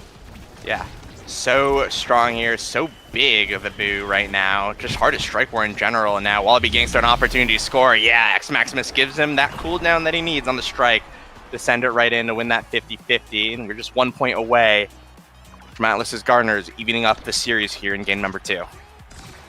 Yeah, great play there. The dribble into the X Maximus. It red cord off of that with the 1-2 punch, which I believe X without ult will just be red coring in overtime. But big hits, looking good. Very, just so hard to deal with. But you know what isn't is no X. X is gone. We've removed him. And now this is the Ball and Ballers' opportunity to catch up in the set. Absolutely. This power play, though, has 2 flips to potentially answer, and none of them even going to be needed to be burned here. offense from the side of the ball, and Ballers completely warded off here. That being said, it's not going to be over just quite yet, actually. The Brawler able to take one through the Doobie Log. Flip comes through, going to trade Flip for Flip. The pull actually keeps possession here, calling out exactly what we wanted to do here. Now Lufoxio, potential pass through, thinking the portal is good dribble, good back pass. This triangle is looking a little strong. That bridge of trust and trust. That was fun between the ball and ballers right now, as Bertram now has to clear it through. Overtime hits, and the core flip from Lufoxio a little bit too hard to handle. And the ball and ballers now 1 point away from taking that first set and putting themselves on the board this game. Yeah, a huge energy sink, I feel like, for ball and ballers, but also got a flip out of Twee. Bertram not anywhere close to a flip right now, and it's only Bebop with his flip, and Wallaby Gangsta close to his. You're going to be looking good for ball and ballers, especially with that power play coming out right now. And Wallaby close to a flip, might use it to get the second barrier. Will, but is defended away, and all of a sudden, the two flips that ball and ballers used last point to seal it out suddenly doesn't feel so bad. You know, they're able to get the point, even things up right here. The Brawler himself has a flip, looking to be using it right there, but defended away by Bertram. These goalies are just going stupid on the pitch. Yeah, it is so hard to get through. Yo, Bertram and General Twee, absolute walls here on the defense, just saving so many opportunities here for the ball and ballers to score. And now, once again, they're going to find themselves on the defense of the Tofu Fortress. Is going to come out to lock the core in its place in the lane here. Overtime, finally going to hit, though. Going to clear out. Now, Lufoxio with possession of the core. Pull comes through, not able to find the timing that the Brawler wants. Finally, though, it's going to get taken out. Lufoxio once again finds core possession, but Twee is going to be there to play on the defense. Now Flip going to come up for Twee, comes out, going to be timed with Wallaby's offense here. Wallaby with an offense to score. Oh, and he does it! The last strike, the last opportunity, and he takes it. It looks so scary for both teams. Both goalies absolutely holding, but it's going to be Atlas's Gardeners taking game number 2 in a close 3-0 fashion. Yeah, I mean, Bertram taking ball and ballers to Dubology 101, getting the MVP and just holding it down. 97 saves, 6 saves fewer than the previous game, but almost half the game length. And again, a close 3-0, but it just looked like that was such a great situation, like perfect storm for Alice's Gardeners. The Dubu in these corners is just so hard to get through, looking impossible. And next map, Taiko Temple, is very much the same situation. So you have to wonder what ball and ballers are going to do to respond, because right now it's looking like they have to answer the Dubu problem. The Dubu problem presents itself. How do you get through? And so they need to come up with an answer quickly, because the game will be starting shortly. There's only so much time to figure out this conundrum. Yeah, the conundrum of the boo. Bit of a stumper, I think, here for the ball and ballers. I think absolutely Bertram. Again, one of the classics, I think, on the pick. Absolutely, yeah, just absolutely looking so good. And I played with I forgot to mention, I played this guy in Westie Draft League, obviously, right? Like arguably like the best, if not the second best goalie in that league, right? And again, he can perform, do those strike wars on a lot of these melee goalie picks, has that Atlas, has like a Luna if he wants to bring it out. There's still so many things that you could go on if you respect ban that Dubu, that it's like, it feels almost like, it almost feels like that even if you do ban it out, that's just one strategy out of Bertram's arsenal that he could bring out at any given moment, right? That being said, I also want to think about the bans from the side of Atlas's Gardeners. It felt like the Asher was a huge issue in game number 1, able to create so many situations where Bertram was just checkmated that Dubu just can't save. You can't save against a barrier beam that's up against your face, right? And with that Asher gone, it did look like the Rasmus from the Brawler was not up to snuff to deal with it. It really felt like, that Bertram had a lot more space to work with, and he was absolutely able to capitalize that. An absolutely masterful performance, right, from Bertram, right? But that creates a conundrum here for the ball and ballers. It looks like your Rasmus solution is not working, and your Asher's banned out. What is your champion pool looking like here in game number 3? Yeah, it really, like you said, feels like banning. First of all, banning Bertram's Dubu, it feels like a personal loss because you know that he could just play other things. You know that you're just getting more of the same. And so it's like if you say I specifically don't want to deal with the Boo, that's like a you're letting him win. You know, the mental battle. Right, But right. yeah, also carrying on with what you said, it really feels like that last game they squeezed the Brawler's pool. It did not let him get anything. He's used to the Asher is gone. Ballers banned Julie. So again, don't know if he plays it, but it falls in line with the Asher style and how he normally plays. And X was off the table too, so none of that going on. And I feel like the Rasmus was kind of a like what we just won a game. We're able to explore, experiment, figure out what we can do. But I just think that it struggled so much into Dubu.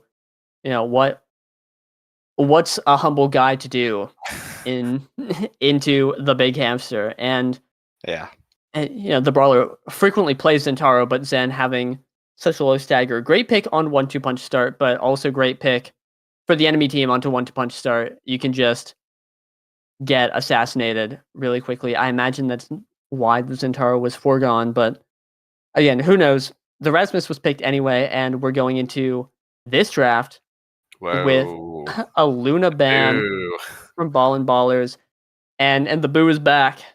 The Boo in fact, is back. They're just running the same team comp they played last time. Yes, they are actually. Yeah. Now that you mentioned it, Atlas Gardeners, hey, if it's not broke, don't fix it, right? Yeah, we've also, I think, got a size start every single game. We got Big Fish game 1, BD last game, and now Demo coming out this time. A little bit of something for everything, but these size brawlers keep coming out. Asher banned again, but then Julie makes great use of size. Big dash punch, you know, big day. X again, back and ready to go. Makes you wonder who's going to be taking Sparks because missing out on Sparks feels pretty bad.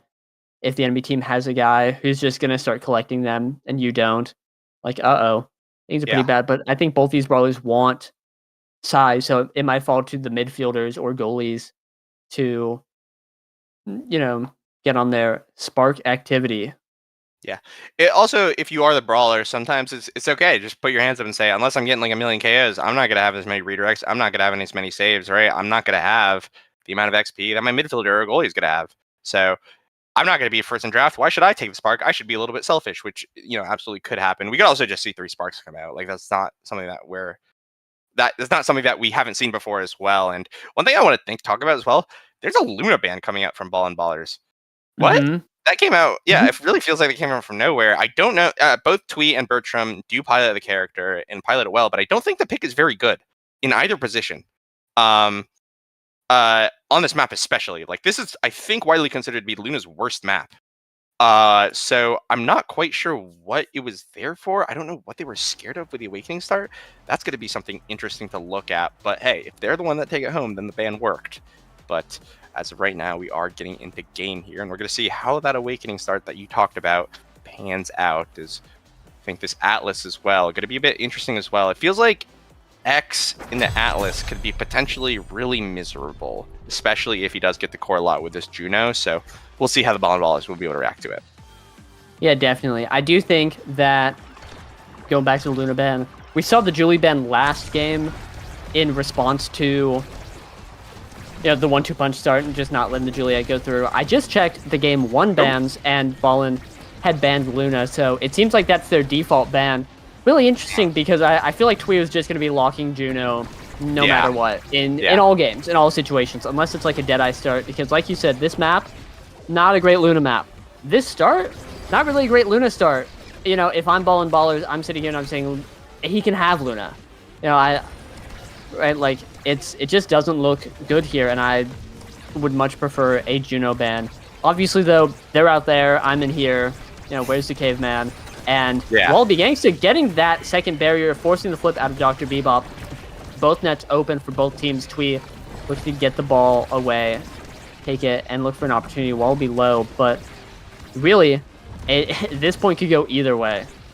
Yeah, absolutely. And just to start thinking about it too, right? It just feels like he's gonna lock in Juno in every situation. But we're in game proper. There's an open net for both teams here, and we've got some core speed. Flip comes through. The Brawler trying to take a nice pot shot. Whoa!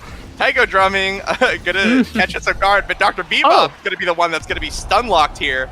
Misses the strike shot, misses the Atlas primary, and that's gonna be a goal stolen away here by Bertram. Yeah, really. A little bit of Taiko action on all fronts. The ball bouncing off that corner drum, but still like hitting a normal angle. I just don't understand how those corner drums work at all. You know, something the Megaverse angle. We see it more often than I imagine people would like, and always very interesting. It got to be some sort of method to this madness. Anyway, it really feels like, again, let's talk about Juno. This character is really good, looking really good, been picked every single time, and especially on Taiko with these narrow lanes, 5 million slimes to be upon you.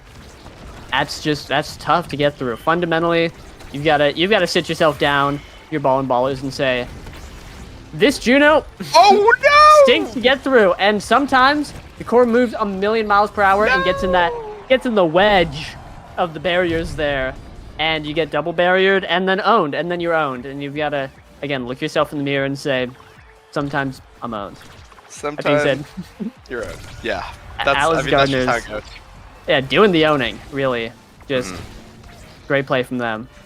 Yeah, and in fact, they're Atlas Gardeners. They, of all people, should be aware of how to farm Atlas, and that's exactly what it looks like they're doing right now. Is really feels like this offense, even despite this is a slick kicks on Twee, which to many people, Maxwell is considered mandatory, like absolutely mandatory on this map. That you are at such a huge disadvantage if you do not do it. But as of right now, the only people at a disadvantage is the ballers here. Going to be down a goalie here in the power play. An amazing dash punch from Wallaby Gangsta.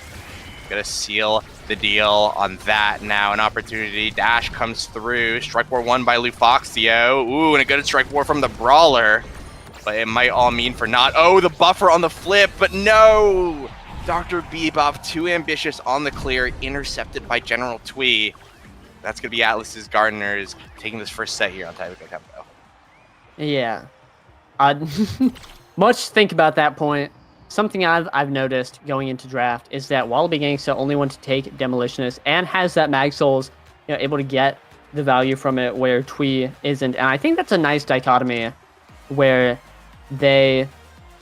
I do think Twee on Mag Souls would be awesome, but prefers the slick kicks going through, and having Wallaby to supplement the mid line with Mag Souls is going to be really nice. Anyway, couple sparks on the draft on this spark start. Very interesting. Agility picked up by Twee, and Resilience picked up by Lufoxio. That's really nice. Now, lowest stagger character in the game, just clocking in a nice Resilience spark, and suddenly, your normal character. Well, not a normal character even. She has 1900 stagger right now. It's a little bit better than a normal character. So. Kind of turns now from this glass cannon into this normal cannon. Normal, very good cannon. Artillery, even.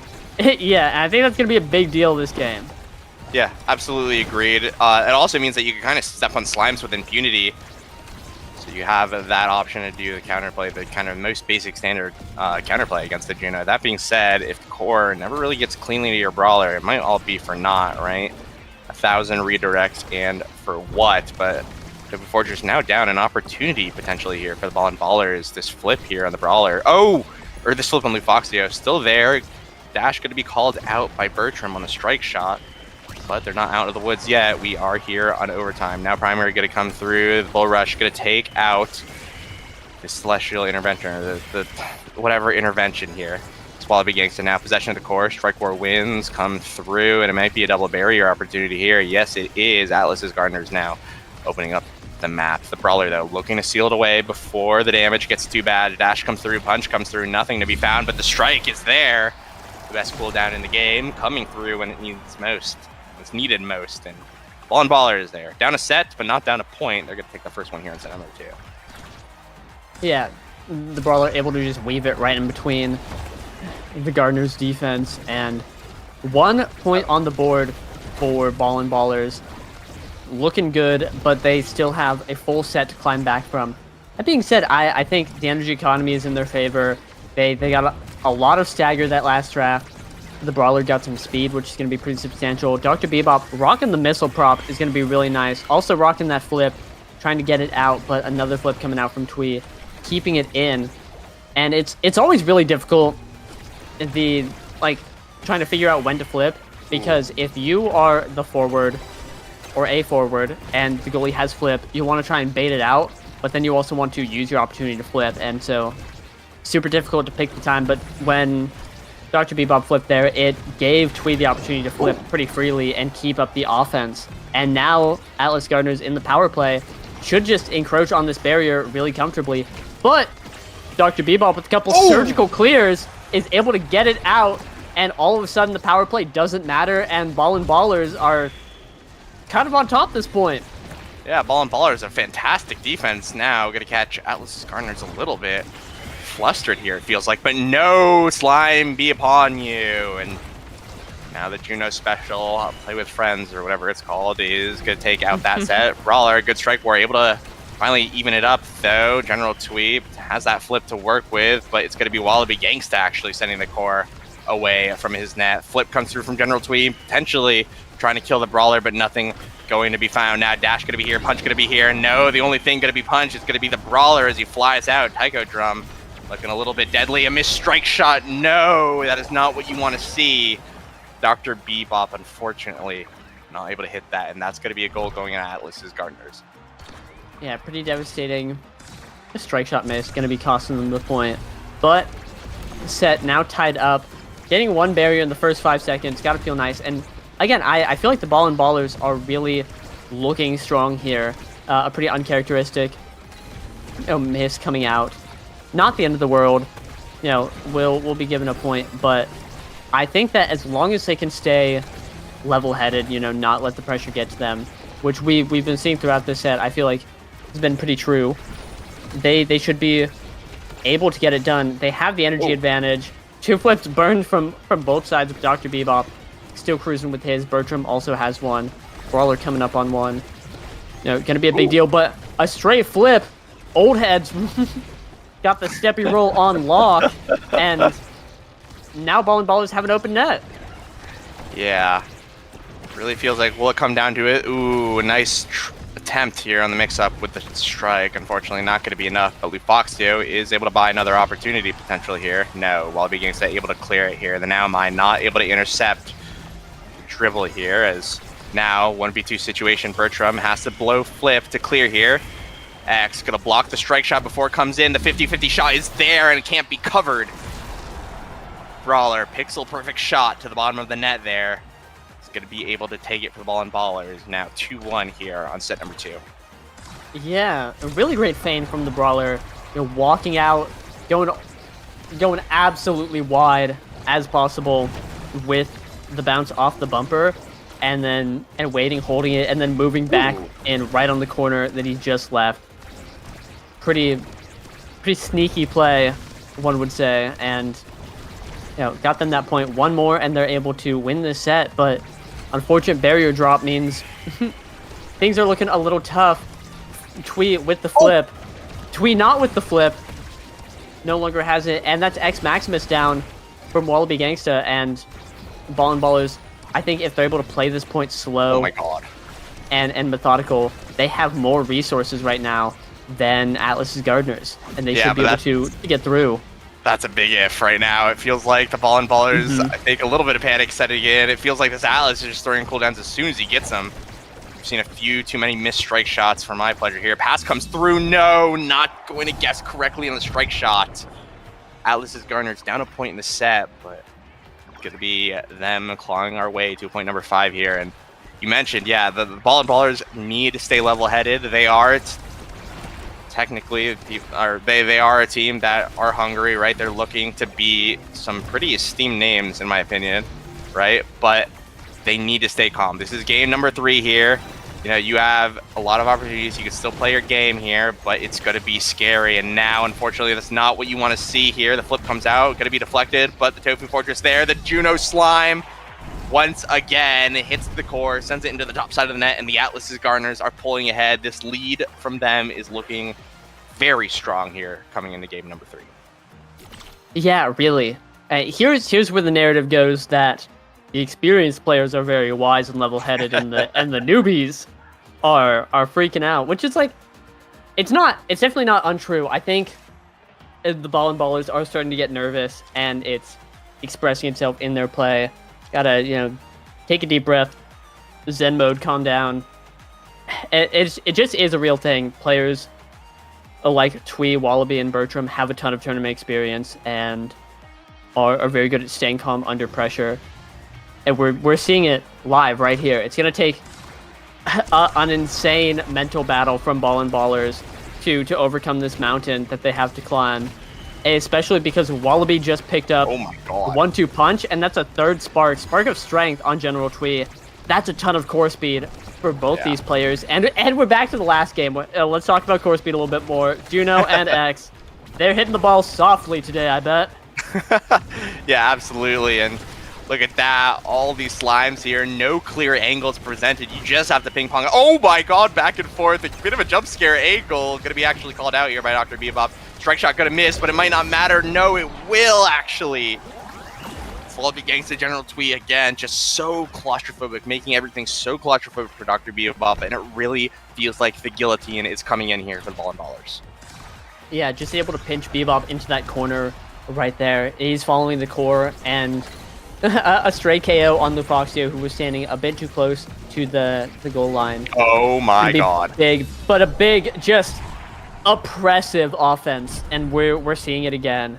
It's just the collapse of Ball and Ballers as a great X-ult flip, a ton of slimes, the whole 9 yards coming out for Atlas's Gardeners, and able to get that barrier, takes to match point. This is it. The Ball and Ballers got to lock in right here, right now, if they want to keep this game close and have a chance of winning. Yep, and that they have to do, unfortunately. Not going to save it, and no! Missed primary, a dead brawler. This might just be it. This might be curtains for the Ball and Ballers. Bertram, strike shot used on the offense. A good defense, though, by Dr. Bebop here and Lufoxio. Able to buy a little bit of time, but they're not out of the woods yet. Wallaby Gangsta, a missed strike from the brawler immediately capitalized upon. The bull rush is there. Wallaby Gangsta is in your face, and he will win the strike war. 2-1 goes the way of Atlas's Gardeners. Yeah, absolutely. Ball and Ballers up a game in the beginning, unfortunately, have fallen. Atlas's Gardeners just, a little bit of an experience gap. And I do mean that, again, not as like a, let's have some talking points. I genuinely think that these players were, like, they lost game 1, and they said, okay, sit up a little bit, refocus. Let's figure out what we need to do to win and execute it. And they were able to do it very confidently, whereas Ball and Ballers won the first game very well, but then struggled the second game, I think, in part just because of the map and what they were playing into. But this game, I thought, looked really good for them, and it absolutely did. But just some nerves, uncharacteristic mistakes led to, just one too many. Led to the loss, and that's unfortunate, but happens. And of course, every team has room to grow, great opportunity to sit back and learn, etc. Monk mental, man and mountain emoji, etc. But well played to both teams. Really, really looking good out of Atlas's Gardeners, as they will be moving on in bracket here. Yeah. And, if there is a team that's used to being the underdogs, used to clawing their way through brackets, it's going to be the Ball and Ballers, right? They did it in OSAS, they did it in Nasty, they're doing it, they did it in NASA, right? These guys have played all across, the skill spectrum of Omega Strikers, and they have come out on top so many times. So even though we were talking about veterancy, right? These are also veterans in their own right? They won their first OSAS and OSAS 4, right? They've been around for quite some time, and given the opportunity, they will remain calm under pressure as well. It definitely felt like Atlas's Gardeners got under the skin, got the better of them in this time, but that doesn't mean they won't be able to be on top in the losers bracket. So that'll be it from them for now, and I think that'll might be it from us here at Bestie and Slot in general. I believe that we are going to be picking this up on Sunday as we close out the remaining bracket here for Pick Your Poison. So we will be seeing, I believe, the final 8 teams playing it out, if I am correct. And just review the standings. I don't think it's going to be brought up, but just to speak to the state that we're in, PPL is the sole team looking pretty, or sorry, PPL and Atlas's Gardeners are the sole teams looking pretty there in winners finals, right? Just one win from either of them, and you're guaranteed that top 3 here in Pick Your Poison. And PPL, we saw them earlier today, looked really good against Cyberswipe, have looked really good, obviously, in the North American Strikers Academy, right? And they're the team that I think everyone's gunning for. If you want to be good, you got to beat PPL, right? They're the kind of de facto gatekeepers taking PLX's spot, I think, right now in the offseason. On the loser side, we're going to be seeing Ball and Ballers, as we just saw. I think we do have the Eternal Sovereigns running at the losers bracket as well on the top side, followed by Dynasty Party and Cyberswipe running out thus at the bottom 8. I believe we don't know the result of Flying Blobos versus Polar, so that'll be the final game, I think, to wrap up for the game. That's going to be off stream, but some combination, right, of that team will be representing top 8 tomorrow on Sunday. And if you're going to want to see that, if you're going to want to see how this wonderful format concludes, you're going to want to tune in again tomorrow. I believe we're going to get started at the same time, that 3 p.m. Wait, I got pinged from production. Something has happened. Oh, guys, I lied to you. I have an out-of-date folder, don't I? I have an out-of-date top 8, don't I? I haven't. Oh, okay. Wait. Nope. We saw it. Okay. Let me refresh, guys. I lied to you. Oh, I'm only partially lied to you. Atlas Gardeners PPL rounding out as the final 2 winners team coming out of bracket here, but joining them in losers is going to be Ball and Ballers, Polar Cortex, who did take that series off of Flying Blobos, and they're going to be facing off against the Eternal Sovereigns for their tournament life. Now, on the other side of that losers bracket, we're going to be having Dynasty Party versus the Rose Petals fighting for their tournament life, and the winner of that is going to face off again against Cyberswipe for that opportunity to be in loser semifinals. So again, PPL Gardeners on winner side. On loser side, got Ball and Ballers, Eternal Sovereigns, Polar Cortex, Dynasty Party, Rose Petals, and Cyberswipe. Those will be our top 8 teams going into day number 2, which again, here at Besting Slot, we'll be finishing up tomorrow, I believe, at 3 p.m. Eastern time, unless I'm going to be corrected again by production. No, I think that sounds right. But without that all being said, that's it. We're done today. But as Brickbat said, stay tuned tomorrow. I better see you there, or else. Mm-hmm. Or else. Yeah, more Pick Your Poison to come. The end of the tournament. Winner will be decided tomorrow. So stay tuned. We'll see you there. And that's it. Bye-bye. That's all. Bye. That's all she wrote.